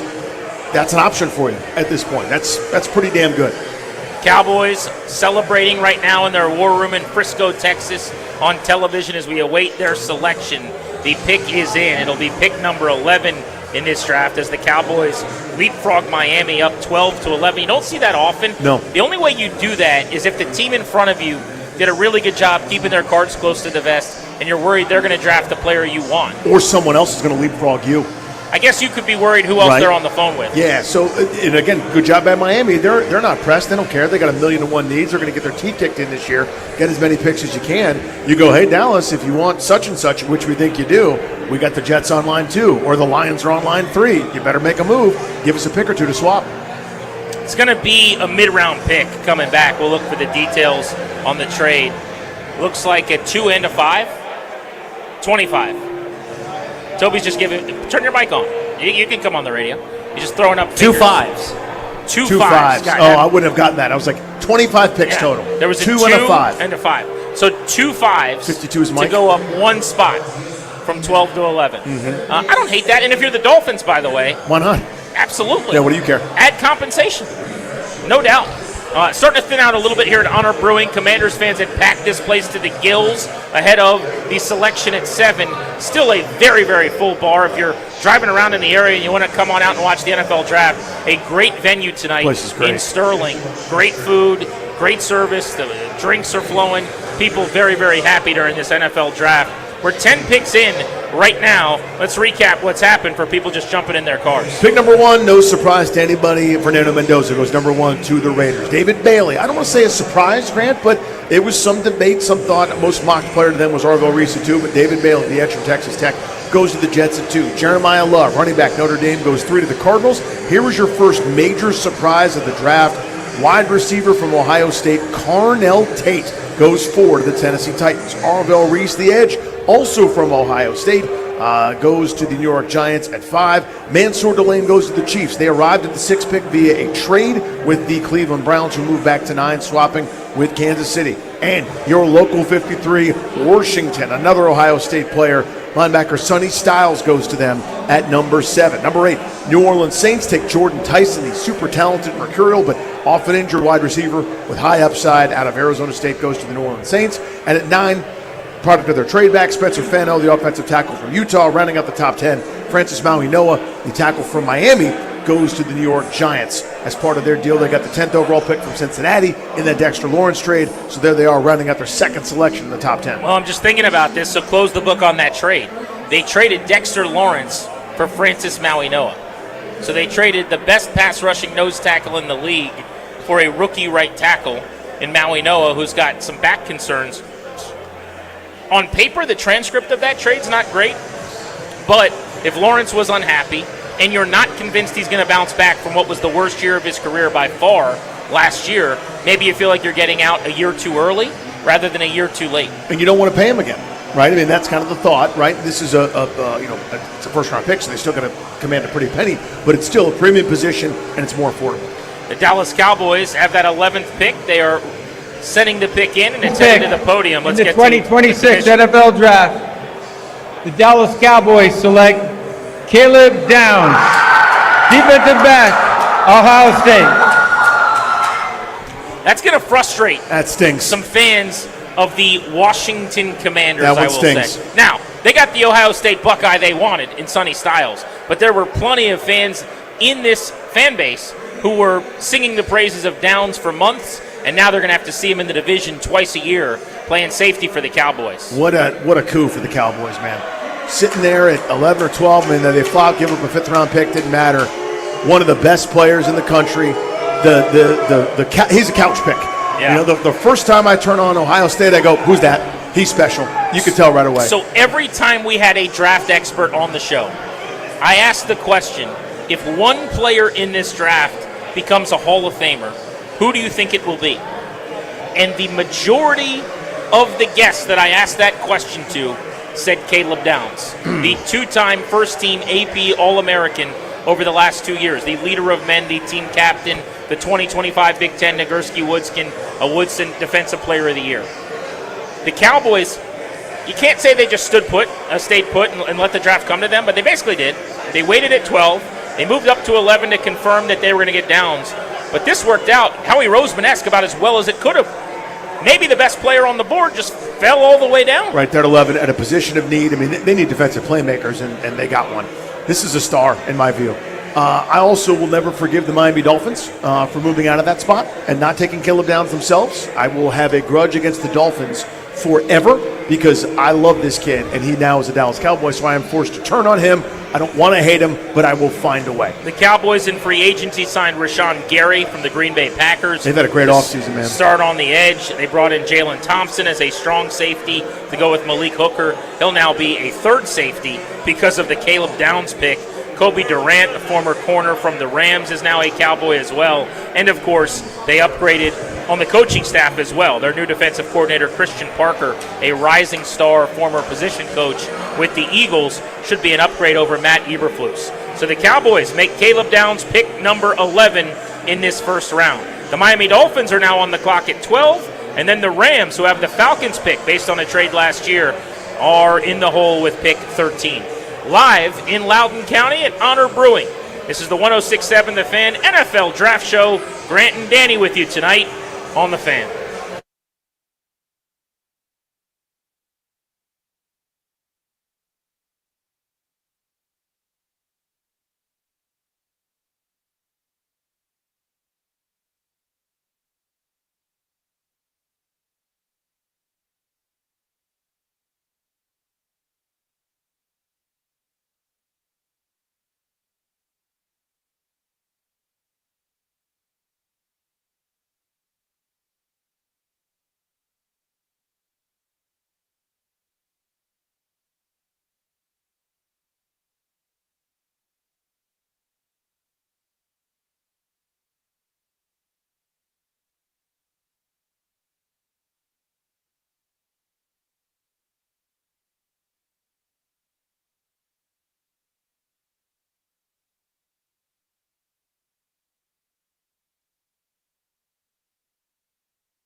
Brian Radke with the 2026 NFL Draft Report on Westwood One. There was no drama at the top of tonight's first round. The Raiders were expected to go with a quarterback, and they did exactly that. With the first pick in the 2026 NFL Draft, the Las Vegas Raiders select Fernando Mendoza, quarterback, Indiana. Mendoza led the nation in touchdown passes last year with 41, won the Heisman Trophy, and led Indiana to a perfect 16-0 season and the school's first national championship. He's the first Hoosier to ever be drafted number 1 overall, and he's the first-round pick from Indiana since wide receiver Thomas Lewis went 24th overall to the Giants in 1994. You're listening to coverage of the NFL Draft on Westwood One. For a limited time, get 40% off an NFL Plus annual plan. With NFL Plus, stream the NFL Draft live on NFL Network and get access to live out-of-market preseason games and live local games and primetime games on mobile during the regular and postseason. And with NFL Plus Premium, watch every touchdown every Sunday afternoon during the regular season on NFL Red Zone, stream game replays, and more. Offer ends April 25th. Sign up today at plus.nfl.com/radio. Terms and conditions apply.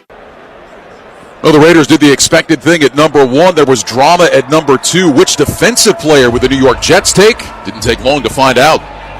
With the second pick in the 2026 NFL Draft, the New York Jets select David Bailey, linebacker, Texas Tech. Bailey transferred to Texas Tech from Stanford. He was a first-team All-American last year. He led the FBS with 14.5 sacks in his lone season with the Red Raiders. The Arizona Cardinals are currently on the clock. They have pick number 3 in tonight's first round. Live in Pittsburgh with Westwood One's coverage of the 2026 NFL Draft, I'm Ryan Radke.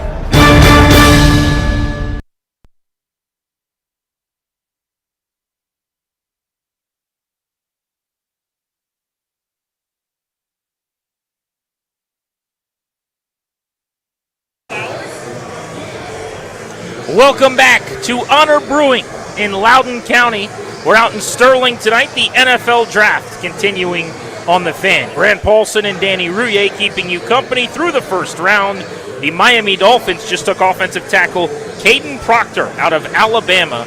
He was a hard charger with helium up the draft board over the last few weeks, so we've got a bit of an O-line run here. Spencer Fano, the Utah tackle, went to the Browns at 9. Francis Mauinoa out of the University of Miami is going to start at right tackle now for the Giants, presumably went 10th, and Caden Proctor, the pick, at number 12 to the Dolphins. There's a good chance 6 or 7 offensive linemen go in this first round. You've seen 3 of them come off the board already now. The Rams have the 13th pick. They got this pick in a trade with the Atlanta Falcons. Such an inexplicable move from Atlanta. One of the many reasons why they've changed front offices since last year. But remember, Terry Fontenot traded way up into the first round to get James Pierce, who ended up having a productive first year in the NFL, but he had red flags out the wazoo. He has subsequently had all kinds of issues this offseason with the law, may or may not play this year. The Rams have Atlanta's pick in the first half of the first round here as one of the best teams in football. They've added Trent McDuffie at corner, Jalen Watson at the same position, so I can tell you this won't be a corner. What might they be thinking? Does this feel Mekhi Lemon to you? Is that something they could do? Add a weapon for Matthew Stafford late in his career?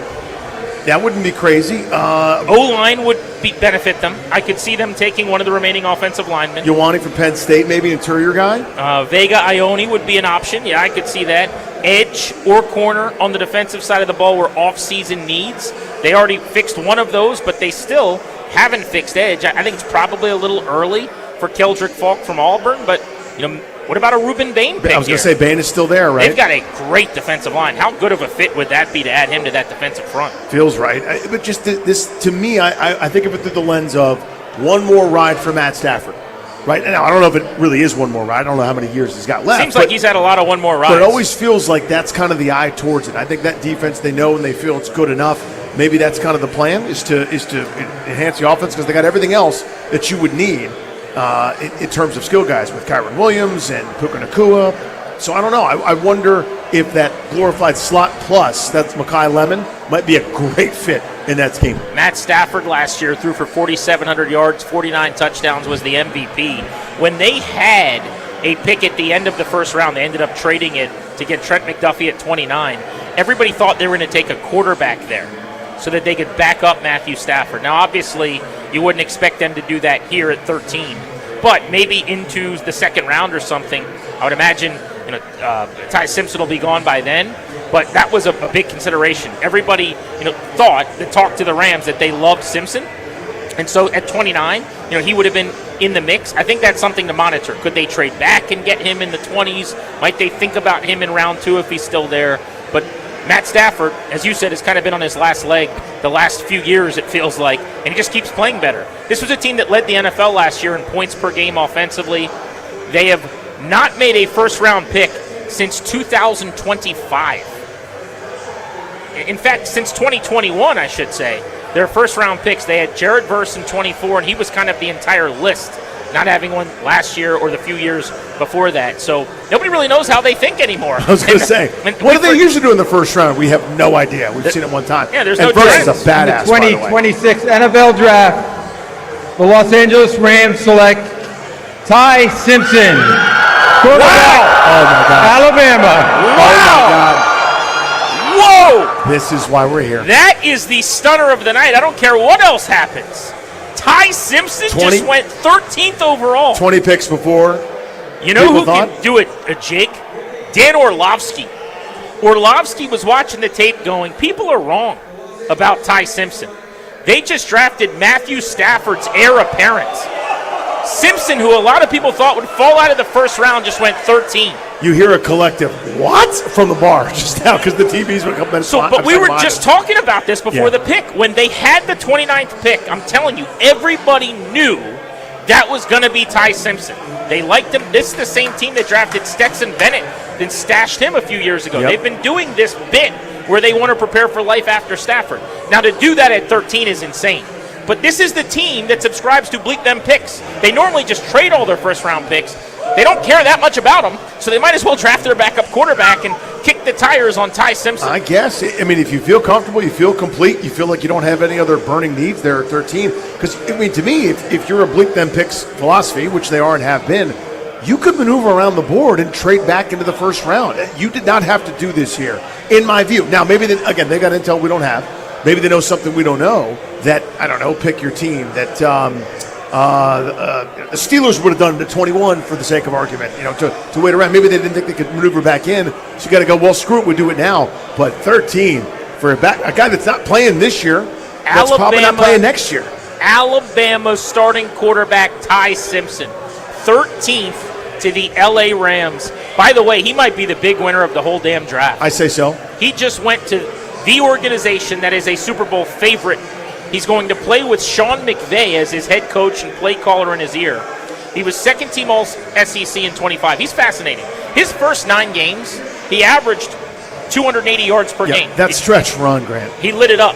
His final 6 games of the season, he averaged barely over 150 yards, and he fell off a cliff.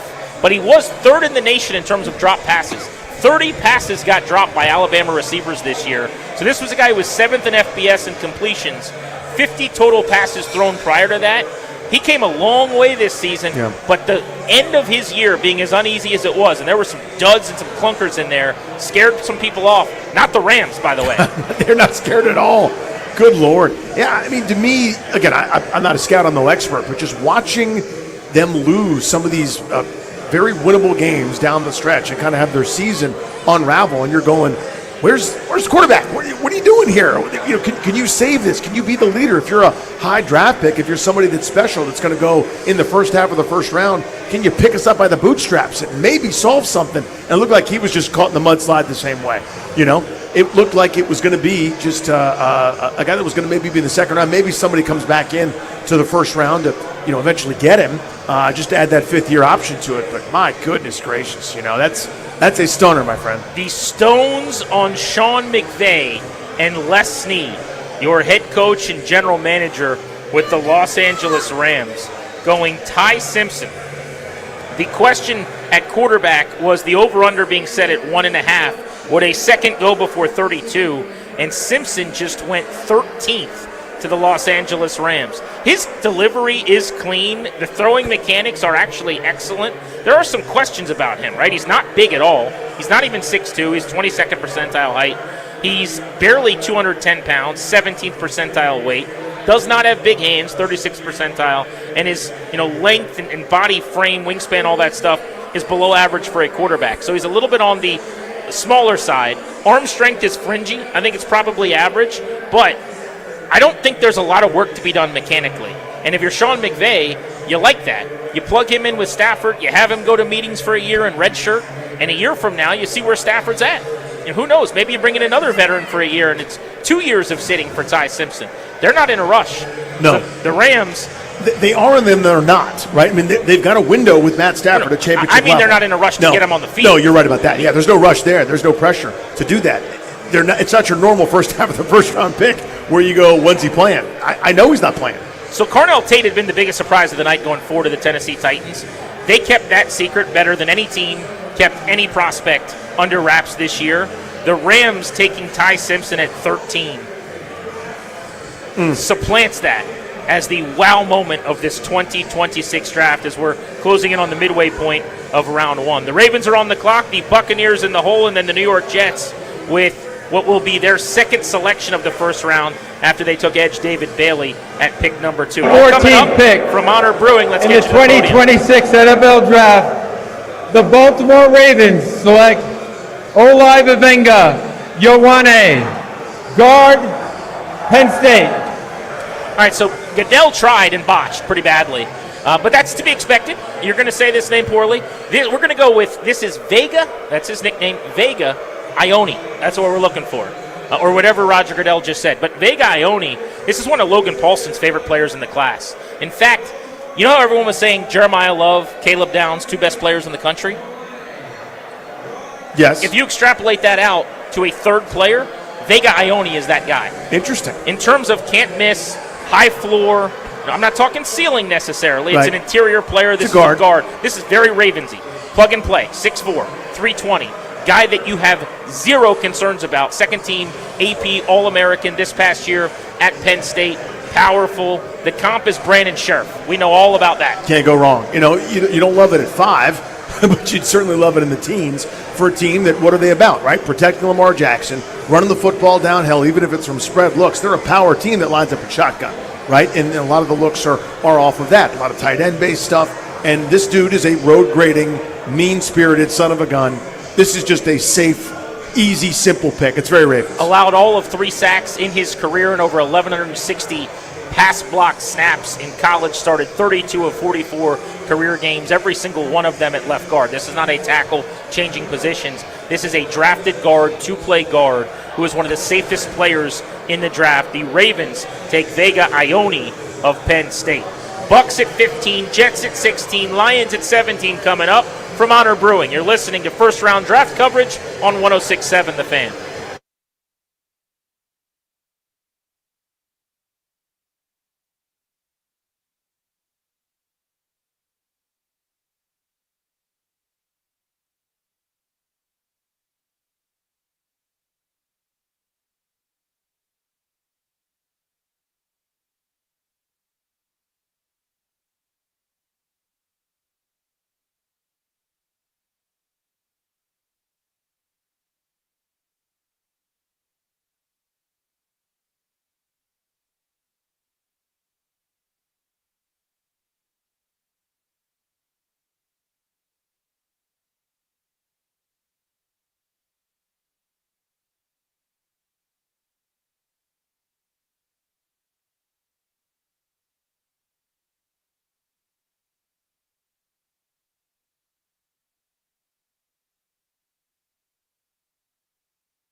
Ryan Radke with the 2026 NFL Draft Report on Westwood One. Things are heating up in tonight's first round. The Kansas City Chiefs made the first big move of the night, sending the 9th pick, a 3rd rounder, and a 5th rounder to move up to 6 and take Mansour Delane, the LSU corner, who was a first-team All-American and Thorpe Award finalist last year.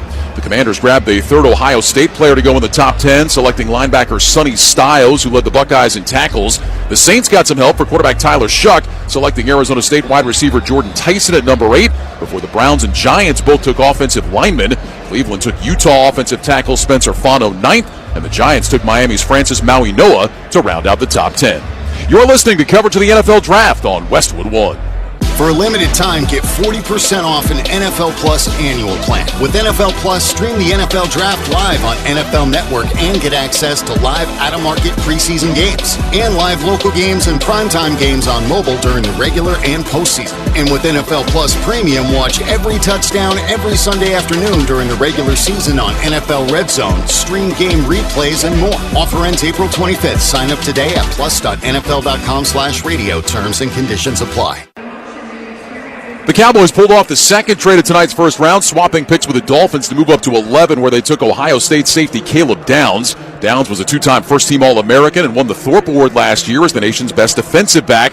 That's now 4 Ohio State players in the top 11 of the draft.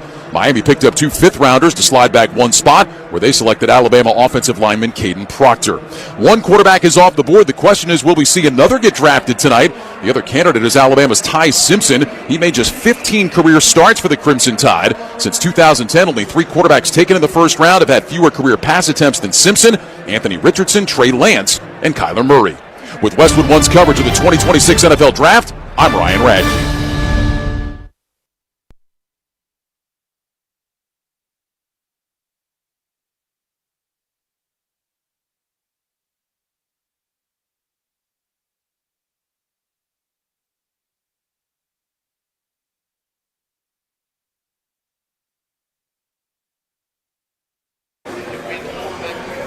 Welcome back to Sterling, Loudoun County tonight at Honor Brewing, where we're hanging out watching the NFL Draft as round 1 unfolds. The Tampa Bay Bucks just made the 15th overall selection this evening. And guess who? Ruben Bain just heard his name called.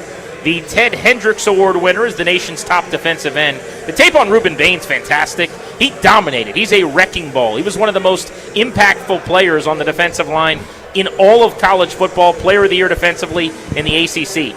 But the concern has long been the length of his arms.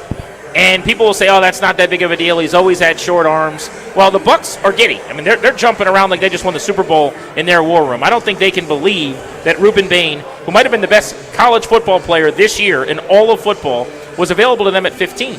But arm length does matter. When you get to the league, these tackles are long. They keep you off of them.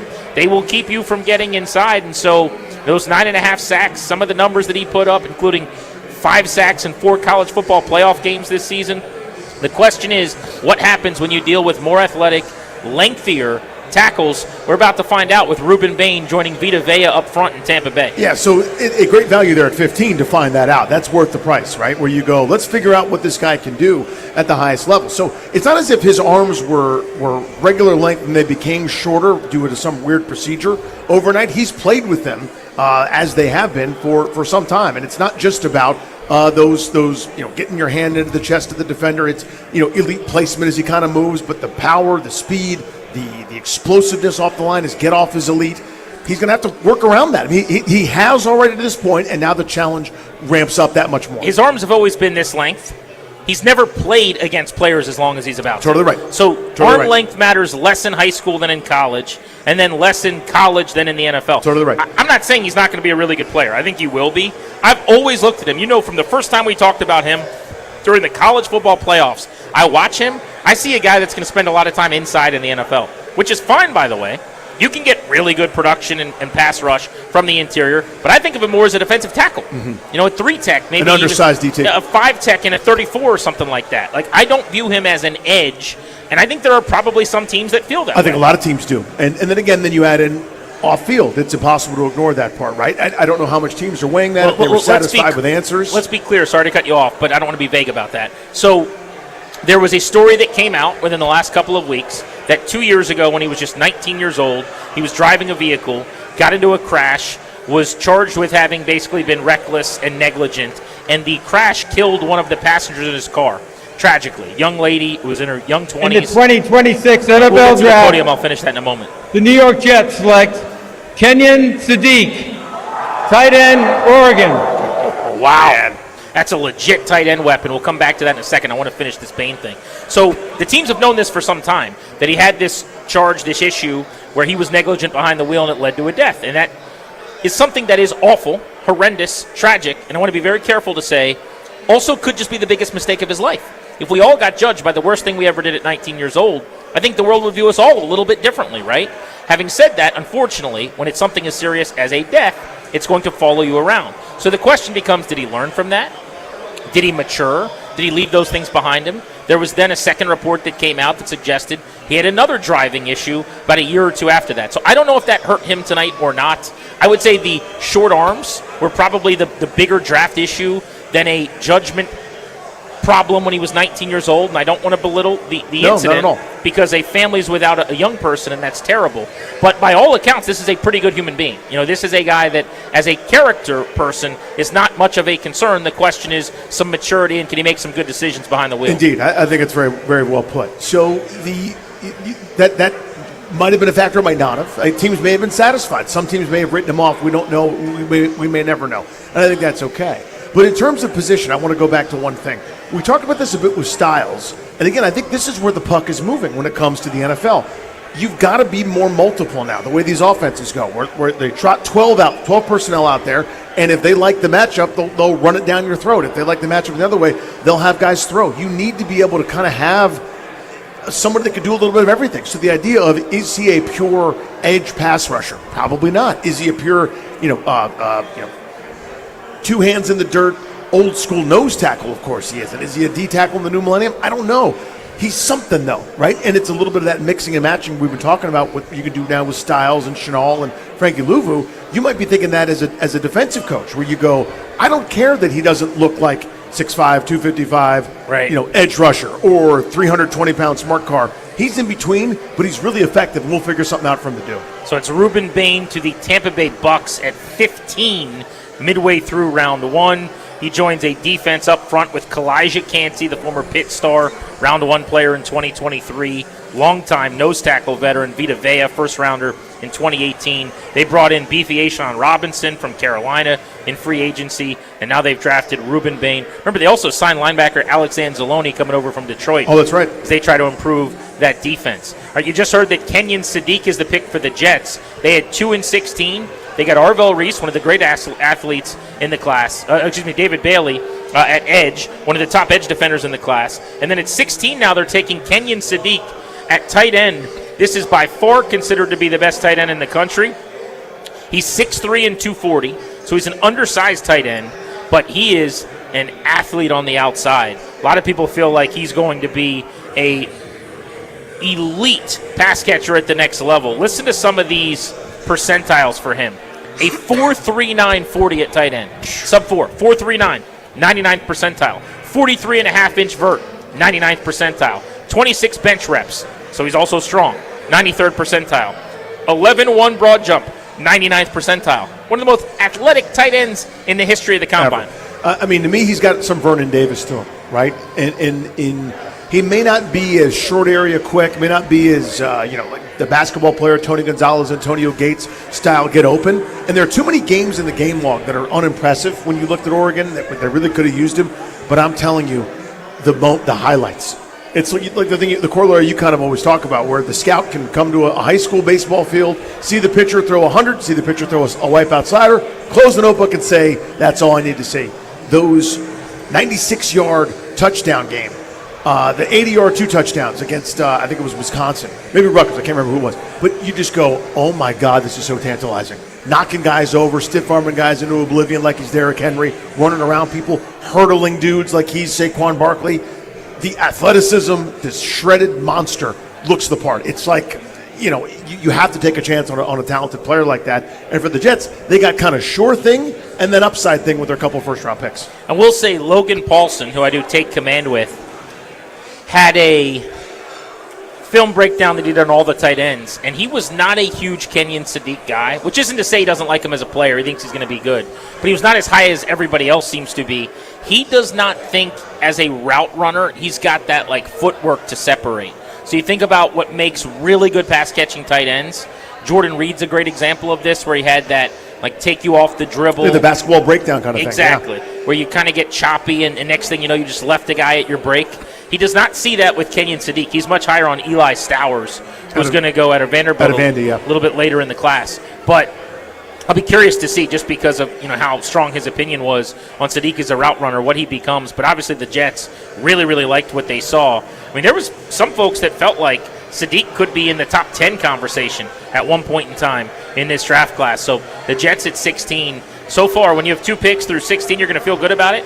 But David Bailey, the edge out of Texas Tech, and Kenyon Sadiq out of Oregon, you just got 2 of the best players in America. That's a lot of talent to infuse, and they need all of it under Aaron Glenn. Yeah, that should be a lot of high fives in that war room. Again, you got there's no such thing as a sure thing. It's the NFL draft. It's what happens. The attrition rate's very high, but really accomplished with some upside. David Bailey at number 2, that pass rusher, that fills a need, that is a star. And you got a guy with really, really high potential in Sadiq. Again, the production wasn't always there at Oregon, tight end spot. It sometimes takes guys a little bit longer to make that transition from college to pros. The route trees are different, everything like that. But that level of athleticism, you just go, I got to take a chance there, right? Even if he's not precise just yet, maybe he can learn to be. Detroit Lions need some offensive line help. I don't think that's a very well-kept secret at this point. They've lost a lot of bodies up front in front of Jared Goff. Who's by Easton, a 14-year-old Lions fan whose wish is to announce the first-round draft pick for his favorite team.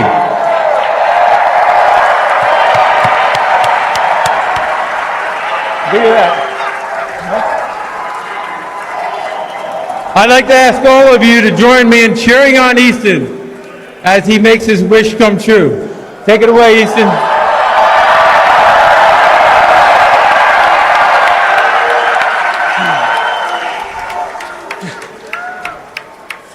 With the 17th pick in the 2026 NFL Draft, the Detroit Lions select Blake Miller, tackle, Clemson. Yeah, it checks out for the Lions. They were looking to get bigger and stronger up front, better protect Jared Goff, help plow the way for Jahmyr Gibbs, and they go get a 6'6", 317-pound tackle out of Clemson. 77th percentile height, 65th percentile weight, and a player who is very athletic at the position, can move. 86th percentile 40 time, 89th percentile 40 jump, 94th percentile broad jump for Blake Miller out of Clemson. This is very much a Dan Campbell pick, I would say. It feels like it, right? Going and getting a big fella up front to be a road grader. So now all of a sudden there's been that little bit of a run here on offensive linemen. Blake Miller goes, who you just mentioned. I'm going to say the guard out of Penn State because I butchered the name every time. Vega Ione? Yeah, I mean, I see a different pronunciation somewhere else. I'll defer to you. Caden Proctor goes 12 to Alabama, and the Mawanoa Fano combo there at 10 and 9, respectively. There's still a couple other guys. I remember Monroe Freeling was the guy that we thought had some helium to this draft class. Hasn't happened. I saw him mocked a few different times to Detroit. That so was what's one our to keep in tackle mind. count? Mawanoa Fano. 4 I got. Lomu, Proctor, Miller. We're at 5. Caden Proctor won as well. Proctor won as well. Out of Alabama. Okay. So if our over-under was 6.5, bro, I think we're going to pass that. We're going to go over that, right? Because you still have Lomu to go. You still have Freeling. And Freeling to go as well. Yeah, and we still got 14 or so picks in the round. I think I'd be shocked at this point if we don't see 7 tackles go. We're at 5 already through 17 picks, almost a third of the class. And that's indicative, I think, of the position, but also, as we've talked about, as you know, Commanders fans have listened to us for months, so they know everything about David Bailey, Jeremiah Love, In the Carnell 2026 NFL Draft, to the podium. They're coming the in fast and Minnesota furious. Vikings select Caleb Banks, defensive end, Florida. By the way, the league's plan of speeding this thing up by having the picks 8 minutes apart is working. Look at the NFL doing something right. I mean, that wasn't even 4 minutes between picks. You're damn right. This is how it's supposed to go. This is the Minnesota Vikings team, by the way, that famously missed its pick a couple times. They did do that, So yeah. maybe there's a little bit of a nervousness and anxiety in that room to be first on the scene. Caleb Banks, by the way, going where he just did. What do you think of that? That's higher than I had seen it by a couple dozen picks, maybe. Yeah, I'm not going to say that Ty Simpson going in the top 15 is not the biggest surprise, okay? Because that's going to finish the night as the most stunning thing that happened. But Caleb Banks is a guy that was not in some top 50s, in terms of overall big boards. Ahead of Kendrick Falk, ahead of Caden McDonald, ahead of Peter Woods, also out of Clemson. A couple other guys, or TJ Parker also from Clemson. A bunch of guys that have been mocked by everybody to be first-round picks. He is the biggest human being in this class. He's got to be. He's almost 6'7", 6'6" plus for Caleb Banks, and he weighs nearly 360 pounds. I mean, this is a monster. This is old school interior defensive lineman. Yes. Right? 99th percentile height, 91st percentile weight, and he's 96th percentile length. You put him over top of the ball, he's a nose tackle. I don't know how a center in this league can block him. You think about some of these undersized centers.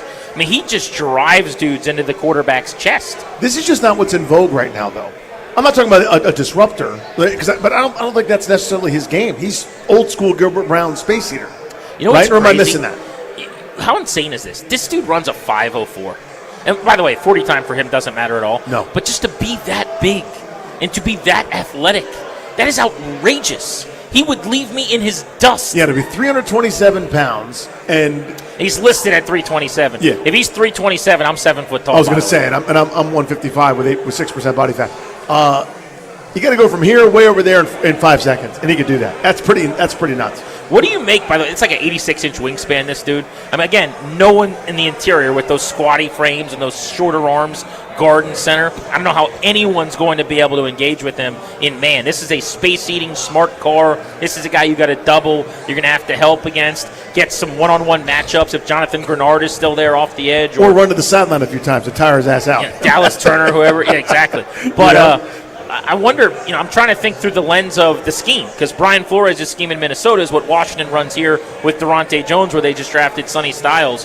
What does that say about what you want? I mean, you've got the same kind of presence in Javon Kinlaw. Are you thinking about moving Kinlaw over the ball, maybe, in a similar kind of way as Caleb Banks? I hadn't thought of that, but I don't hate it. Again, it's for some guys, you sacrifice everything because what they do well is so valuable. Right? In other words, if I've got, I don't know why I think of the Colts defense. Listen, we're going to give up some things in the run game because we've got Dwight Freeney on one side, Robert Mathis on the other. They rush the passer so well, we're just going to do that, right? Maybe if you don't have somebody like that kind of asset, you go, we're going to have someone sacrifice a little bit. And that may be Kinlaw's turn to wear it, right? I don't think they signed him to be a space eater, but maybe he needs to eat some space. The Carolina Panthers have the 19th pick. This could be another potential landing spot for an offensive lineman. And then at pick 20, what should have been the Dallas Cowboys selection, we're getting word that the Eagles and the Cowboys are making a trade. Philly is moving up to number 20. 3 spots for Howie Roseman coming up from 23 to 20. They'll also give up picks 114 and 137 in the mid-rounds to go up to 20, and they'll get a 7th rounder back. We've seen this with Washington. Howie Roseman does not mind making trades in the division on draft night. I wonder who this is for here. Is it one of the tackles? We'll see if Carolina takes. I mean, if Monroe Freeling's still there, possibly. I mean, the Eagles don't need a tackle unless they're getting ready for life after That's Lane what I'm Johnson. thinking, life after. I would think they're trying to upgrade that defense or add a weapon. I mean, what if you got like Mekhi Lemon who's falling and you put him with Devontae Smith because you're trading A.J. Brown? That's probably sharper something there. Like that. We'll come back and figure out what the Eagles are thinking. We'll also get you that Panthers pick. We are continuing with live coverage until 11 East time tonight. He's Danny Rui. I'm Grant Paulson. We're in Loudoun County at Honor Brewing. You're listening to The Fan.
Welcome back to Honor Brewing in Sterling. Grant Paulson, Danny Rouillet with you on the Fan. The Carolina Panthers made it 6 offensive tackles in round 1 at number 19 minutes ago with Monroe Freeling out of Georgia. And then at pick 20, after trading up 3 spots with the Dallas Cowboys, Philadelphia came up the board. You felt like they had to be getting somebody that they thought shouldn't have been there. That somebody was indeed Mekhi Lemon. Damn it. We called our shot here. Biletnikoff Award winner, nation's top receiver, 2025. He had 11 touchdowns. He is the best slot receiver in this class. I don't think it's close. So I've got 2 thoughts on this. As a Commanders fan, the first is A.J. Brown is gone. We knew that already, but he's really, really gone now. Devontae Smith, Mekhi Lemon. They also added 3 receivers, 1 via trade, 2 via free agency this offseason. Number 2, damn. Yep. Mekhi Lemon can play. I do not wish to deal with this gentleman in the division. Yep. I do not want that to happen. I'm very upset. I don't like it when players that I like go to teams that I hate. That is my succinct summary of that. It's happened twice tonight. Caleb Downs to the Dallas Cowboys, who should go to hell forever. And Mekhi Lemon, Amon-Ra St. Lemon. I think he's a slot plus. So that's a kind of a remaking of their offense, right? Where you've got a more dedicated deep threat in Hollywood Brown before his hamstrings go. But yes, he's going down the field.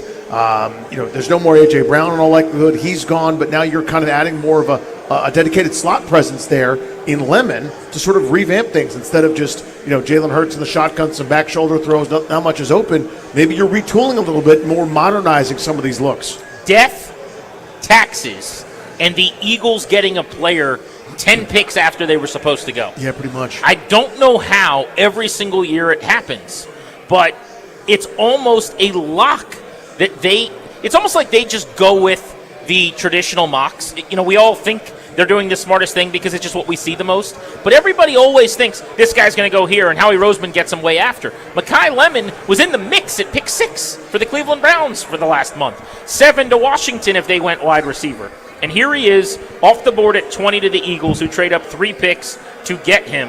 If you look at his testing, this is not a big player. He's sub 6 foot. He's only 192 pounds.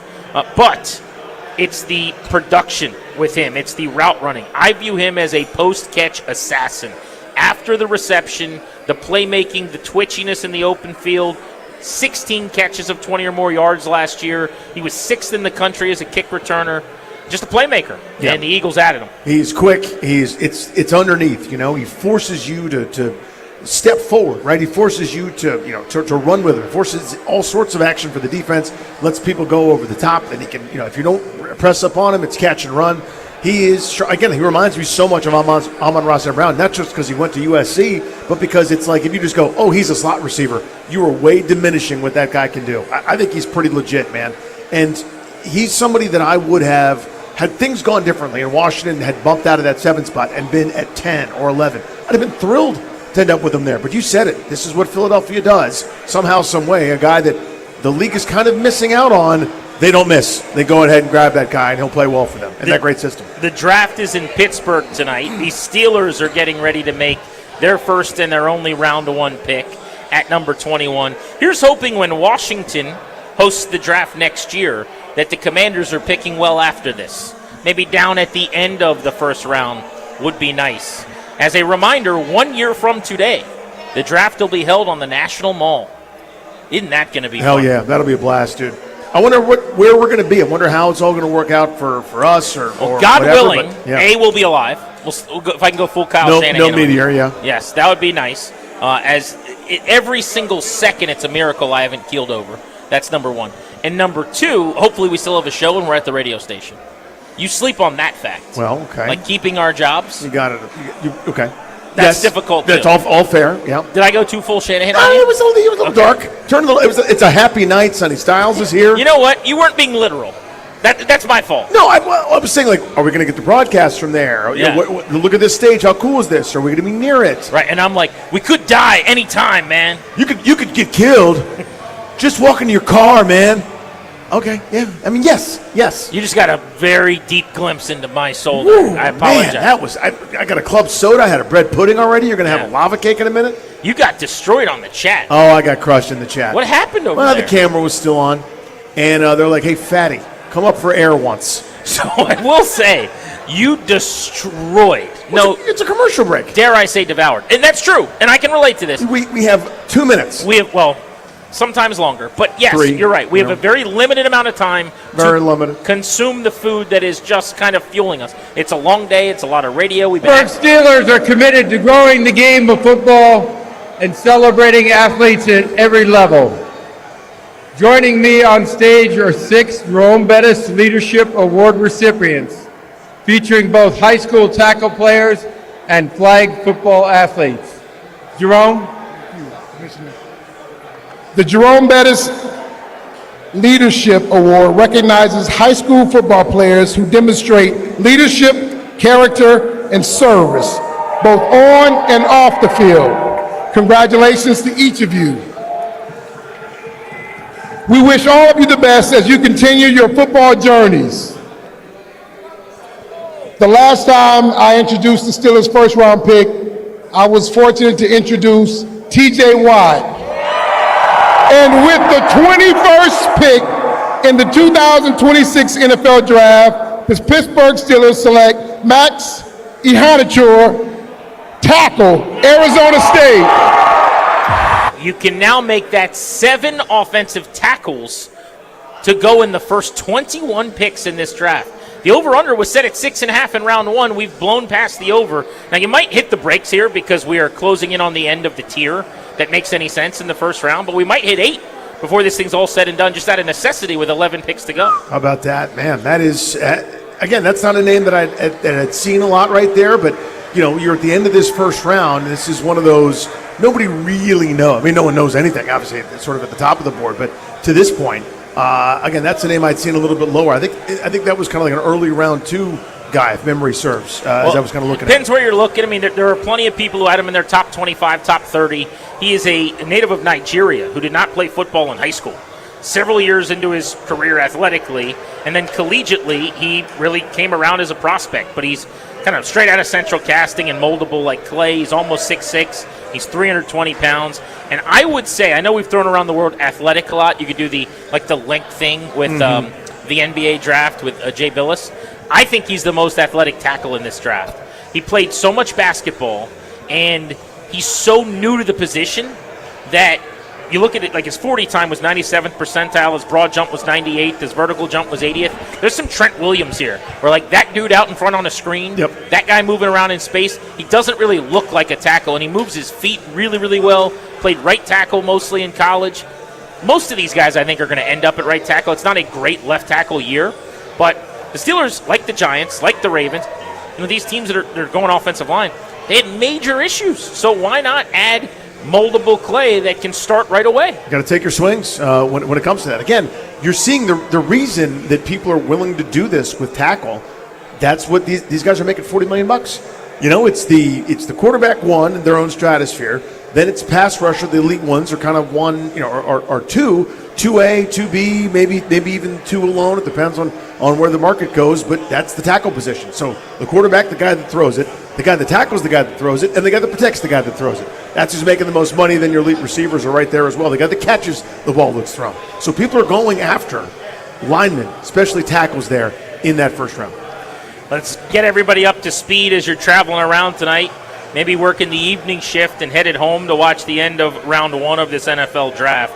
Last several picks here from 15 on. The fall for Ruben Bain finally ended with the Tampa Bay Bucks. They've got a new starting edge in South Florida. The New York Jets took Kenyon Sadiq, the tight end from Oregon.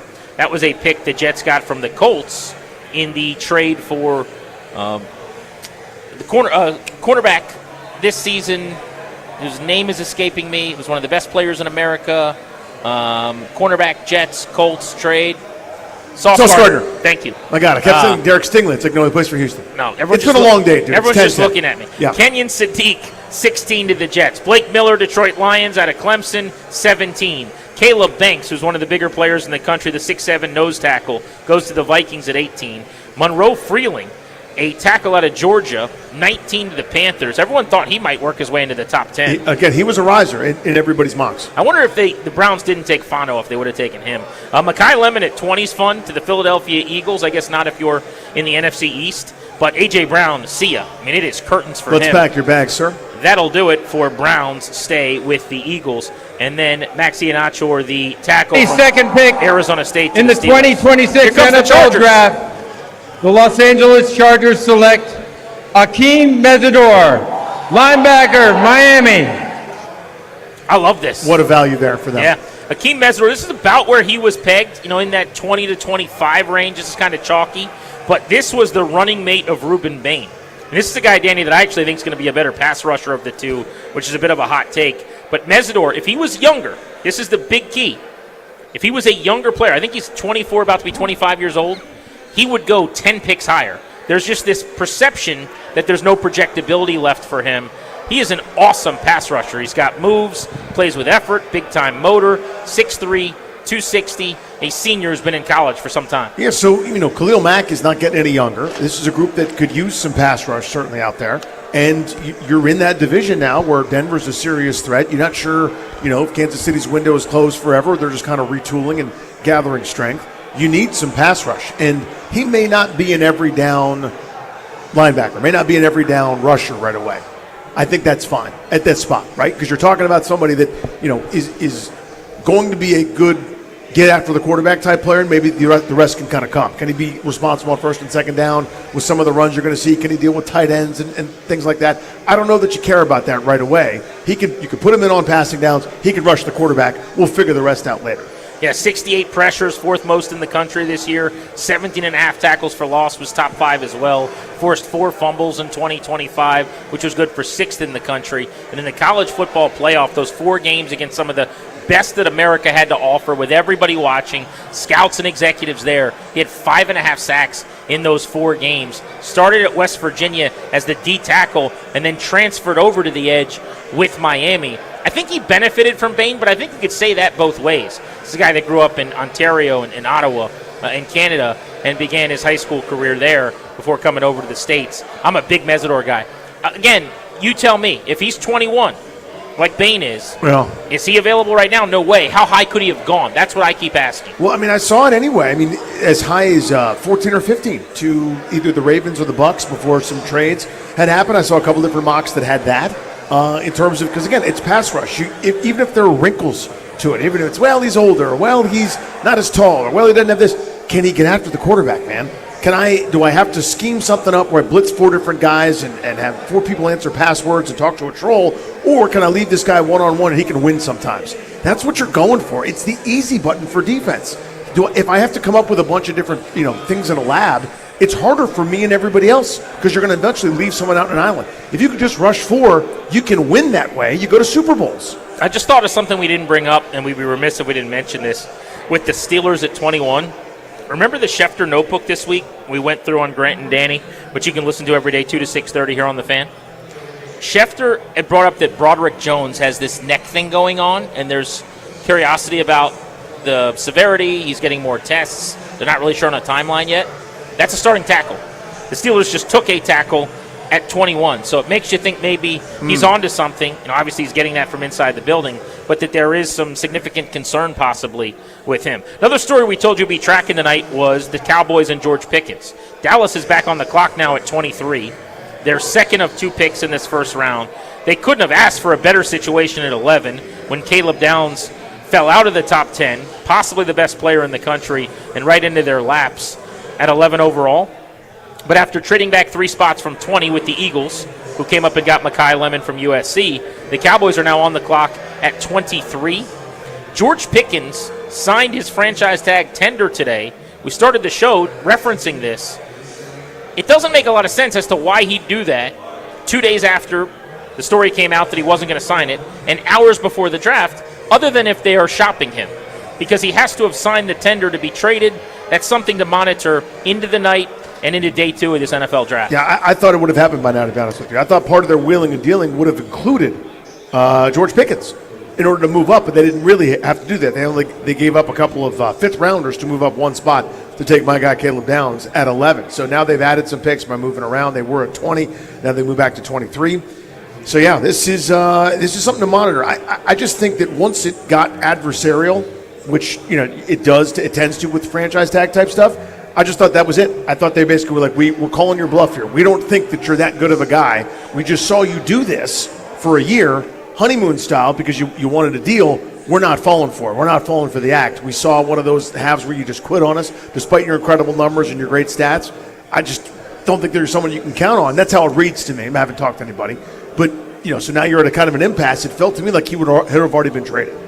The Cowboys pick is in. They will be selecting at number 23 overall, and then the Cleveland Browns will be on the clock at number 24. Cleveland will be choosing a second player in this first round as well. Back-to-back teams doubling up in round one. The Browns at number 9 took Spencer Fano, the tackle from Utah. He ended up being the first tackle taken in this draft tonight. Started the run. He and Francis Mauigoa went back-to-back at 9 and 10 to the Browns and the Giants. How about Fano being the first tackle? Nobody had that. Did not have that. Mauigoa was the guy until these back rumors over the last few days that was supposed to have been in the top 5. The Mauigoa slipping, or our perceived slip, right? I mean, it didn't slip according to the teams. Maybe that's where it should have happened. But yeah, I didn't see Fano as the first guy off. Freeling was a guy that had some helium potentially, but it third pick like Fano. In the 2026 NFL Draft, the Dallas Cowboys select Malachi Lawrence, defensive end, University of Central Florida. Cowboys loading up on the defensive side of the ball. They took Caleb Downs at safety, and now they've got an edge in Malachi Lawrence to go with him. So 2 new defensive starters in this class. I got to say, I'm surprised here. This is early for me for the edge from UCF. There are people who certainly mocked him in the middle of the first round. I'm not suggesting that nobody thought he would go here. But this was actually going to be one of the big stories of the night was he was a hard-charging, we call it the helium guys. Last couple of weeks, everyone's saying you're going to be shocked with how early he goes. 94th percentile 40, 96th percentile vert, 98th percentile broad jump. Blew people away with his pre-draft situation. Just a laced with potential player. 82nd percentile, 6'4" height at the position. But he is undersized. He's kind of lanky. He's slim. He's a speed rusher. I don't think he's going to be on the field at all this year on running downs. That's a big question for me. But, competition wasn't the best necessarily, but he had some huge games. Multiple sacks against Baylor and West Virginia this season. 2-sack game against Arizona going back a couple years as well. So I thought that could have been Jermont McCoy there. I thought that could have been a couple different picks potentially for Dallas. When they go, someone that they maybe feel fits their scheme or something a little bit better. Hard to say, kind of distinguishing because maybe you don't think he's around there for you. You don't have a second-round pick. You like it better than some of the other edges or pass rushers that were available there. But yeah, you move around the board. They've done a pretty nice job tonight, to be honest with you. 9 picks left in the first round. The Browns, the Bears, and the Bills coming up with picks 24, 25, and 26. Malachi Lawrence, first-team All-Big 12 in 2025, added to the defensive puzzle for Dallas. They have been making moves ever since the Micah Parsons trade. It's a completely new-look bunch. They're wheeling and dealing, man. And tonight, they are addressing the side of the ball that kept them from the playoffs. With Dak Prescott, if you keep George Pickens and CeeDee Lamb happy, you've got the best 1-2 punch at wide receiver in the league. Javonte Williams last year at running back was a top 7 to 10 player at the position. And they obviously have tight end production as well. Good offensive line. So there's no reason not to just stockpile the defensive side of the ball with a new coordinator to try to make the playoffs with Dak under center on the other side. All right, next we will get you the upcoming picks. We're covering round 1 through the end of the first round live on the Fan. Danny Rouillet alongside. I'm Grant Paulson. Come on back. I'm Ryan Radke with the 2026 NFL Draft Report on Westwood One. Now, one of the best parts of any draft is the surprises, and we got our first stunner of the night near the midway point of the first round. With the 13th pick in the 2026 NFL Draft, the Los Angeles Rams select Ty Simpson, quarterback, Alabama. Simpson becomes the 7th Alabama quarterback all-time to go in the first round. He had an uneven season that saw him throw 21 touchdowns and just 1 interception in his first 9 games, but just 7 touchdowns against 4 interceptions in his final 6 games. Simpson only started 1 year at Alabama after sitting behind Jalen Milroe and Bryce Young. He'll battle to back up Matthew Stafford in L.A. this year. You're listening to coverage of the NFL Draft on Westwood One. Straight Talk Wireless presents Pickup Truck Wisdom. Turns out, talk isn't cheap. Just talking about affordability doesn't make things affordable. Straight Talk's had the same price since 2009. Plus, their Gold plan includes a Walmart Plus membership and $20 in Walmart cash when you activate. That's more than just talk. Find us at straighttalk.com and Walmart. Straightforward, always. Valid through May 17, 2026. $20 in Walmart cash for Straight Talk Gold or Platinum Plan customers newly enrolling in Walmart Plus. Limit 1 per enrollment and account. Same price claim applies only to base monthly price of the $45 Straight Talk plan, beginning October 2009. No big surprises at the top of tonight's first round. After the Raiders took Fernando Mendoza at 1, the Jets made David Bailey the second pick, and the Arizona Cardinals selected Notre Dame running back Jeremiah Love at 3. Here's Love on where he can improve transitioning to the NFL. I just want to make sure that my smarts are where they need to be, because at the end of the day, I feel like I'm a good player. I'm a good player, aiming to be a great player. To get to that great status, I got to be smart. I got to know the game of football. So just increase my knowledge of the game, be able to diagnose defenses faster, and shoot, the rest will take care of itself. Live in Pittsburgh with Westwood One's coverage of the 2026 NFL Draft, I'm Ryan Radke.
Welcome back. We are on site, Honor Brewing, Loudoun County, and Sterling.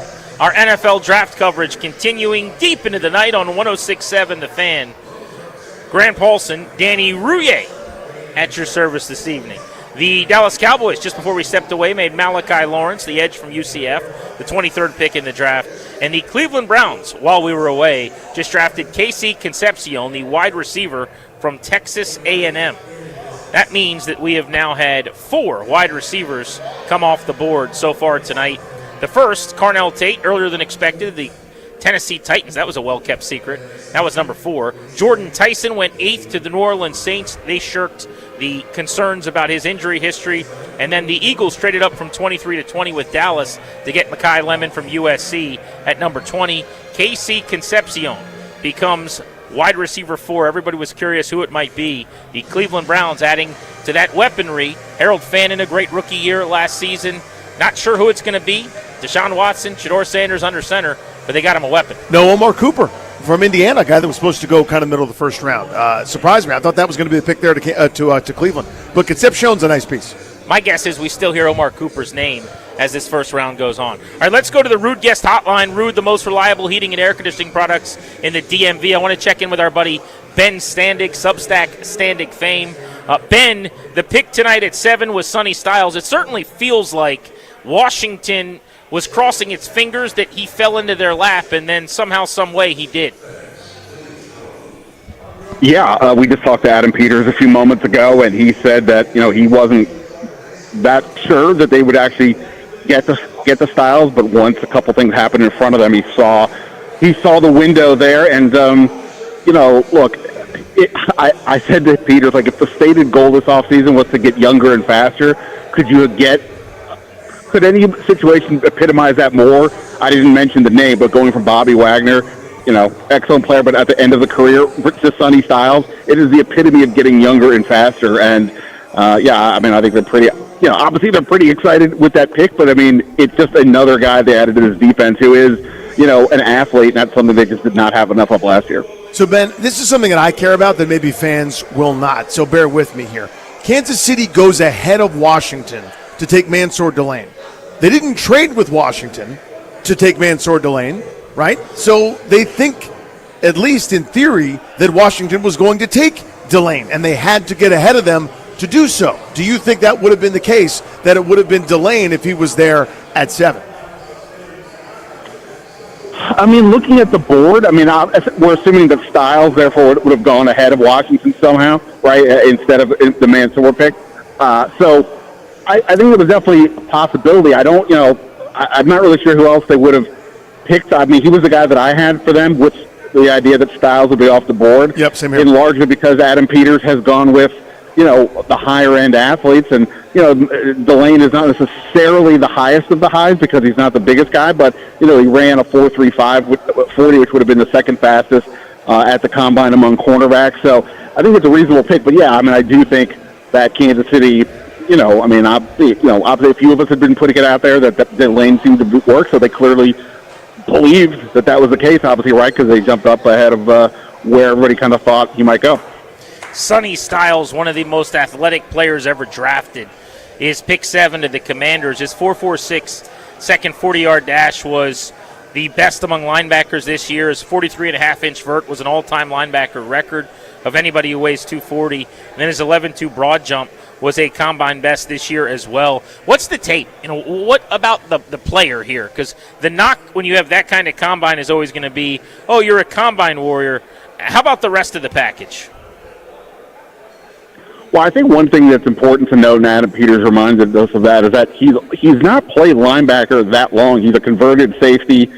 So, to the extent that he's still learning the position and based on what he's already accomplished at Ohio State, bodes well for his future. I did talk to some people in recent days and who kind of said, hey, look, obviously the athlete is tremendous. When you watch the tape, sometimes the impact of a guy that athletic doesn't feel like it's always being made on certain plays, but if you're gonna err, that's the type of athleticism to err on. They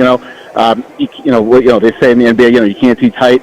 Well, in the NFL, you can't teach 6'3", 244, who runs, whatever he ran, a 4, what is like a 4.4 or something? 4.46. He's 6'5" and 245, and he runs a faster 40 than CeeDee Lamb. Right. So, I mean, that's obviously a great way to go. We also, we've talked about the green dot situation. He was the guy that handled that for Ohio State. So, you can potentially think he could be that guy sooner than later. So, look, his ability to really, it's just another guy who's a versatile piece. The Durante Jones line it's not where they line up; it's where they wind up. Well, this is another guy that you can line him up anywhere, and then he can rush the passer. He can stuff the line. He can run with tight ends up the seam, what have you. So, combined with Shenault, they've got two guys now who are just athletic freaks. I mean, Shenault was the number 3 linebacker in that RAS score that tests everybody's athletic numbers and compares it to everybody else who's been at that position since 1989. When Shenault came out in 2022, he was the 3rd best linebacker ever, and Styles was ahead of him. So Washington's, at a minimum, their linebacker room has gotten significantly more athletic, and obviously that's not everything, but that's certainly a lot. Well, so Ben, to that point, I always like it when I'm just a rube watching the games on TV going, God, they're so slow. I think they finally saw what everyone else saw and said, we've had enough of that crap. We're not doing that again. They went out. They got a lot faster on defense, and I think they tried to do the same on offense, trying to go after Alec Pierce and others. But that was kind of the theme to me, is they've revamped this defense that's a lot faster than it was 6 months ago at this point. What, A, just speak to that, but B, what does that unlock, having those two really athletic linebackers there in the middle? In my formative years, you hear certain things that stick with you about what football is all about, and one of the famous lines from Jimmy Johnson in the early Cowboys days was, speed kills. Like, he just went out and got athletes, put them all over the field, and obviously we saw what they did there for a few years. This is a nod towards that. I mean, they had, like you said, it was transparently obvious that this team was just not simply fast enough. They didn't have enough playmakers. Not that playmakers are always about speed, but obviously that's a huge component of it, and they've gotten a lot better. I'm curious to see now what happens with the offense. I mean, I think that's still a group that needs work. Not to say that the defense is set, but clearly I think at this point, between the free agent signings and now the 7th pick in the draft, they've put a lot of resources on that side of the ball. And again, I think with what we think Durante Jones is going to do, disguising the defense, sending blitzers from all different angles. I mean, I'm sitting here trying to think, like, okay, you've got Luvu, you've got Styles, you've got Shenault. That sounds like, okay, cool, you put them out there, but they're running a 3-4 in which I believe Owe and Chason are going to be on the edges, meaning like the outside linebackers kind of. So I don't know, is it going to have to be more of a 4-3 now to get these guys on the field, because you're not taking Owe and Chason off the field? So it's going to be interesting to see how they do this, but again, this is one of those deals where it's a good problem to have if you have a lot of guys you want to rotate in and out, and they always have somebody fresh, yada yada yada. So I mean, it's obviously, we'll see how it all plays out, but on paper, obviously, it's a pretty exciting group, certainly compared to a year ago. It's a positionless defense, and look, this is oversimplified, but Minnesota for years with Brian Flores, they weren't great at cornerback. They've never really made it a huge priority. Their idea was to get to the QB, get the ball out before their lack of cornerback stoutness became an issue, essentially. And so I could see all of those guys standing up in some kind of NASCAR package or moving around, and we're just heat-seeking missiles from the second level, and someone's coming free. If we're bringing more than you're blocking, that's one way to help this secondary, which is undermanned at this point. I will say, Ben, at 71, they got to go get a receiver now. I got to get a weapon. They have done almost nothing this offseason to help Jaden Daniels in terms of real legitimate impact playmakers. Chigakonkwo, if they're right about him, and I think they might be, but he's very helpful at tight end. But at wide receiver, they swung and missed on Alec Pierce, which was fine. I'm glad they did. They swung and missed on Romeo Doubs. You're not going to fix everything in one offseason. I get that. But they've got to do something to help out Daniels. Yeah, no doubt. I mean, for me, I know that obviously a lot of people looking at Carnell Tate as a possibility for these guys at 7. Obviously, he went off the board at 4, which I think kind of surprised these guys a little bit. Not that it's a bad pick, but just like that was sort of like his ceiling, and that he went to the ceiling. But to me, from everything I kind of gather about this draft, yeah, Carnell Tate's good, but the gap between the top receivers and the guys they could possibly get at 71 is not that great. This receiver class is pretty deep. And so, yeah, I agree with you. I think they've got to make that call at 71. It's got to be a receiver, frankly. I mean, you don't want to say it's got to be because that goes against the notion of best available. But at some point, you need to take account of, hey, we have a big deficiency over here. And look, I think the receiver room, it looks like it's a little bit deeper than it was last year, but it's basically very similar to the group they had in 2024. And while that worked out, so much had to go right that year, and Jaden Daniels had to carry everything. It would be cool to give him some help because we've seen other quarterbacks around the league, whether it's Caleb Williams, Bo Nix, Drake May. Like, these guys have gotten help at receiver the way Jaden hasn't. So I'm not saying a third-round pick solves all that, but you got to do something. Ben, thank you, buddy. We'll call you back and have you on for another half hour at like 12:30 or so tonight, just to kind of recap everything. As Grant knows, I'm always up at those hours figuring things out, so fire away. Ben Standing, check him out. It's Substack Standing. Last Man Standing is where he covers the Commanders, does a great job. All right, while we were chatting there, the Chicago Bears at 25 took safety Dylan Thieneman. Love that there for them. He can fly. Yep. This is an Oregon safety, immediate starter for them on defense for Ben Johnson's boys. And then the Texans at 26 traded up. Mr. Fantastic level reach there. Keelan Rutledge, guard from Georgia Tech. That is a pick they acquired from the Buffalo Bills. They went up 2 spots. I'm always curious about that. Like, was someone taking Keelan Rutledge in those 2 picks that you just had to go up to 26 to get him? And even if they did, couldn't you just be okay with that? You know what I mean? Like, you didn't have to do that to get Keelan Rutledge. I guess. That's odd, Yeah. but that's what they did. So they took Rutledge, guard, Georgia Tech, the second guard taken in this first round. He goes off the board. Now it's the Dolphins at 27, involved in a trade in this first round already. They moved back 1 spot with the Dallas Cowboys. This will be their second selection in round 1. And then the Buffalo Bills have the 28th pick. We're taking you up to 11 East time, so we close in on the end of the first round. Live from Honor Brewing, Grant Paulson and Danny Rouillet on the Fan.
Welcome back to Honor Brewing in Sterling. We're out in Loudoun County tonight for our NFL draft coverage, 106.7 The Fan. Calm after the storm at this point. Things starting to slow down, but I tell you, this place was rocking all evening long. Commanders fans came out in full force tonight as they watched Washington make Sonny Styles the pick at number 7, fell right into their lap out of Ohio State. While we were away there, Chris Johnson, the cornerback from San Diego State, was the pick at 27 of the Miami Dolphins. That's the second cornerback taken now in this first round. And Caleb Lomu, tackle from Utah. There it is. Redshirt sophomore, just got taken by the New England Patriots. They traded up, by the way, to get the offensive tackle. I wonder what that means in terms of the future. I mean, Morgan Moses started at right tackle for them last year, so maybe you replace him. They obviously had a left tackle they drafted in the top 5 last year, and Will Hernandez, who really struggled in the playoffs. There are some that thinks maybe you kick him into guard. I'm assuming Lomu is your right tackle, and then Hernandez gets another crack at left tackle. Yeah, maybe for now, right? I mean, that was kind of a mess. And it Lomu was a left turnstile. tackle last year. Yeah, Campbell was a turnstile in the postseason. It was their weakness. Them. Yeah. He killed them. Yeah, they made it to the Super Bowl, but I think it was kind of charmed life. Denver's playing you and me at quarterback, so I don't know. But yeah, to go back in there and you go, listen, this is the best tackle left on the board, which I think he was. There weren't a ton of options at that stage. We'll figure it out. We'll get him into camp. He's either the right tackle, and maybe Moses is our swing, or you give, as you said, Campbell one more shot at it. I don't know. I mean, just it's not a terrific position to be in. 2025 first team All Big 12, Caleb Lomu, started all 12 games at left tackle this past year. In fact, 24 career starts all over the last 2 seasons, and he did not allow a sack last year. So that has, by my account now, that's got us up to 8 offensive tackles in the first round. I thought the bold prediction. You said 7? We were going to get 7. That's a nothing burger. We're at 8 offensive tackles now in round 1, and we still have 4 picks to go with the Chiefs, the 49ers, the Bills, and the Seahawks still on the clock. Kansas City, remember, much earlier in the night, made the trade to get ahead of Washington. They pounced from 9-6 with the Cleveland Browns. They took Mansour Delane. I really wonder where Delane was on Washington's board compared to Styles. I care a lot about this when it comes to it, right? Because Kansas City was convinced that Washington was going to take Delane. So they said, we want him. We have to supersede Washington. If they didn't think Washington would take him, they might have traded up with Washington, right? But they were convinced that Washington was going to do it, so they had to move up with Cleveland. So I wonder if it had come down to a Delane versus Styles. I asked Ben about it, and he was saying, well, that assumes Styles was gone. I wasn't now. Once Tate went at 4, it made Reese available at 5 for the Giants, now 6, and then, of course, 7 for Washington's in play. If you don't think Cleveland has any interest in Delane or Styles, it could have been very easily could have been that Cleveland, if they'd taken Spencer Fano, let's say they couldn't execute that trade with Kansas City. They stay at 6, they take Fano. Now with Styles and Delane, I would love to know who Adam Peters and company would have selected. My instinct says Styles, but how sure are you? Everything I'd been hearing, it was Styles. That was their guy. I think that the Mansour Delane thing was probably both that they liked the player a lot at a position of need, and it didn't hurt them at all to have that out there either. And also, maybe that was, I didn't mean to cut you off, but maybe just the idea sprung into my head. Maybe that was more realistic. Well, it was always more realistic. Because Styles wasn't going to be there. We love Styles, but yeah, come on, he's going 5 or something. Yeah, that's Delane's who we like. I mean, we've been talking about that for weeks. Right. The highest percentage chance pick for them at 7 had become Mansour Delane because you knew he would be there. Mm-hmm. And by the way, then he wasn't, and Styles was. So it just tells you how quirky these things can be to that point. But I just think that they're not going to correct anybody, and they're perfectly fine with the idea getting out there that Mansour Delane is their guy. Because a team like Kansas City that is cornerback starved now has to jump in front of you to make sure they get their cornerback 1 after they traded Trent McDuffie. They're back on the clock, though, late in round 1 here at pick 29. They just missed the playoffs for the first time since 2017 when Patrick Mahomes took over as their starter. They had a 21-point-per-game average last year, which was 21st in the NFL. It wasn't that, man. They have to get better offensively, and they need weapons. I would not be surprised to see them go wide out here. They also, defensively, took a step back last year where they were 26th in the league in takeaways. Their leading sack artist was Chris Jones, their D tackle, and he only had 7 last season. So they need pass rush, They need someone who can make plays on the back end. They need help offensively. They'd sign Kenneth Walker for 3 years and $45 million in free agency. I don't know if Justin Fields might be their starter in week 1 because Mahomes is coming back from the ACL. Remember, they gave up a 6th-round pick for him. But there's major questions with the Chiefs. It kind of feels like, I'm not going to say the window's closed, but the Broncos and the Chargers have clearly caught them. Well, that old window closed. You know what I mean? Like, you now have to kind of do what the Caps did to a degree. You reinvent on the fly. It's now Mahomes when he comes back. It's the 2.0 version, maybe 3.0 version, with a whole new cast of characters that weren't that Super Bowl dynasty winning type group. I'll throw this out there. Omar Cooper's still on the board. Denzel Boston. I almost called him Denzel Washington. Denzel Washington's on the board? Okay. What if he was still available? Omar Cooper from Indiana on the board still, as is Denzel Boston, wide receiver out of Washington. Those are kind of your other first-round prognosticated guys. I would love Omar Cooper to the Chiefs. Doesn't that feel like a good fit here? That would be a hell of a pick for them. It's almost one of those that feels like it makes too much sense, though. But this is a nice little wide receiver spot. The other thing they could do, though, is they could upgrade this defense. Could go Falk. He's still on the board. Keldrick Falk, absolutely. Because, again, they just couldn't get to the quarterback. They were not good 29th pick. Let's go to the podium. In the 2026 NFL Draft, the Kansas City Chiefs select Peter Woods, defensive tackle, Clemson. A little bit less sexy, but good player. So Peter Woods was a top 10 pick for the first half of the college football season, and I still think there are plenty of publications you'll find him in the top 15, certainly the top 20. Like, this is a value grab.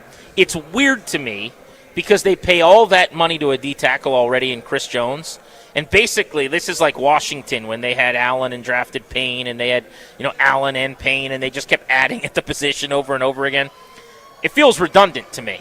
But Peter Woods gets to learn the league from Chris Jones. I think that actually makes a lot of sense. Yeah, if you don't love the edge rushers there, because listen, again, I'm not a scout, just sort of reading what everyone else does.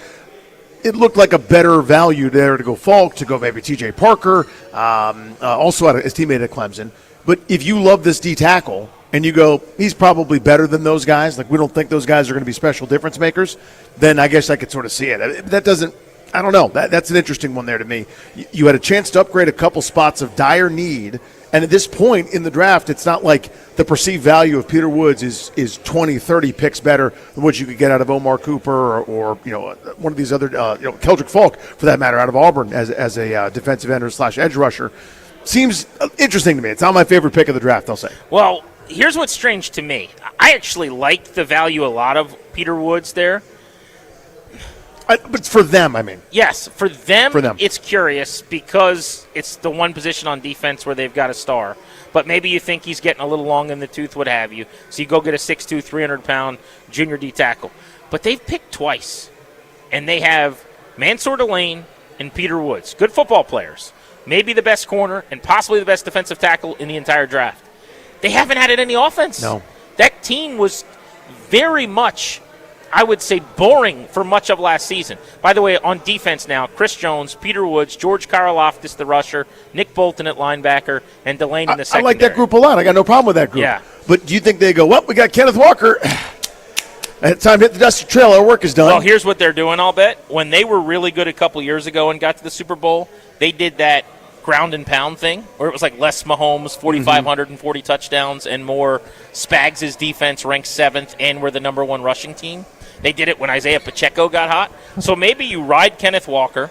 You're a run-first defense team with Mahomes playing like winning-time playmaker. Mm-hmm. Maybe that's the formula, and they're not as much worried. They also do have Rashee Rice, making plays at wide receiver. Xavier Worthy comes on. This is a deep receiver draft. We've been talking about this a lot. There's plenty of picks coming for them. Maybe they're thinking, hey, we can wait. Absolutely. Washington is going to get one, I hope, at 71. I should go back on record, and I know you feel the same way. If they don't get a receiver at 71, I'm going to be salty. They have to get Jaden Daniels a weapon. Like, you can't keep waiting. Time is running out. The hourglass is ticking here. I'm desperate for it. To me, it was the barometer for success. I'm happy with Sonny Styles. I'm thrilled. I will say as much tomorrow.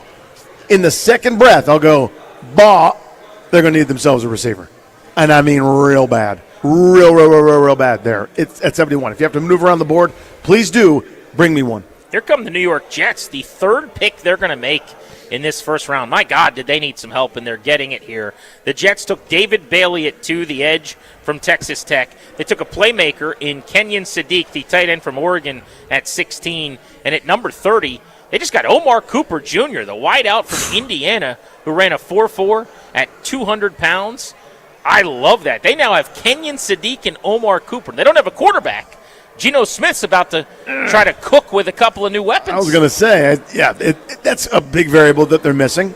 You'll be surprised to learn the Jets don't have a solution to quarterback that's viable. But I would take those 3 guys that they got in this first round over a lot of drafts. That's a good group right there. It's hard to screw up 3 picks in the first round. Like, it's one of those things where tomorrow everyone's going to do winners and losers, and everyone They're a winner, and they should be. The Jets will be on the winning pile because you made the most picks, right?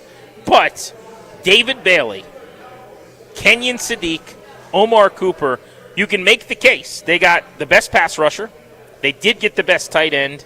And he's not the best wide receiver, but I don't think it's crazy to say he could end up having the best career of any wide receiver. He made that ridiculous catch against Penn State, people might remember, where somehow he got his foot down in the back of the end zone to save the perfect season for Indiana that put him on the map. And then I think people went back and started watching the tape, and they went, wait, this is not a one-catch wonder. This dude is the real deal. He's got a little Deebo Samuel to him. He's got a little running back to him. I mean, again, because he's not huge. He's 6 foot, 200 pounds.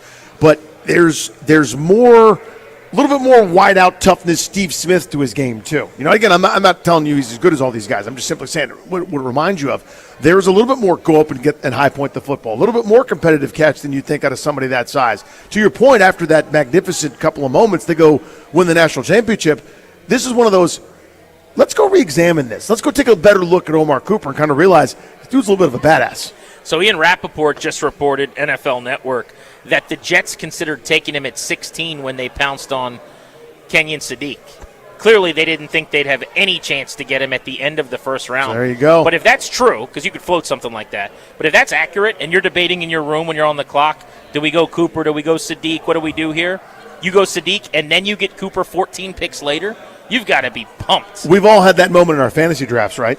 This year, one of my championship teams, I sat there and I go, I can do Amon-Ra St. Brown here or Jackson Smith and Jigba. I'll be happy with either. I'll just go, I'll go St. Brown. No way JSN comes back to me. And then he did in the third round. And it was the greatest fantasy moment of my recent life.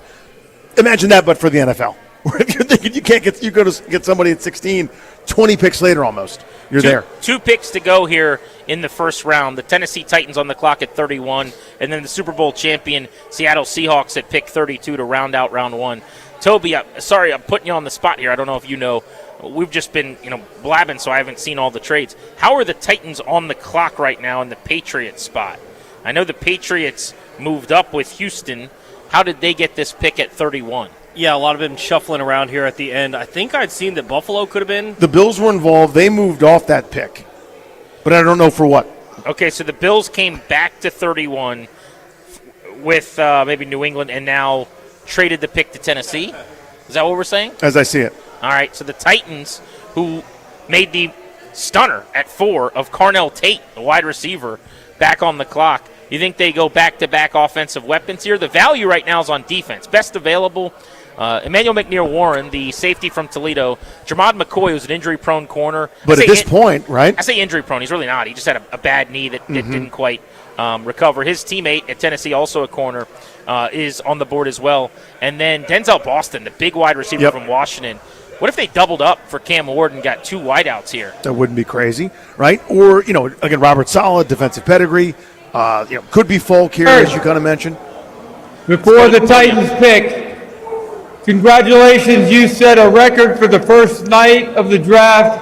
320,000 people here tonight. Congratulations, Pittsburgh. Awesome.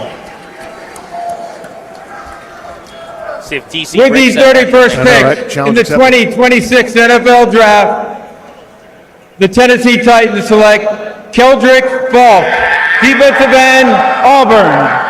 Good call. That's just sensational value there. Yeah, I mean, he, at one point was in the 10 to 15 range a month ago, and a lot of mocks ended up in that 15 to 22 or so range. But now, getting him at 31 at the end of the round, Robert Saleh's got himself a pass rusher. Yeah, the production wasn't as like some of these other guys. It wasn't like Bailey. It wasn't like Reuben Bain or some of these other more productive guys. But this is an upside play. He certainly has the asset, certainly has the physicality to be a good pass rusher at the next level. Makes a little bit less sense at 12. Makes great sense at 31. The Junkies get our day started tomorrow, reacting to round one, looking ahead to day two and rounds 2 and 3 of the NFL draft, where Washington will pick at 71. That's at 6 a.m. Danny, final thoughts on Sonny Styles, the the linebacker rather from Ohio State, the star athlete at 6'5", 244 to Washington. This is a hyper-athletic, still learning the position, but a guy that only missed 2 tackles. This is a weapon for a defense. We think of weapons in terms of offense,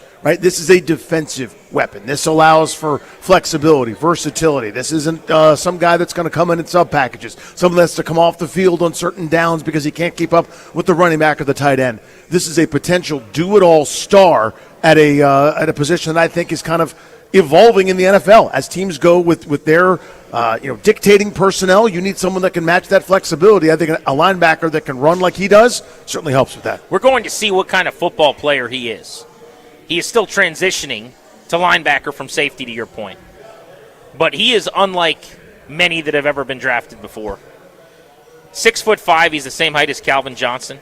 244 pounds, he's 3 pounds lighter than Derrick Henry. 43.5-inch vert, same vertical as Nate Robinson in the NBA, his max vertical. My former co-host, please and thank you. 4'4", 640, same as Bijan Robinson, speed-wise. And a 135 broad, same as Julio Jones, oh, by the way. I mean, just an all-time athlete. All right, Lynnell Willingham's got more. He's continuing our coverage next. He'll get the final pick of the first round the Seattle Seahawks are about to make, and then reaction with you deep into the evening. Thank you to everyone out here at Honor Brewing. What a night it was for all the listeners that came out. It's been a very fun, long day for the station, and none of us would have rather done it any other way. This was a blast. We will catch up with you tomorrow at 2 o'clock on Grant and Danny. So long from Loudoun County.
Welcome in to night one of the 2026 NFL Draft in the books. We'll break it all down for you as we take you up to 1 a.m. Eastern time. You're tapped into the youngest in Charles and Willingham.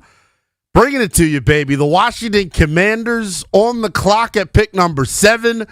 A bunch of different ways that they could ultimately go, man. We've been, going through this pre-draft process for the past several months, and everyone's fallen in love with a particular prospect. Now that the dust is settled, we want your reaction at 1-800-636-1067. You can tweet at me as well.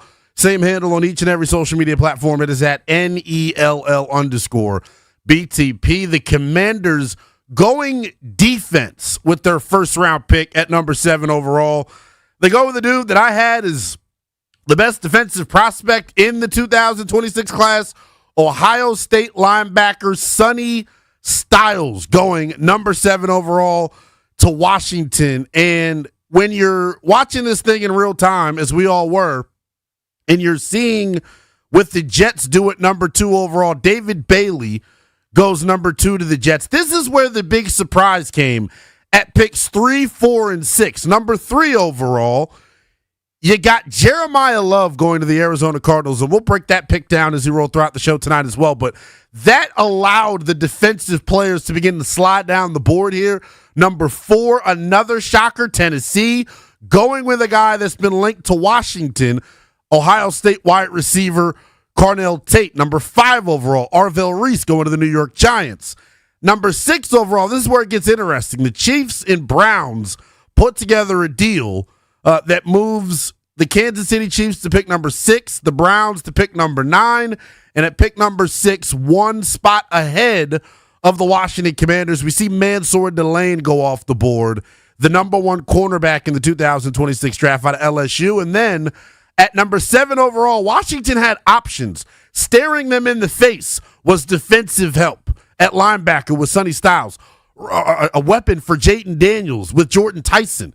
Caleb Downs was still on the board at this point. Reuben Bain was still on the board at this point. So Washington had their pick of the litter, but when it came down to it, and I saw Sonny Styles available at 7, you kind of figured that Washington was going to sprint to the podium and make this pick. Adam Peters, who we'll let you hear from a little bit later on in the show, basically said, look, there was really no shot of us trading down. It was pretty much crickets on our front in terms of, any real deals that we got. Sonny Styles has been Washington's guy throughout the entirety of this process. And for good reason, right? The tape speaks for itself. I know everyone's enamored by the combine stuff, and that is great. I think what the combine is used as in this process is kind of like the stamp of approval, the final hurrah, so to speak, to get you over the edge on a prospect. Sonny Styles and what he did at the combine made me call him the greatest linebacker prospect ever and the clear-cut best defensive prospect in this 2026 NFL Draft. Washington walks away with that. Whew. If you're a Commander fan out there, and I know there are a bunch of mixed reactions, we'll hear from you on the phones at 1-800-636-1067. If you're a Commanders fan tonight, how are you upset with what they walked away with? If you're a Commanders fan tonight, how could you be upset with what they walked away with? If you are upset, if you hate the pick, if you love the pick, we want to hear from you at 1-800-636-1067. I think it was the right pick, and here is why. Here is why this was the right pick. Here's why it was, to me, Styles over Downs, over Tyson, over Reuben Bain.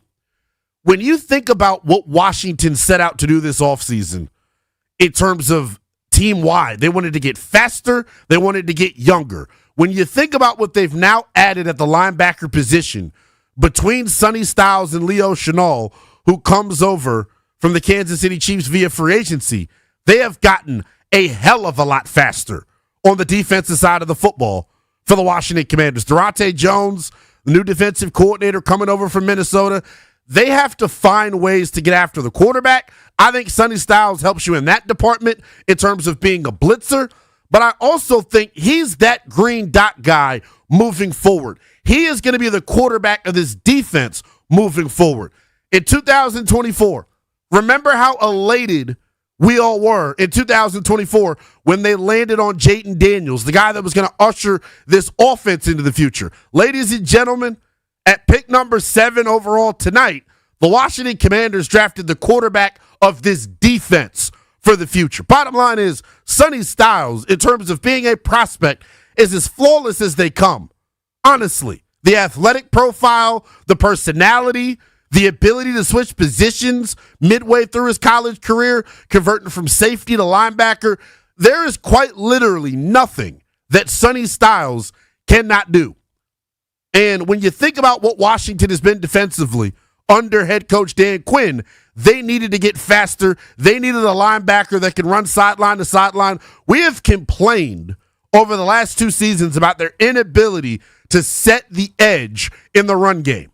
Well, guess what? Edge setting, ladies and gentlemen, about a lot more than just the defensive end spot. It's about your linebackers having the hustle and the speed and the lateral quickness to be able to scrape over the top to prevent a run from bouncing to the outside. Sonny Styles is an eraser on the defensive side of the football. Here's the other way that I look at this, right? Here's the other way that I look at this.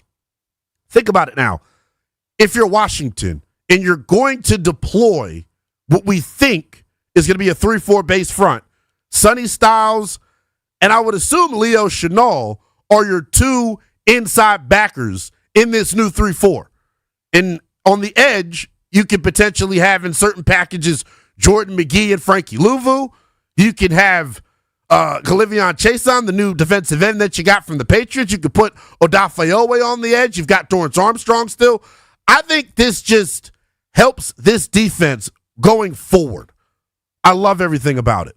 Here's the thing. With the coverage ability of Sonny Styles, with the coverage ability of Leo Chenal, knowing how well Jordan McGee is able to move in space. I know normally in the National Football League, right, when we talk about a base defense, you're really not playing base a whole lot. You're playing your nickel front where it's 4 down rushers. It is more of a traditional 4-2-5 defense. With the speed that Washington has at the linebacker spot, what this is going to allow them to do is play their base defense a hell of a lot more, meaning what, ladies and gentlemen? They're always, after 2 years of not being able to stop me from running through the hole, now in this new defense with the speed that they have and the ability to play in their base more often, that run defense gets instantly better. And that's what I'm excited about when it comes to the 2026 Washington Commanders, man. If you're just now joining us, round 1 of the 2026 NFL Draft in the books. The pick for Washington is defense. Sonny Styles, the linebacker out of Ohio State, converted safety, turned linebacker for the Buckeyes. Matt Patricia raving about this young man.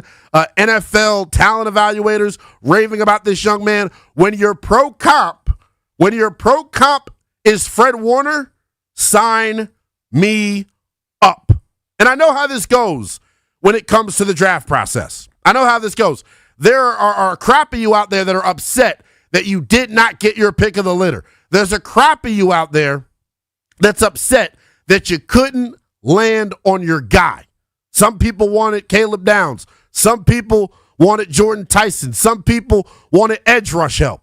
Let me hear you, man. Your thoughts on Washington selecting Sonny Styles. 1-800-636-1067 is the number. We're going to let a couple calls file in while we continue to get you up to speed on who exactly the Washington Commanders drafted, man. This kid, and I don't want to oversell it, and y'all know how I get. If I didn't like the pick, right, I'd be brutally honest about it. If I wasn't in favor of the pick, I'd tell you. But as I've said pretty much throughout the entirety of the pre-draft process, where Washington's picking, being 7 overall, you're going to be in prime position to add a impact player to this football team. And when you think about what the Commanders have been over the past couple of years, the one thing you can say is they lack blue chip talent. Jayden Daniels, Laramie Tunsil, Terry McLaurin. Those are the 3 guys that I would consider blue chippers on this roster. You needed to add somebody that had all pro potential. That is what Sonny Styles has at the linebacker position. A historical NFL combine performance. 43.5-inch vertical, 4.46 40-yard dash, 10-yard split, ranked first amongst all linebackers at the combine. This kid can do it on tape. You see the pursuit. You see the speed. You see the playmaking ability. He's got it, man. When you talk about teams that are going to run outside zone and teams that are going to try to get on the perimeter against Washington, when you have the speed that they now have defensively, that becomes a whole lot more difficult. I think this was a slam dunk home run pick for the Washington Commanders. I want your thoughts on it at 1-800-636-1067. I want to go back to the coverage ability for him. Think about it. And this is no slight to Bobby Wagner, who is a first ballot Hall of Famer. But at this current juncture of his career, moving laterally and in coverage is not his strength. Insert Sonny Styles. This is exactly what he was made to do. He is what I like to call a test tube prospect. I'm telling you, this kid was made in a laboratory. The Lord put him on God's green earth to play the linebacker position, man. This kid's got it. This kid's got it. And the great thing is, and this is why I love the NFL Combine and I love this pre-draft process. I think when folks were looking at the tape of Sonny Styles coming out, you're thinking, damn, man, the kid was able to put on 30 pounds and not really lose any of his speed. When we talk about that conversion from safety to linebacker, the physicality coming downhill in the run game, the ability to run up the seam with number 3 wide receivers if you're running cover 2. He can do it all. He can do it all. The one question that folks had about Sonny Styles, I would say, is the physicality. Is he going to be able to take on blocks and shed blocks at the NFL level? When you're built like that, let Ken Norton get his hands on you. Talking about the linebackers coach for the Washington Commanders. If I'm Ken Norton, this like rejuvenates me. If I'm Ken Norton, this adds 5-6 years onto my career because I want to be the main voice for this young freakazoid named Sonny Styles, man. I'm excited. You got to be if you're a Washington fan. Here's the thing, though, why I love the Combine. I think when people watch the tape, the one question that they had was what I just mentioned, the ability to shed blocks, so on and so forth. But when you come out at the Combine and run and test the way that this kid did, I don't know how much negative you can say about him. I don't want to speak in hyperbole, but like the bottom line is he was, to me, the best defensive prospect in this class. To where when I put up my mock earlier this afternoon, I didn't think there was a shot in hell that he would fall past number 4 to the Tennessee Titans. But the Titans obviously shocking everybody, taking Carnell Tate. Once they made that move, I knew there was a shot that Washington would get their guy. Sonny Styles, the do-it-all linebacker out of Ohio State, now a member of the Burgundy and Gold. As we move throughout the show here, we're going to let you hear from Sonny Styles, the new linebacker here in Washington. We're going to let you hear from Adam Peters, the new general manager here at the Washington Commanders. I want to take your calls, though, man. I know I've been saying it, teasing the line. I see the calls filing in. I'm trying to give you all a chance to stack up here, but we're going to crack it off here coming up here. Was this the right selection for the Washington Commanders? Did they make the right choice selecting Sonny Styles, number 7 overall? 1-800-636-1067 is the number. Eli, batting leadoff for us, wants to chime in. Eli, your thoughts on Sonny Styles to the nation's capital? Lynnell, man, thanks for taking my call, man. Yes, I love the pick. I think what he's going to be able to bring is, in Jones' scheme, it relies on like a match blitz coverages and pre-snap disguises. And when you pair Styles with Louvu and Chenal, for example, they can execute like a cover 0 look where any of those 3 guys could rush or drop into a zone. And that type of versatility is going to help fix this type of defense from the front 7 perspective. I wanted Caleb Downs because I thought his ability to rotate pre-snap was going to be the key. But I said, you know what? I'm not in that building. That's probably why I don't make millions of dollars, because Sonny Styles is going to be able to rotate the same way I thought Caleb Downs was going to be able to do, and he's going to be positional, like he's going to be positionless. Like the type of flexibility and his ability to be like glue for this defense.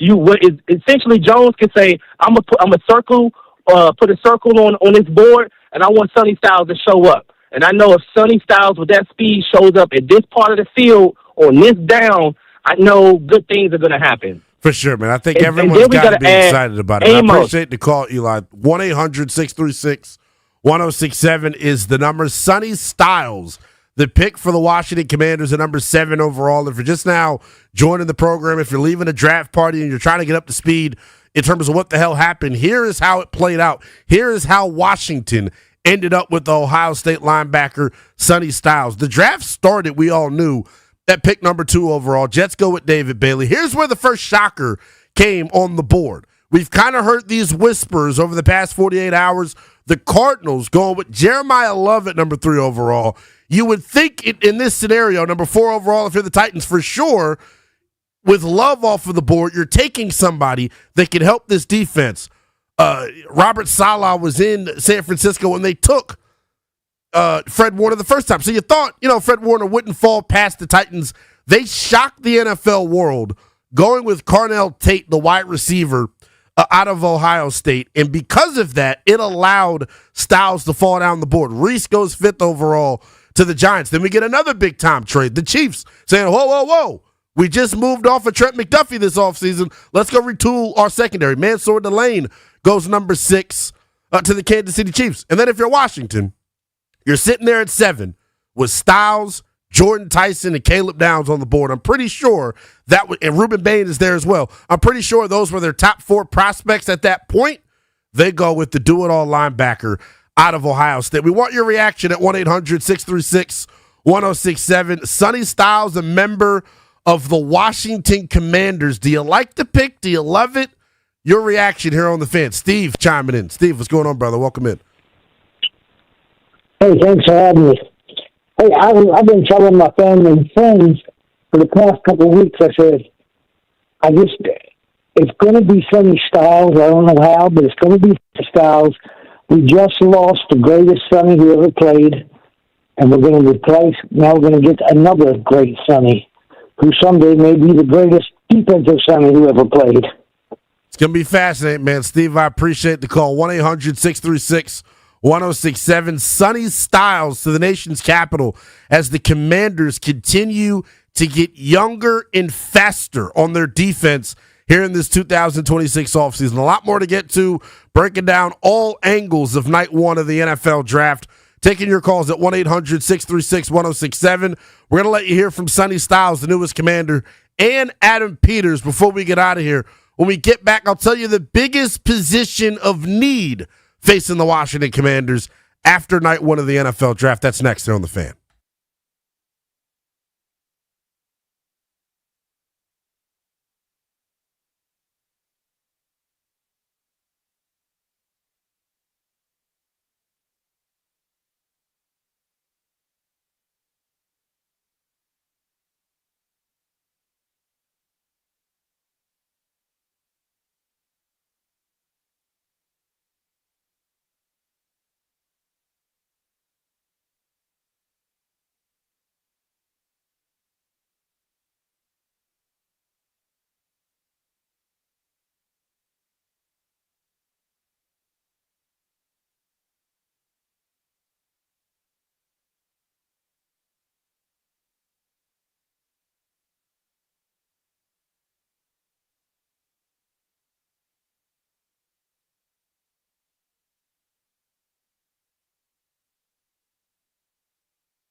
What a time to be alive if you're a Washington Commanders fan.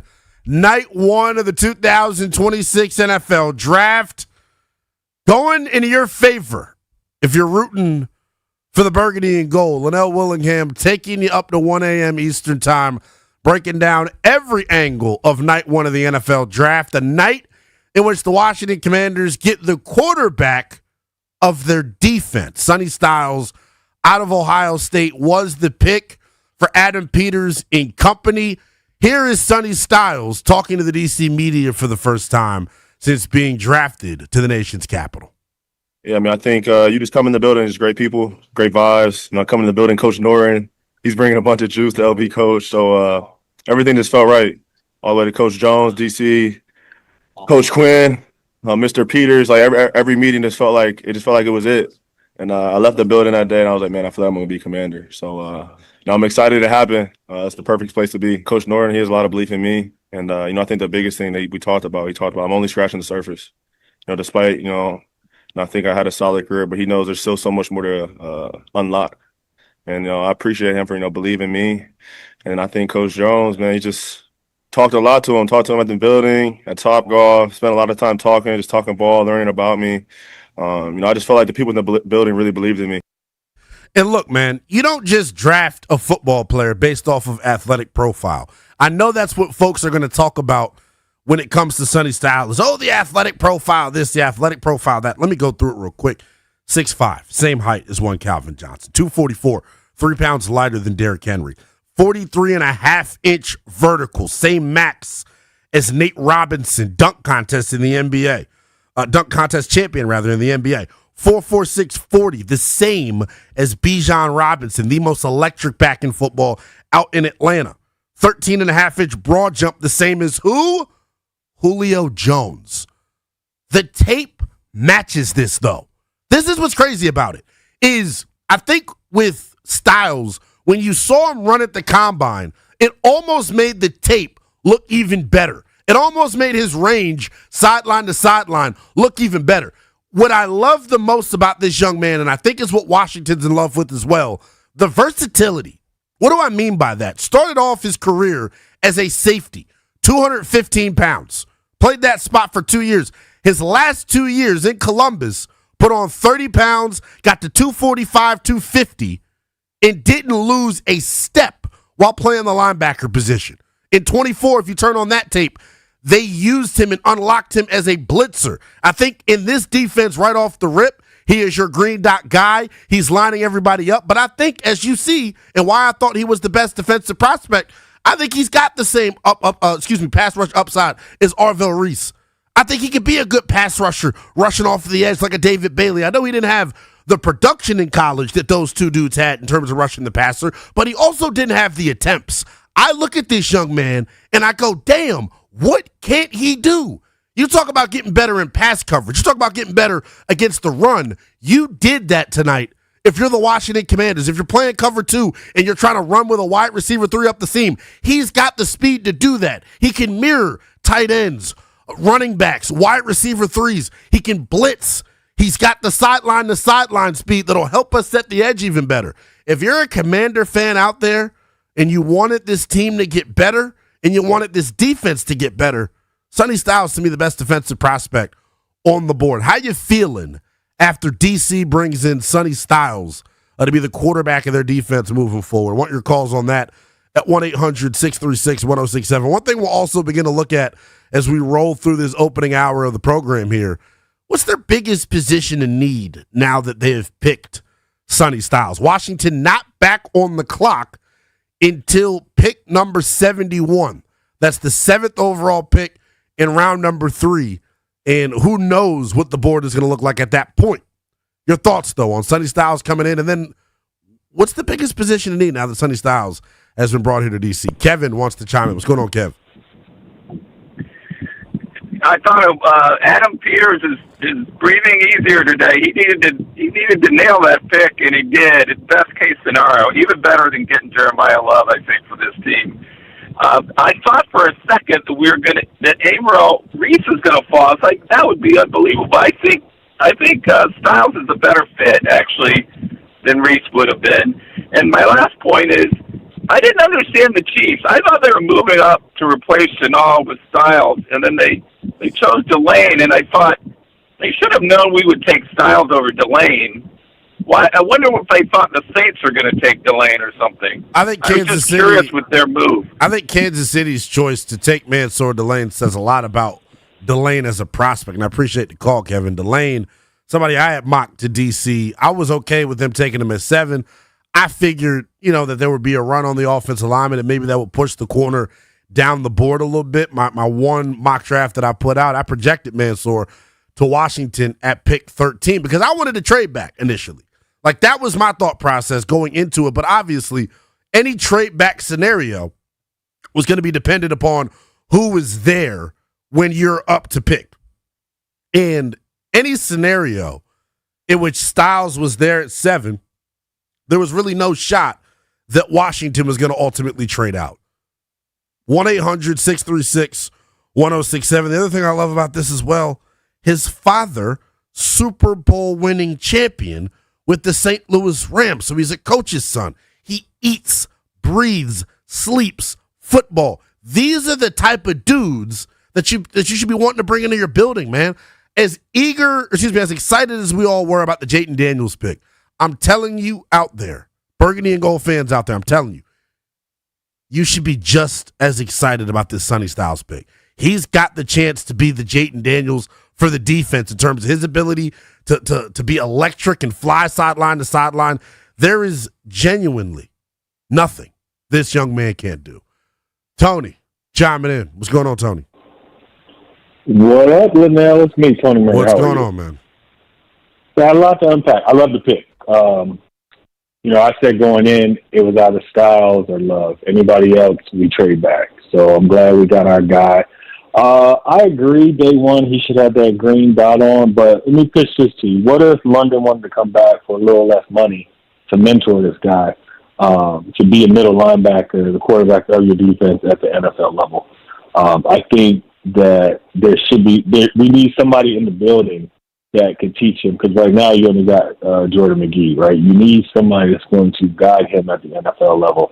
So I'd love to hear your response on that. And then the biggest need now that Styles is covered is covered. I think we need a wide receiver.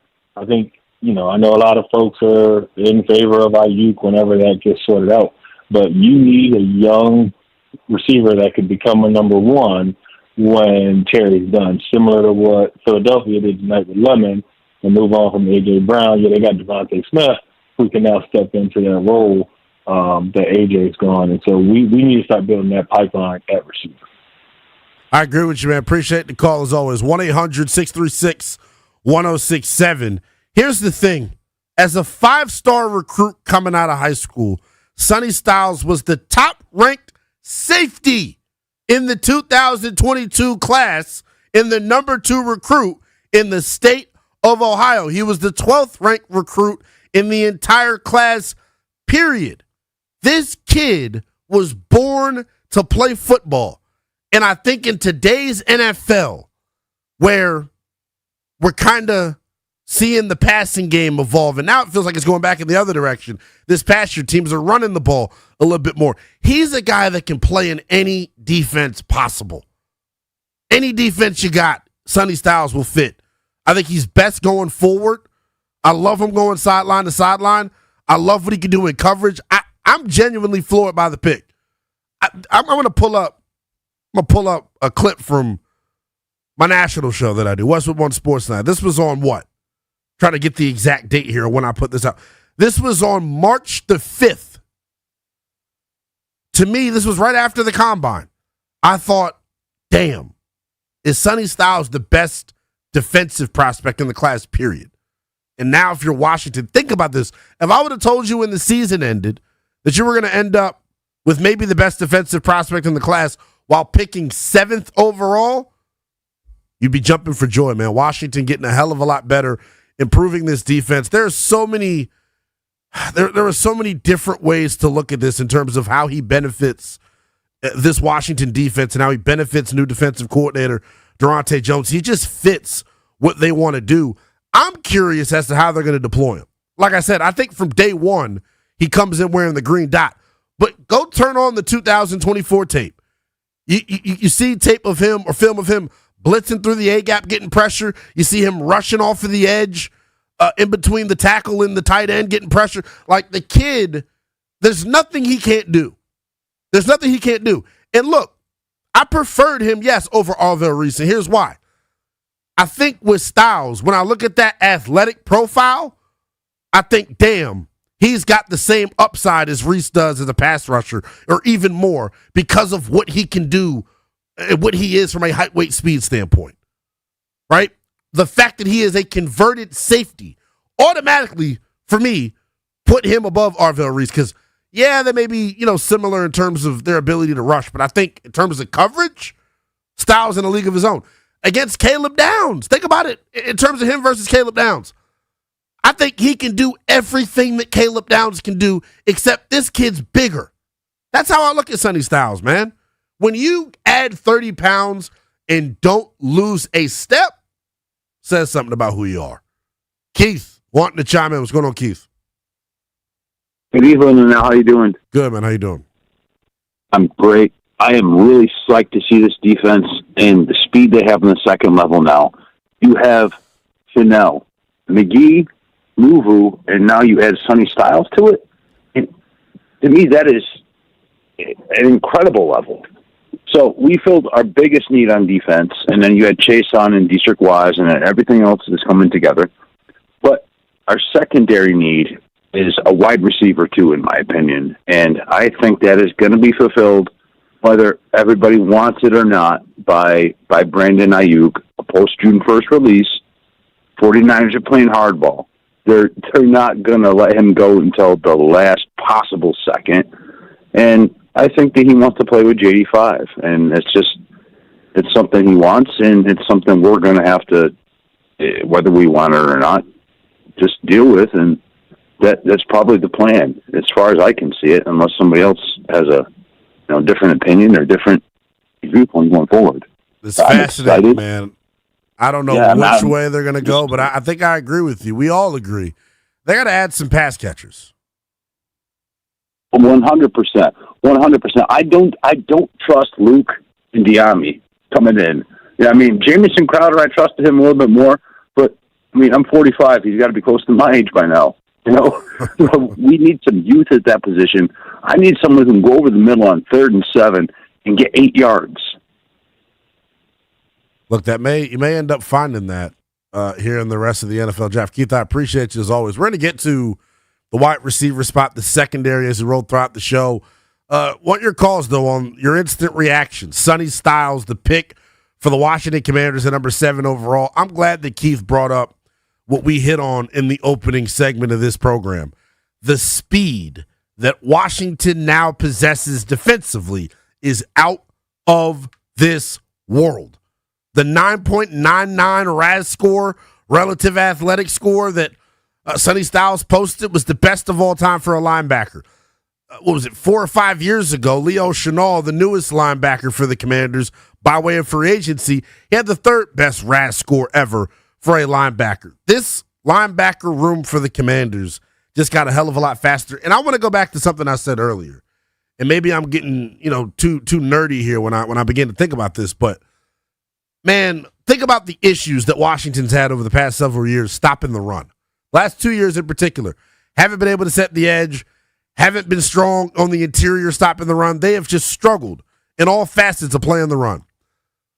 Part of that is because Washington had to play a lot of nickel. When you have the speed at linebacker that Washington does, and you're running a 3-4 defense, and you've got Leo Chenal and Jordan McGee and Sonny Styles, 3 dudes that thrive in space. And I don't know if you all remember the game across the pond in London where Jordan McGee is one-on-one making a play against Devon Achane. Like, he's that type of athlete. When you have speed at the linebacker spot and you have that type of speed within your base defense, maybe you don't have to play nickel as much. And what does that allow you to do? Be much better, much more consistent, have the resources on the field to consistently stop the run. That's the other thing that really excites me about what Washington could be defensively next year. 1-800-636-1067 is the number. Jeremy wants to chime in. What's going on, Jeremy? Not much, brother. First off, just want to say you stole the words right out of my mouth, harping on the versatility of Styles versus someone like Reese. Styles actually has pass rush reps on tape. He had 6 sacks in 24. The kid can do everything. He plays safety, playing linebacker now. And, just what everyone else was saying, how athletic our linebacking room is now. It's out of this world. Absolute dream. It feels like when I was a kid and we took Arrington, and now we got that guy in the middle of the field that can just do everything. Get after the passer, play coverage, go sideline to sideline, great against the run. Super excited to have him on the team. And then as far as what we need to look for later in the draft, I definitely agree. It's got to be wide receiver or secondary. There's a lot of good guys left out there at wide out. Hopefully some of them fall to us. We'll see what happens. But I have nothing but the utmost confidence in Adam Peters to make the best decision. It seems like they have a clear vision for our franchise and for what we're doing on offense and defense, and they're sticking to the plan. Love it, man. Well put, Jeremy. I appreciate you as always, my brother. 1-800-636-1067. Let's go. Round 1 is over, but the party just getting underway here on 106.7 The Fan. You're tapped into the youngest in charge. I know Willingham, taking you up to 1 a.m. Eastern time. We're going to let you hear from Adam Peters and Sonny Styles next here on The Fan.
Still rocking and rolling with you as we recap night one of the 2026 NFL Draft. Youngest in charge, Lynnell Willingham, rocking out with you as we take you up to 1 a.m. Eastern Time.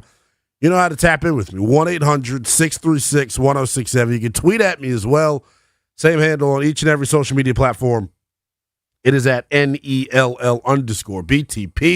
The time is now in terms of celebration, people. Celebrating. In terms of celebrating, it's time, baby. Sonny Styles, now a member of the Washington Commanders, the number one defensive prospect on my board for what it's worth. Where did he rank in terms of the Commanders board? I would have to think he was sky high.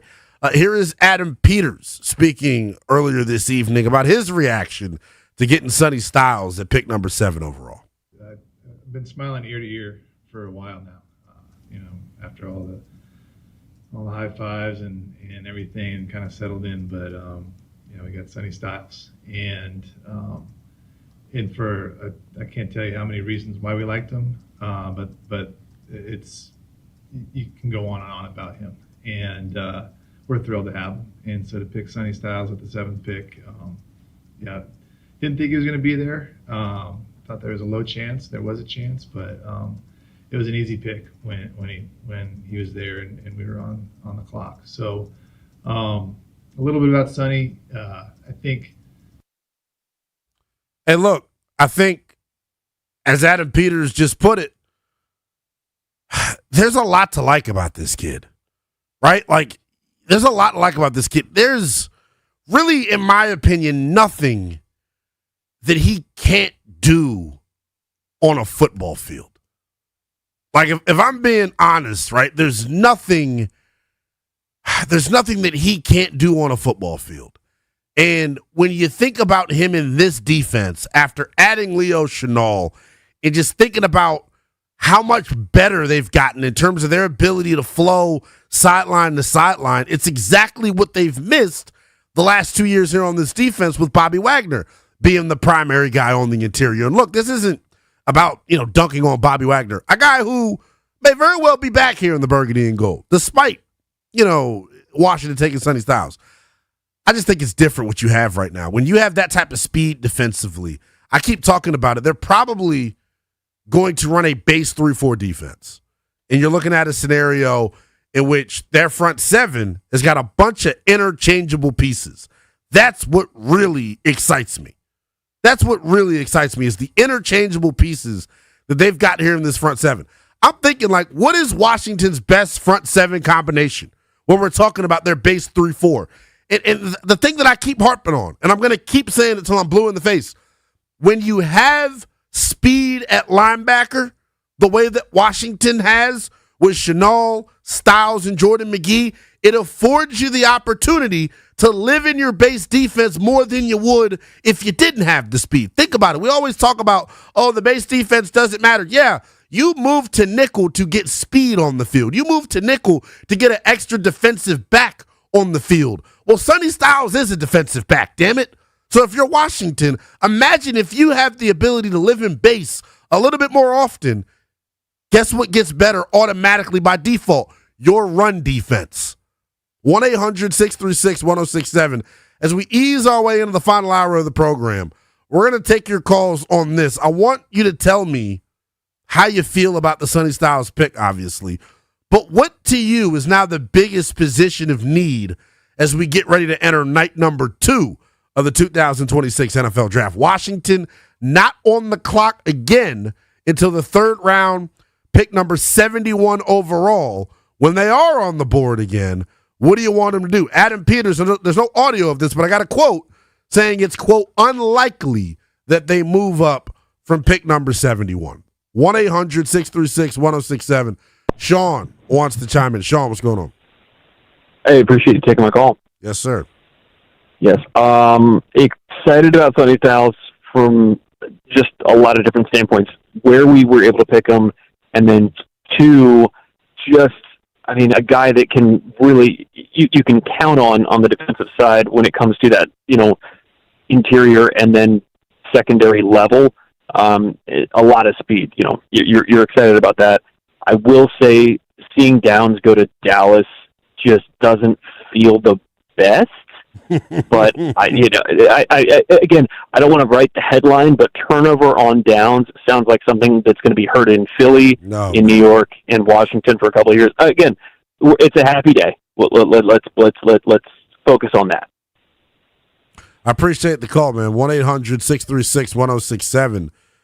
What we're going to get into as we roll into the midnight hour, final hour of the show here. Youngest in charge, Lynnell Willingham, rocking out with you here on The Fan as we recap night one of the 2026 NFL Draft. Sonny Styles, the man for Adam Peters and the Commanders, going to quarterback this Commanders defense into the future. I want to take a look ahead at what they should do at pick number 71 and what's the biggest position of need here now that we have exited night number one of the NFL Draft. Also in the final hour, where do the Commanders stack up in the NFC East now that the dust is settled on night one of the draft? Cock-a-doodle-doo, my friend.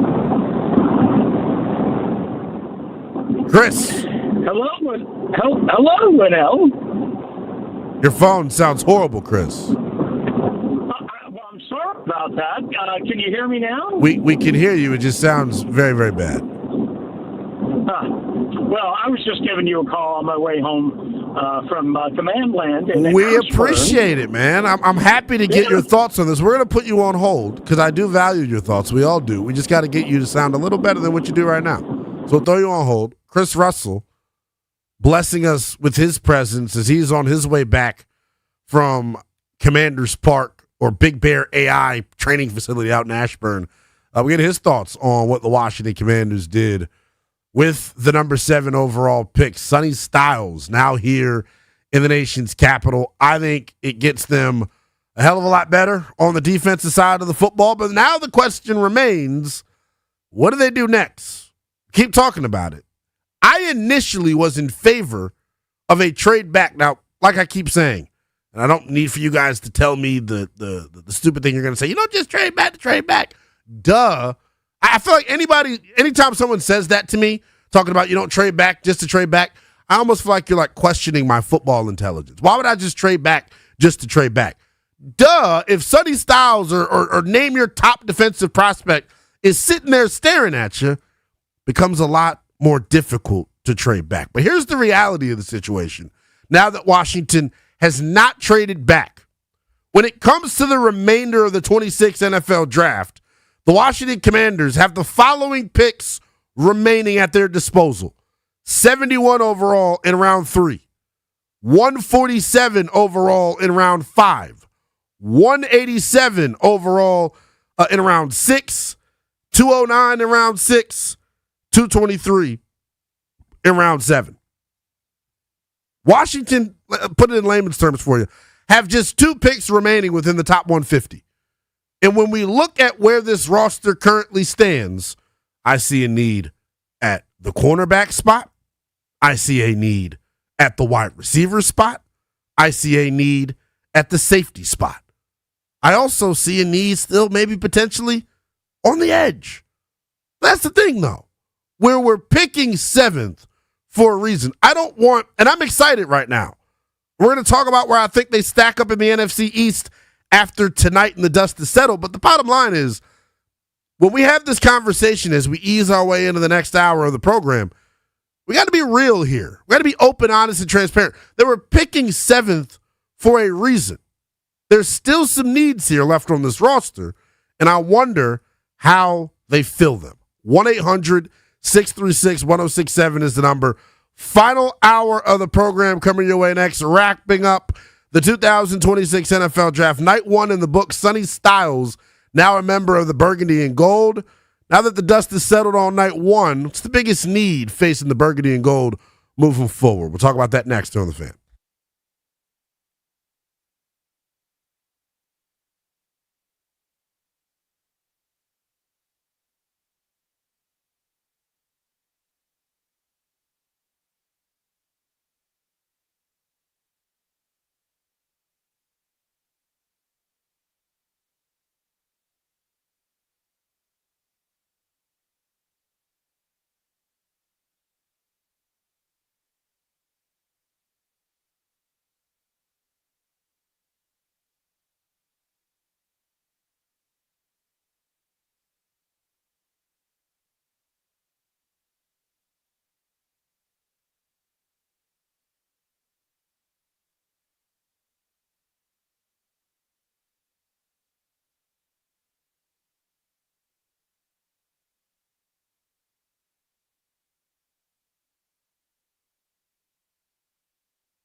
Night one of the 2026 NFL Draft is in the books, but the party just getting started here on 106.7 The Fan. Youngest in Charles and Willingham taking you up to 1 a.m., recapping night number one of the 2026 NFL Draft, a night that sees the burgundy and gold walk away with the man that I thought was the best defensive prospect in the 2026 NFL Draft, none other than Sonny Styles, the linebacker out of Ohio State. Super duper excited that he's in the fold. If you're a Commanders fan, you got to be viewing this pick as a overall slam dunk. He gets you better at the second level of your defense. You got faster. Your run defense improves. Your pass defense improves. And I think the overall character of your football team improves as well. Think about it. We look at Jayden Daniels on the offensive side as the unquestioned leader, the young man that's come in there and tried to help, establish this culture here in the nation's capital, showing up to the facility at the crack of dawn, doing the extra virtual reality work. They now have that on the defensive side of the football in Sonny Styles. He is a gym rat. He is a guy that's going to be the first in the building, last to leave. He is the son of a Super Bowl winning champion at the linebacker spot. So it's in his blood.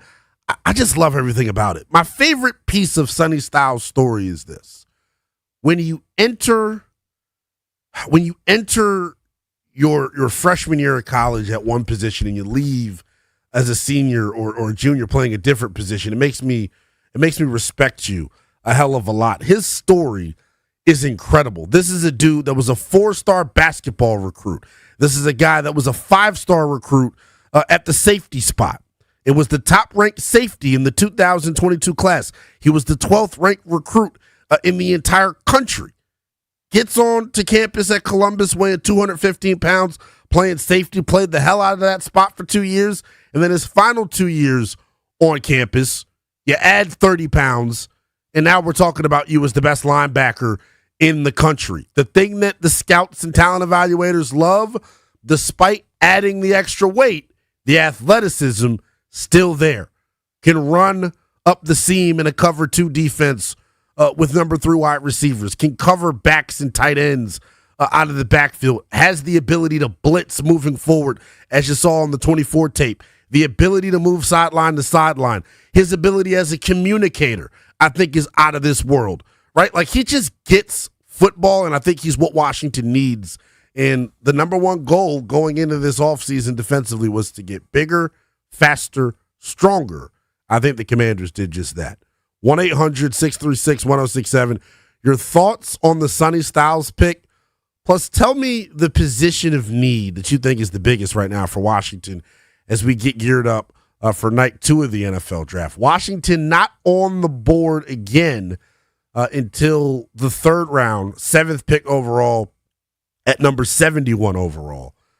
When it comes to where Washington's going to go at pick number 71, by the way, some of you out there, hoping potentially for a trade-up scenario, Adam Peters, in his post-draft media availability, shutting that down, saying, quote, unlikely that Washington moves up into round number 2.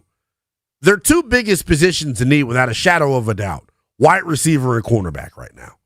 You could even add safety to there, depending on your confidence in Quan Martin.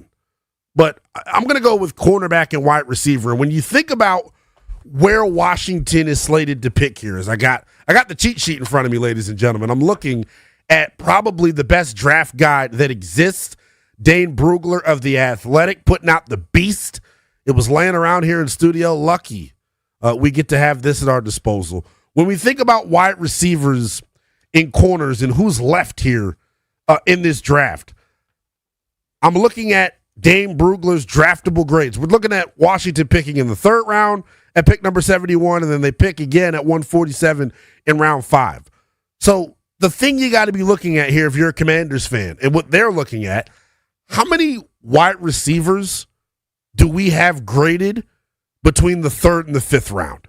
That kind of gives you an idea of the bucket that you're picking from. You got to do the same thing at the cornerback spot. But some of the names at wide receiver are interesting. I know a lot of you all thought, it was Carnell Tate, Jordan Tyson, or die. Not it at all. Not it at all. If Washington ends up, and I know he just had the arrest situation, if you can end up with Zachariah Branch out of Georgia, a guy that's, super twitched up and can win in space, I would be thrilled with that. If you can get Elijah Surratt, national champion from Indiana, I'd be thrilled. The Ted Hurst kid out of Georgia State running 4.42 at 6'3" at the Combine. It's got people drooling. He is a height, weight, speed guy that can come in here and have some instant production, playing that Z position opposite of Terry McLaurin. They got options here in round 3 at receiver. The cupboard is not bare. This is where, to me, the chunk of the talent lies in this draft at wide receiver, in terms of just how close the grades are for a lot of these scouts and talent evaluators when it comes to that round 2 bucket through round 4. I think a lot of folks will tell you, yeah, it's kind of like a Baskin Robbins of wide receivers. Pick your flavor. Which one are you looking for? Do you want big guy with vertical speed like a Ted Hurst or like a Chris Brazell? I'm interested in seeing what happens with Chris Bell here on day number 2. He's a guy coming off the ACL, the kid from Louisville, 6'1", and can fly. He's another one that interests me. But the 2 biggest positions in need for me are wide receiver and corner. In terms of what they address at pick number 71, maybe that's what we'll ask you on the phones at 1-800-636-1067. What do you think is more important to address, wide receiver or corner? Now, here's the real answer in terms of where they go. They're going to go and pick the guy that's highest on their board. You know what I'm saying? They're going to do the exercise that we were just doing. They're going to look and see, hey, who's available at the wide receiver spot that's got a round 3 through 5 grade for us? What's the bucket of dudes that we're picking from here? That's what's going to matter. I gave you some names at wide receiver, some names at corner in that round 3 through 5 bucket. Get interesting as well. My favorite guy here, and I think if you're Washington, you're looking for an outside guy. I am still of the belief that Mikey Sainristil, in an ideal world, is competing with Amik Robinson to be the starting slot corner week 1. But if you're talking about some guys that can really go get it on the outside, the kid Malik Muhammad out of Texas for me is at the top of the list. 6 foot, 185, ran 4.4 at the Combine, has got really, really long arms, and is physical at the catch point. Love him. Love him in terms of somebody that Washington can get at corner in that round 3 through 5 range.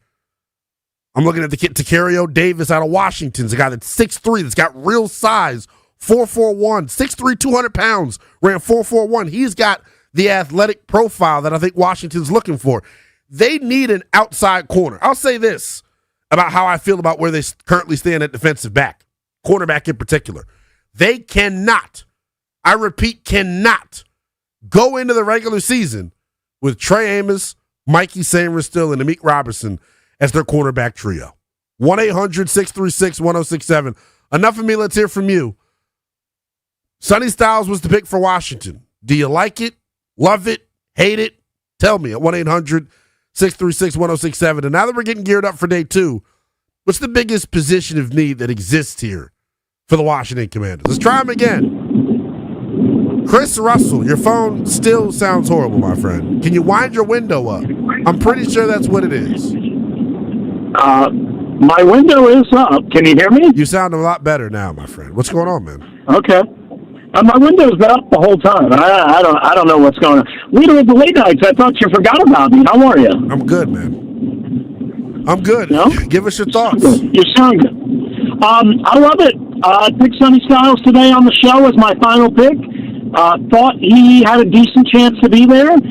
Turned out that he did. Adam Peters, I don't know if you heard this, but he was a little bit surprised that caught off guard, basically, that Mansour Delane went a pick before the Commanders in the trade to Kansas City, and then Delane had something interesting to say about Adam Peters not coming up to get him as a local kid and as a corner. I think the two of them were trying to do some business there, and that may have been interesting if he didn't go one pick before Sonny Styles. But I love the pick. I mean, everything you said is right on. I will tell you this: the thing that jumps out to me the most in the All-22 that I watched the entire Texas game to open up the year. New defense, new coordinator, no preseason games, of course. Second year, first game as an inside linebacker, as a Mike, and that guy's just communicating his ass off, verbally, hand signals, with getting everybody too, adjusted, Chris. getting There's an urgency he was So there's an urgency you see him communicating with too, man. Yeah, I agree. Yeah. Absolutely. I mean, so that jumped out to me. Like, everybody can talk about his RAS score. I'll leave that for the analytics amigos.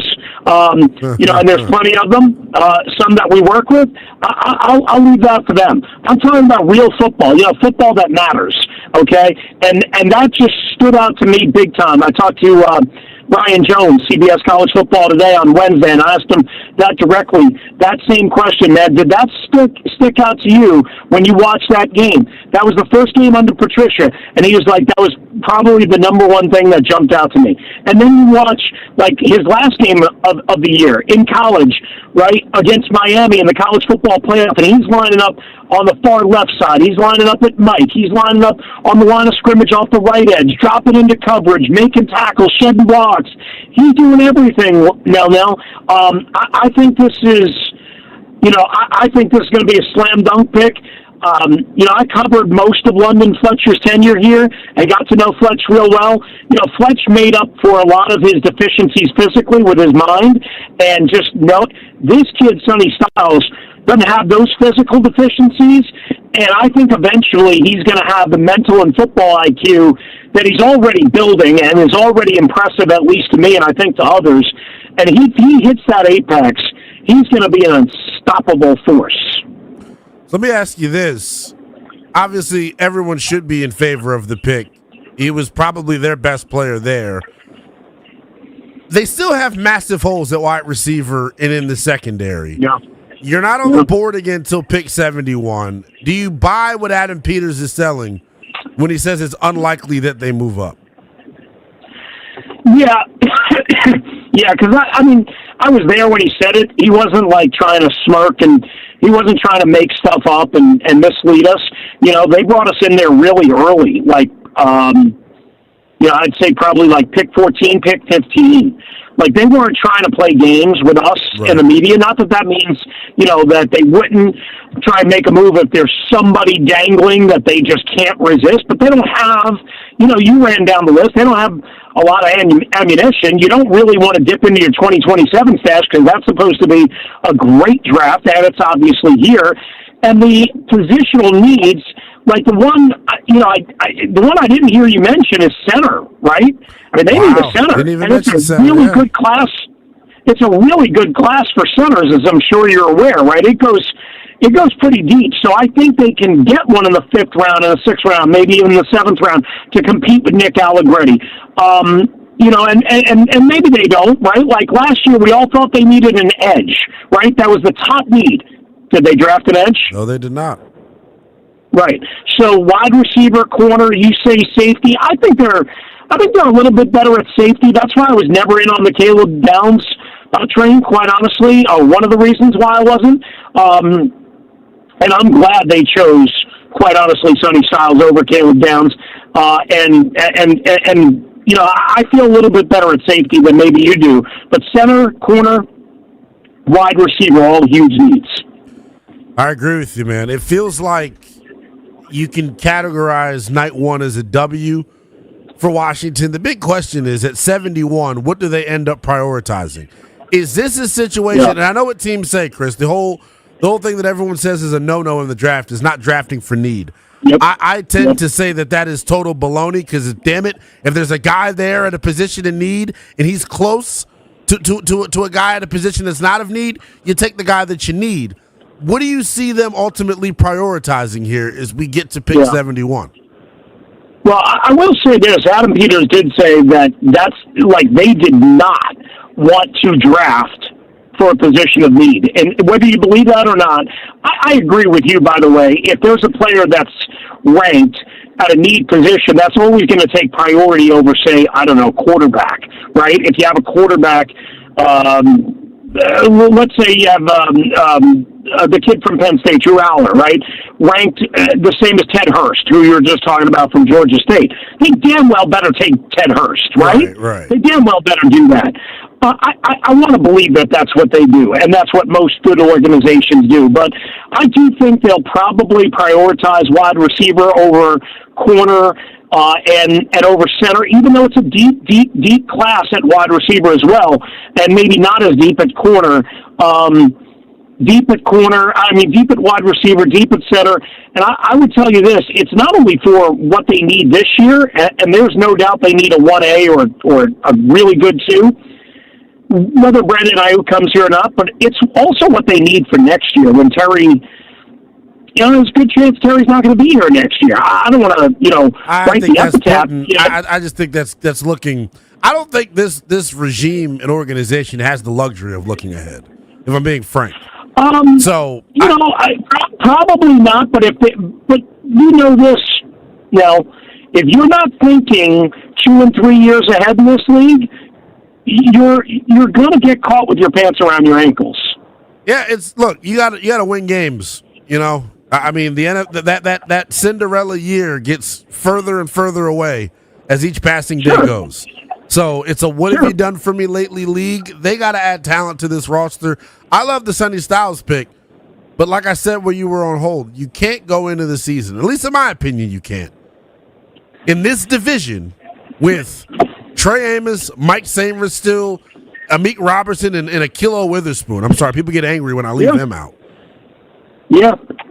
No, I agree. Listen, I totally agree with you. And if you're looking at me, like Chris, I'll take it a step further. That takes precedent to the offense to me. Like those, like that's so if more you're important. looking at the quality of depth in each of the 3 need areas that I identified, and I guess you would go safety. To me, I think corner is probably the thinnest of those potential pools. But I always say to myself, I literally watched this team do nothing at edge last year when everyone knew they needed edge help in a deep edge class, and they didn't draft anybody. Again, that's not what you do every year. I'm just saying, but if everybody's going to lean on RAS scores and total athleticism and whatever, you're looking for trends, you're looking for clues, and I just wonder if Adam Peters goes, you know what, I went defense in the first round, I really got to get Jaden another weapon, I really got to get a center to compete with Allegretti. Again, I'm not saying that they won't draft a corner. I just wonder if the right guy isn't there. Maybe the kid you mentioned from Texas isn't there, and that's who they really like. Then, they're not just going to take the corner to take a corner. Can I give you some homework for a little bit later tonight? You said you were grinding the all-22. There's one, I have like a man crush at wide receiver. Dane Brugler's got him mocked round 5 or 6. This kid, Jeff Caldwell out of Cincinnati, 6'5", 216, 4.3, 140, 1.48, 10-yard shuttle. I need him here. That's the guy for me. But we'll see what ends up happening. We got to let you go. I got to be on with the junkie. I got to be on with the junkies in about 8 hours. So I don't know if I'm going to get to that homework assignment this morning, but I will get to it at some point. But good to hear from you, man. It's been too long. Yes, indeed. I appreciate you checking in, my man. That is Chris Russell, the Rooster. You hear him weekdays 1 to 4 over on the Team 980. 1-800-636-1067. Sonny Styles, now a member of the Washington Commanders, getting faster at the second level of this defense. An important year coming up for the Burgundy and Gold. Sonny Styles was the pick. Did you like the pick? Did you love the pick? Did you hate it? Give me your thoughts at 1-800-636-1067. And then we're going to chew on this as well. 2 things here before we get out of here. What's the biggest position in need remaining for Washington as we get geared up for night 2 of the NFL draft? And then, now that the dust is settled on night 1, where do the Commanders stack up in the NFC East after night 1 of the draft? Your call's next.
Night one of the NFL draft is in the books, but the party just getting rolling here on 106.7 The Fan. Youngest in charge, Lynnell Willingham, riding with you for about another half hour, breaking down every angle of the Washington Commanders, selecting Sonny Styles, 7th overall out of Ohio State University. Here's how it went down if you're just now joining us. Washington on the board at pick number 7. We knew that they were going to be at the mercy of the other teams that were ahead of them. The Jets doing what I thought that they would do, taking David Bailey at number 2 overall, the edge rusher out of Texas Tech. This is where the shocker came, ultimately. Jeremiah Love getting picked at number 3 overall, I think allowed Washington to end up having Sonny Styles fall in their laps at number 7 overall. This is the other shocker.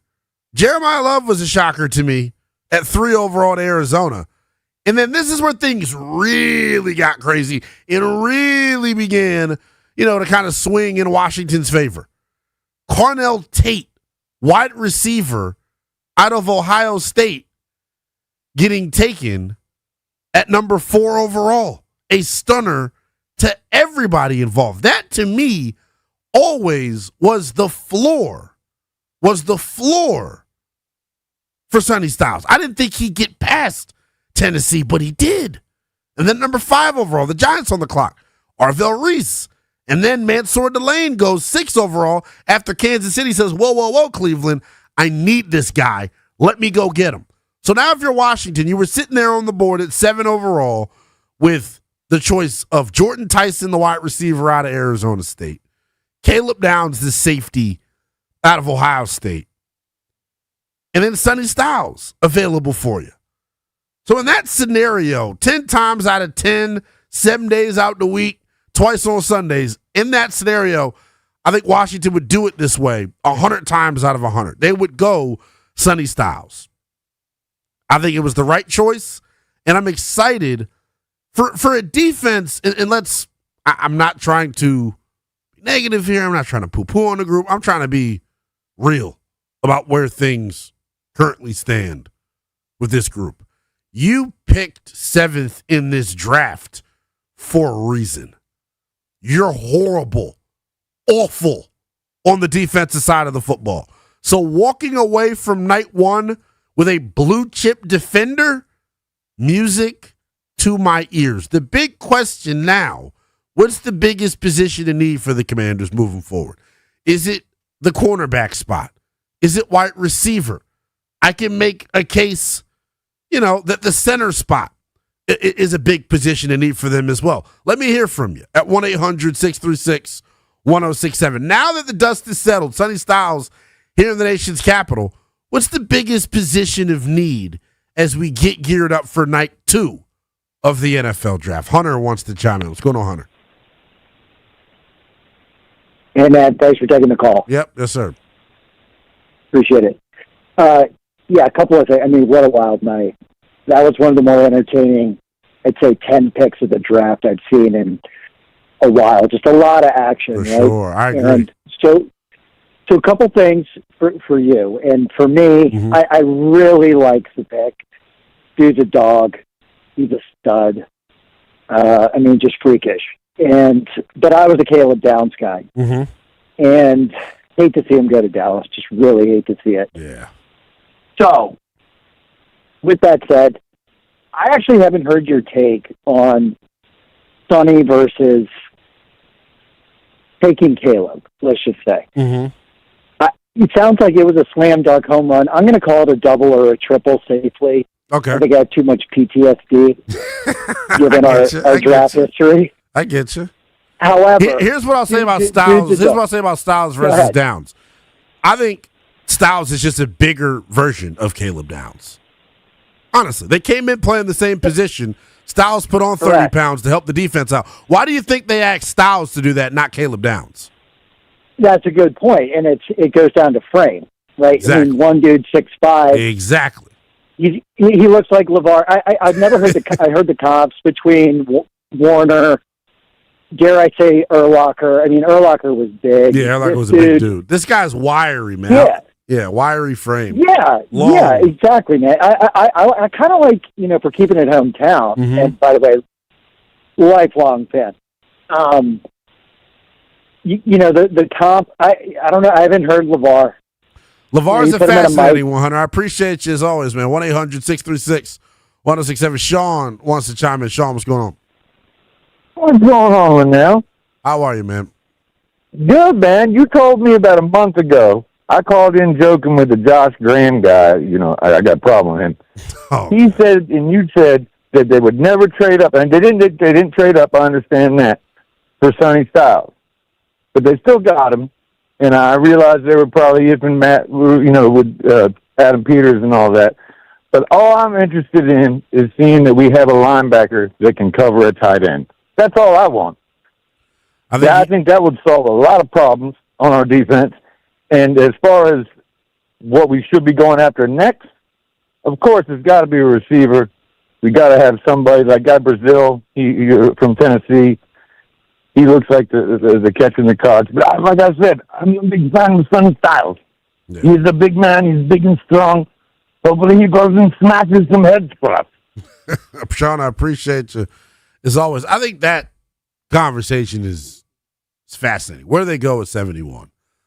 When I look at the player grades at wide receiver between the 3rd and the 5th round, I think the list is longer there than what it is at corner and center in terms of guys that are able to go in that range. So for that reason, it all is going to obviously depend on how the board stacks, who they have rated as the higher player. But in terms of the bucket of prospects, I think wide receiver, I think there are far more wide receivers available in that 3 through 5 range than there are corners. So if that is the case, maybe they lean towards the cornerback spot. But obviously, like we keep harping on, their pick in their grade is going to determine, which way they ultimately go. But I look at that 3rd through 5th round range at the cornerback spot, and it's pretty deep. You got a bunch of guys with 4th round grades, 3rd round grades. Here's the thing, if you're trying to do your homework and get yourself smarter as a Commanders fan here when looking at, the guys in that 3 through 5 range at the cornerback spot. We're not looking for anybody under 6 foot at the quarterback position. They need an outside guy opposite of Trey Amos, and that would be, who I roll with here, depending on if he can play or not, obviously. But then you're looking at a training camp battle at the nickel spot between Amik Robinson and Mikey Samers still. I don't know. Maybe I'm, in the minority with this. I just would not be comfortable. And I know you've improved your front four, your pass rush, so maybe your secondary gets better by default because they don't have to cover as long. I just can't see a scenario where I'd be okay with the starting corner trio week 1 being Trey Amos, who had an injury-riddled year 1, Mike Samers still, who's got a lot ahead of him here in year number 3, coming off of a year last year in which he struggled. And then Amik Robertson, who's been, kind of a journeyman veteran in this league. Like, I think it would be irresponsible to go into week 1 with that as your corner trio. Now, maybe I'm overstating it. Maybe I'm not giving those guys enough credit. I just know in this division, where you're dealing with Neighbors and Devontae Smith and CeeDee Lamb and George Pickens, you better get some guys that are 6 foot and above that can play above the rim. We don't got enough guys in the secondary that play above the rim.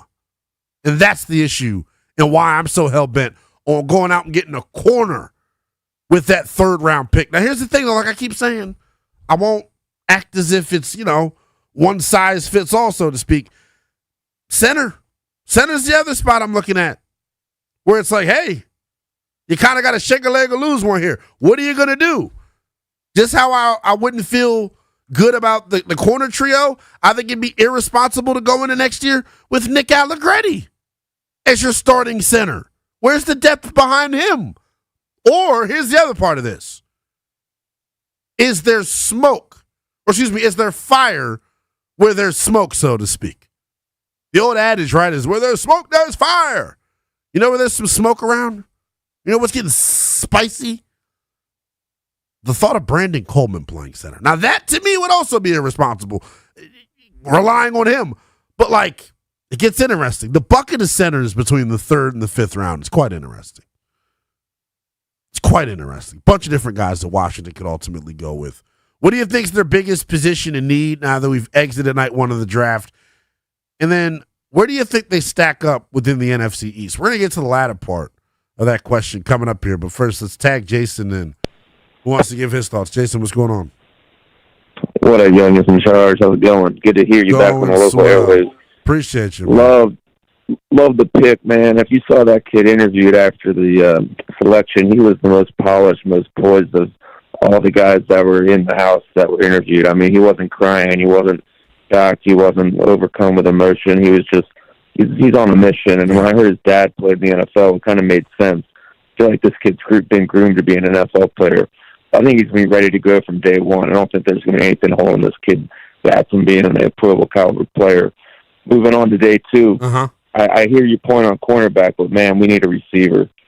I mean, I don't think Terry's, a legit number one. I don't know how much longer he's going to be here. I don't know how much longer he's going to be at the top of his game, but we need a speed burner that's going to really change the game for us on offense, in addition to corner as well. But I really want a speed demon receiver.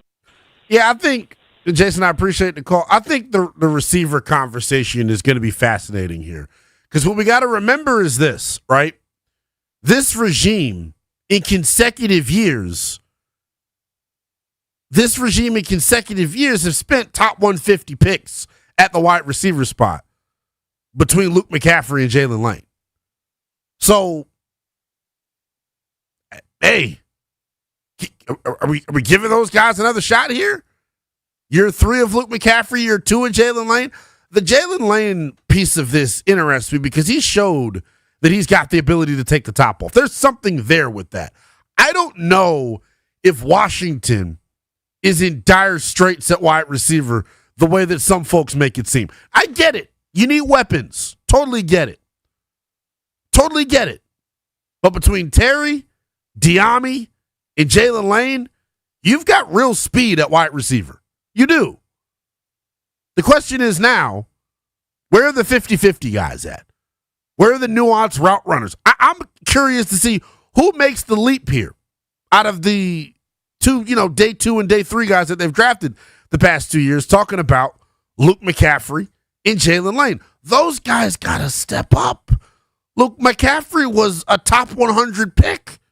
He's somebody that, hey, I understand if internally they're going, hey, look, Slim, we kind of got to count on you. Jalen Lane, pick number 128. This regime, you all keep hollering about receiver. This regime the past 2 years has spent consecutive top 100 picks at the spot. So maybe, just maybe, they're looking and relying on their internal evaluation of these guys and are going to give them the first crack at going out and earning time at wide receiver. The other guy that I don't want people to forget about, and maybe you're going to roll your eyes when I say this, I'm curious to see Treylon Burks get an opportunity on the perimeter at wide receiver after being in camp for an entire summer, after going through an offseason program with this group. Because unless your eyes are just lying to you, when he entered the fold last year, he made plays. Eager to see him with a full offseason. I don't view wide receiver the way everyone else does. I don't. Because I also am of the belief, and people are going to say, well, you can't ask him to be Superman.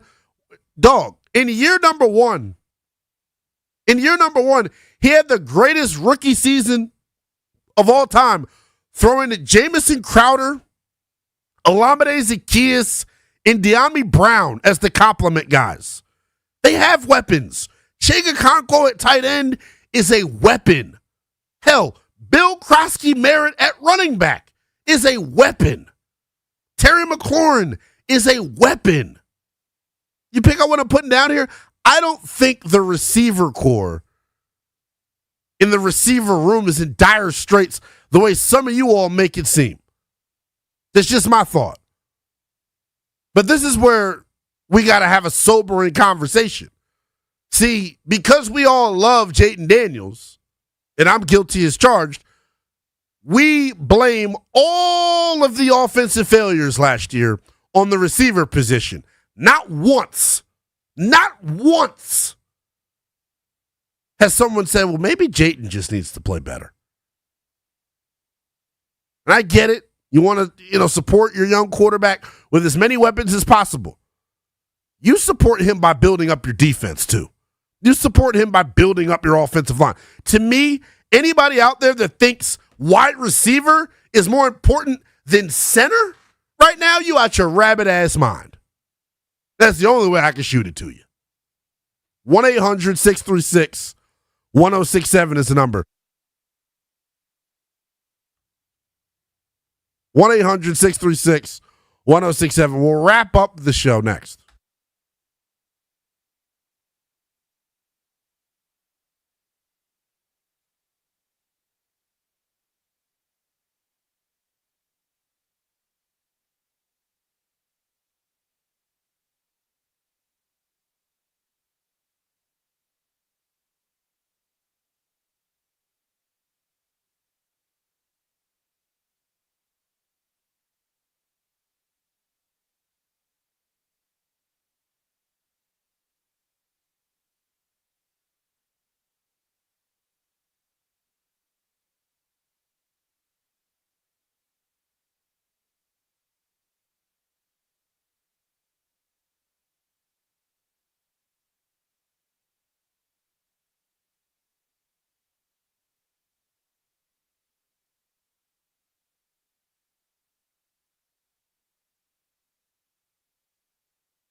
One final segment to go. Giving you my final thoughts on night one of the 2026 NFL draft, man. This is the thing about draft season. Because the Commanders were so horrible and so bad this past year, we've been looking ahead at the draft for months now. We've been doing it for months. I remember we started looking back at the draft back in November over on the Team 980 because this team was bad. There's a reason they picked 7th. In each passing day that we get, further removed from Week 18 against Philadelphia, don't you forget why we were picking 7th. They got a hell of a lot better tonight, selecting Sonny Styles, the linebacker out of Ohio State University. Comes in, makes your linebacking core that much faster, makes your defense that much faster. He improves you against the run. He improves your defense against the pass. Washington not on the board again, though, until pick number 71, number 7 in the 3rd round. After that, the Washington Commanders have picked number 147 in round 5, 187 in round 6, 209 in round 6, and then 223 in round number 7. I say all that to say this. There's still some pretty significant holes that exist on this football team.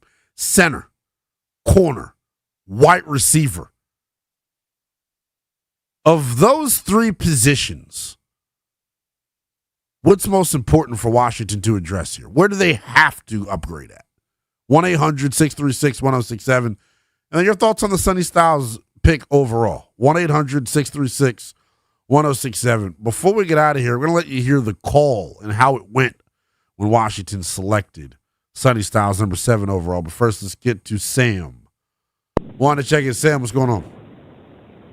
Hey, what's going on, man? How you doing today? Doing good. How you doing?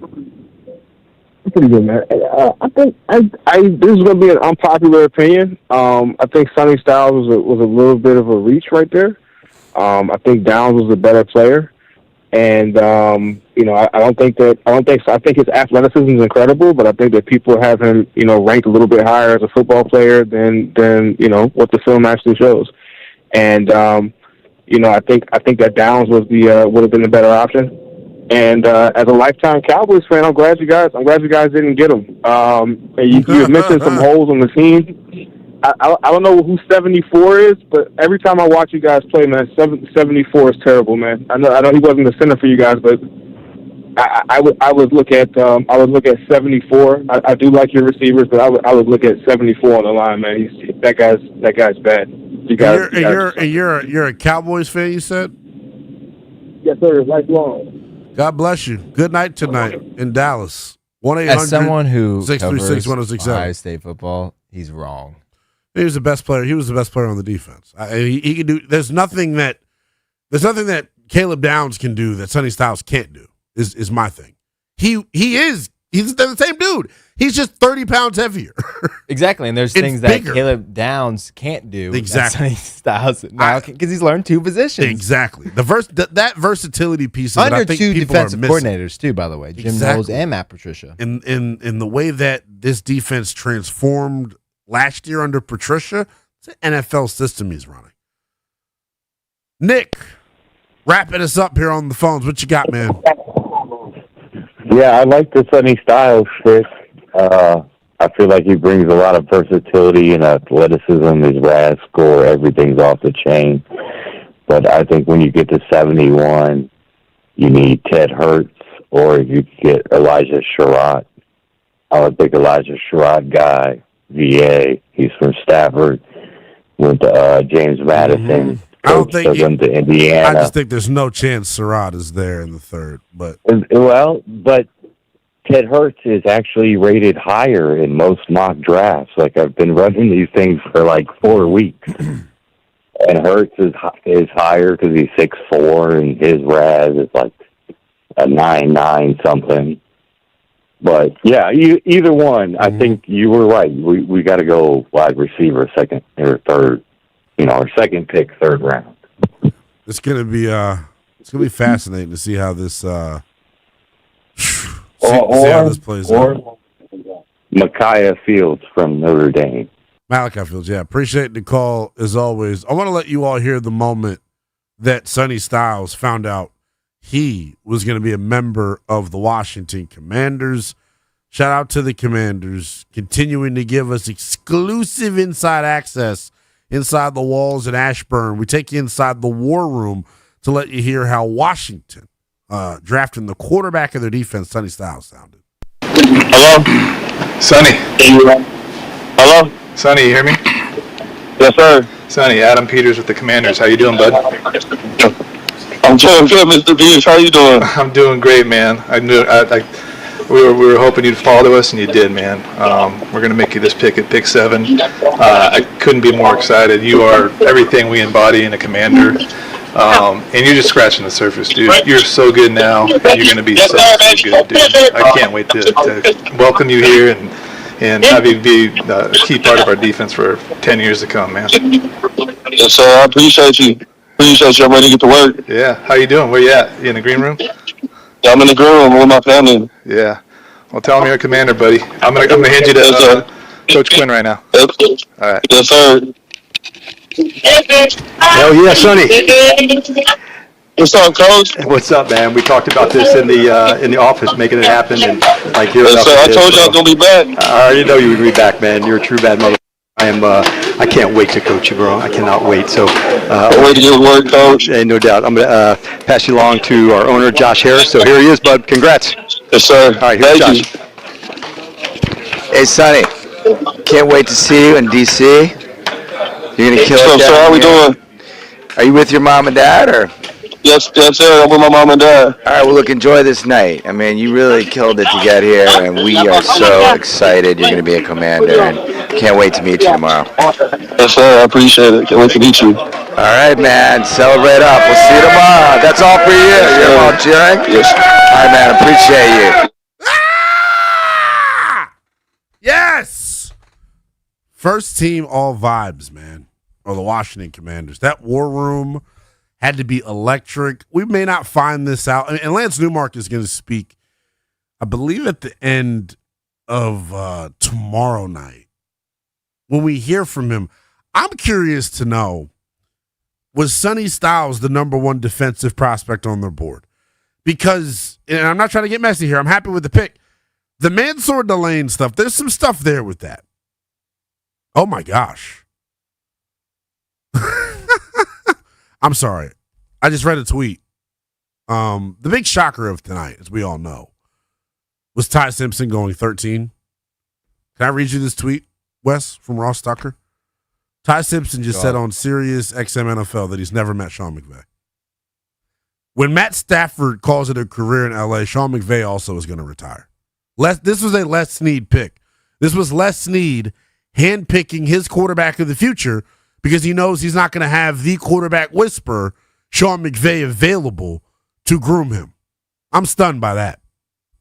Stunned by that. What's going to happen on night 2, man? Washington Commanders going to be on the clock at pick number 71 overall in round number 3.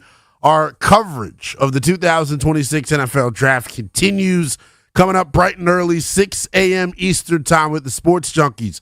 They'll hand things over to B. Mitch and Finley. You'll get their reaction on night 1 of the NFL Draft. They'll hand things over to our pals Grant and Danny. And then myself and Toby Altizer are going to keep you locked and loaded through day 2 and night 2 of the NFL Draft over on our sister station, the Team 980. Believe we'll be simulcasted here on 106.7 The Fan as well. Lot to celebrate, Burgundy and Gold fans. Sonny Styles, now a member of the Washington Commanders defense. If you want to keep the conversation rolling with me on social media, very, very easy thing to do. It is at NELL_BTP. Back with you tomorrow for night 2 of the NFL Draft here on The Fan.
up, everybody? Happy Friday. Junkies back with you live on 106.7 The Fan and the Team 980 in the DMV.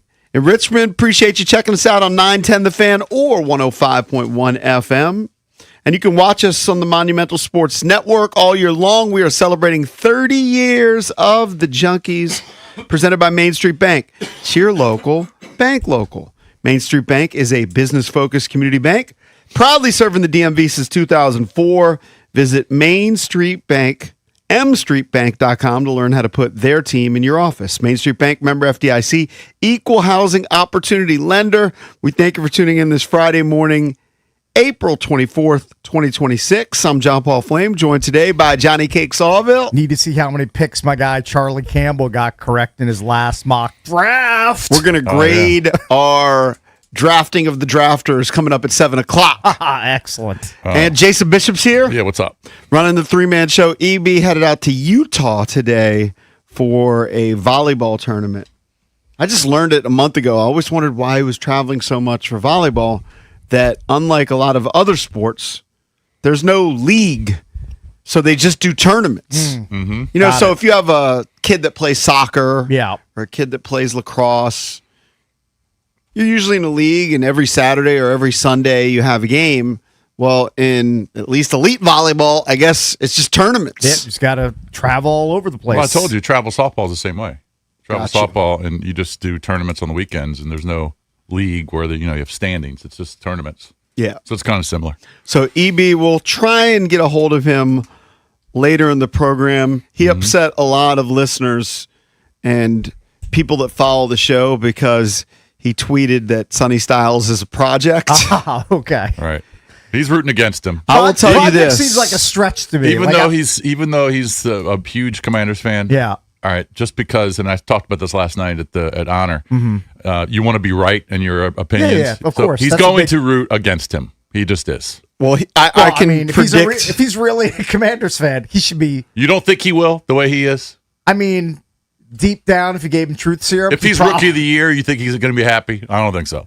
Well, the weird part is, if that holds true, then he's going to be rooting for Caleb Downs. Oh, yeah. Who plays for the Commanders' rival, biggest rival in the Dallas Cowboys, 100%. which is bizarre. Everyone in the room knows that. That would be bizarre. But look, the Commanders clearly had Sonny Styles above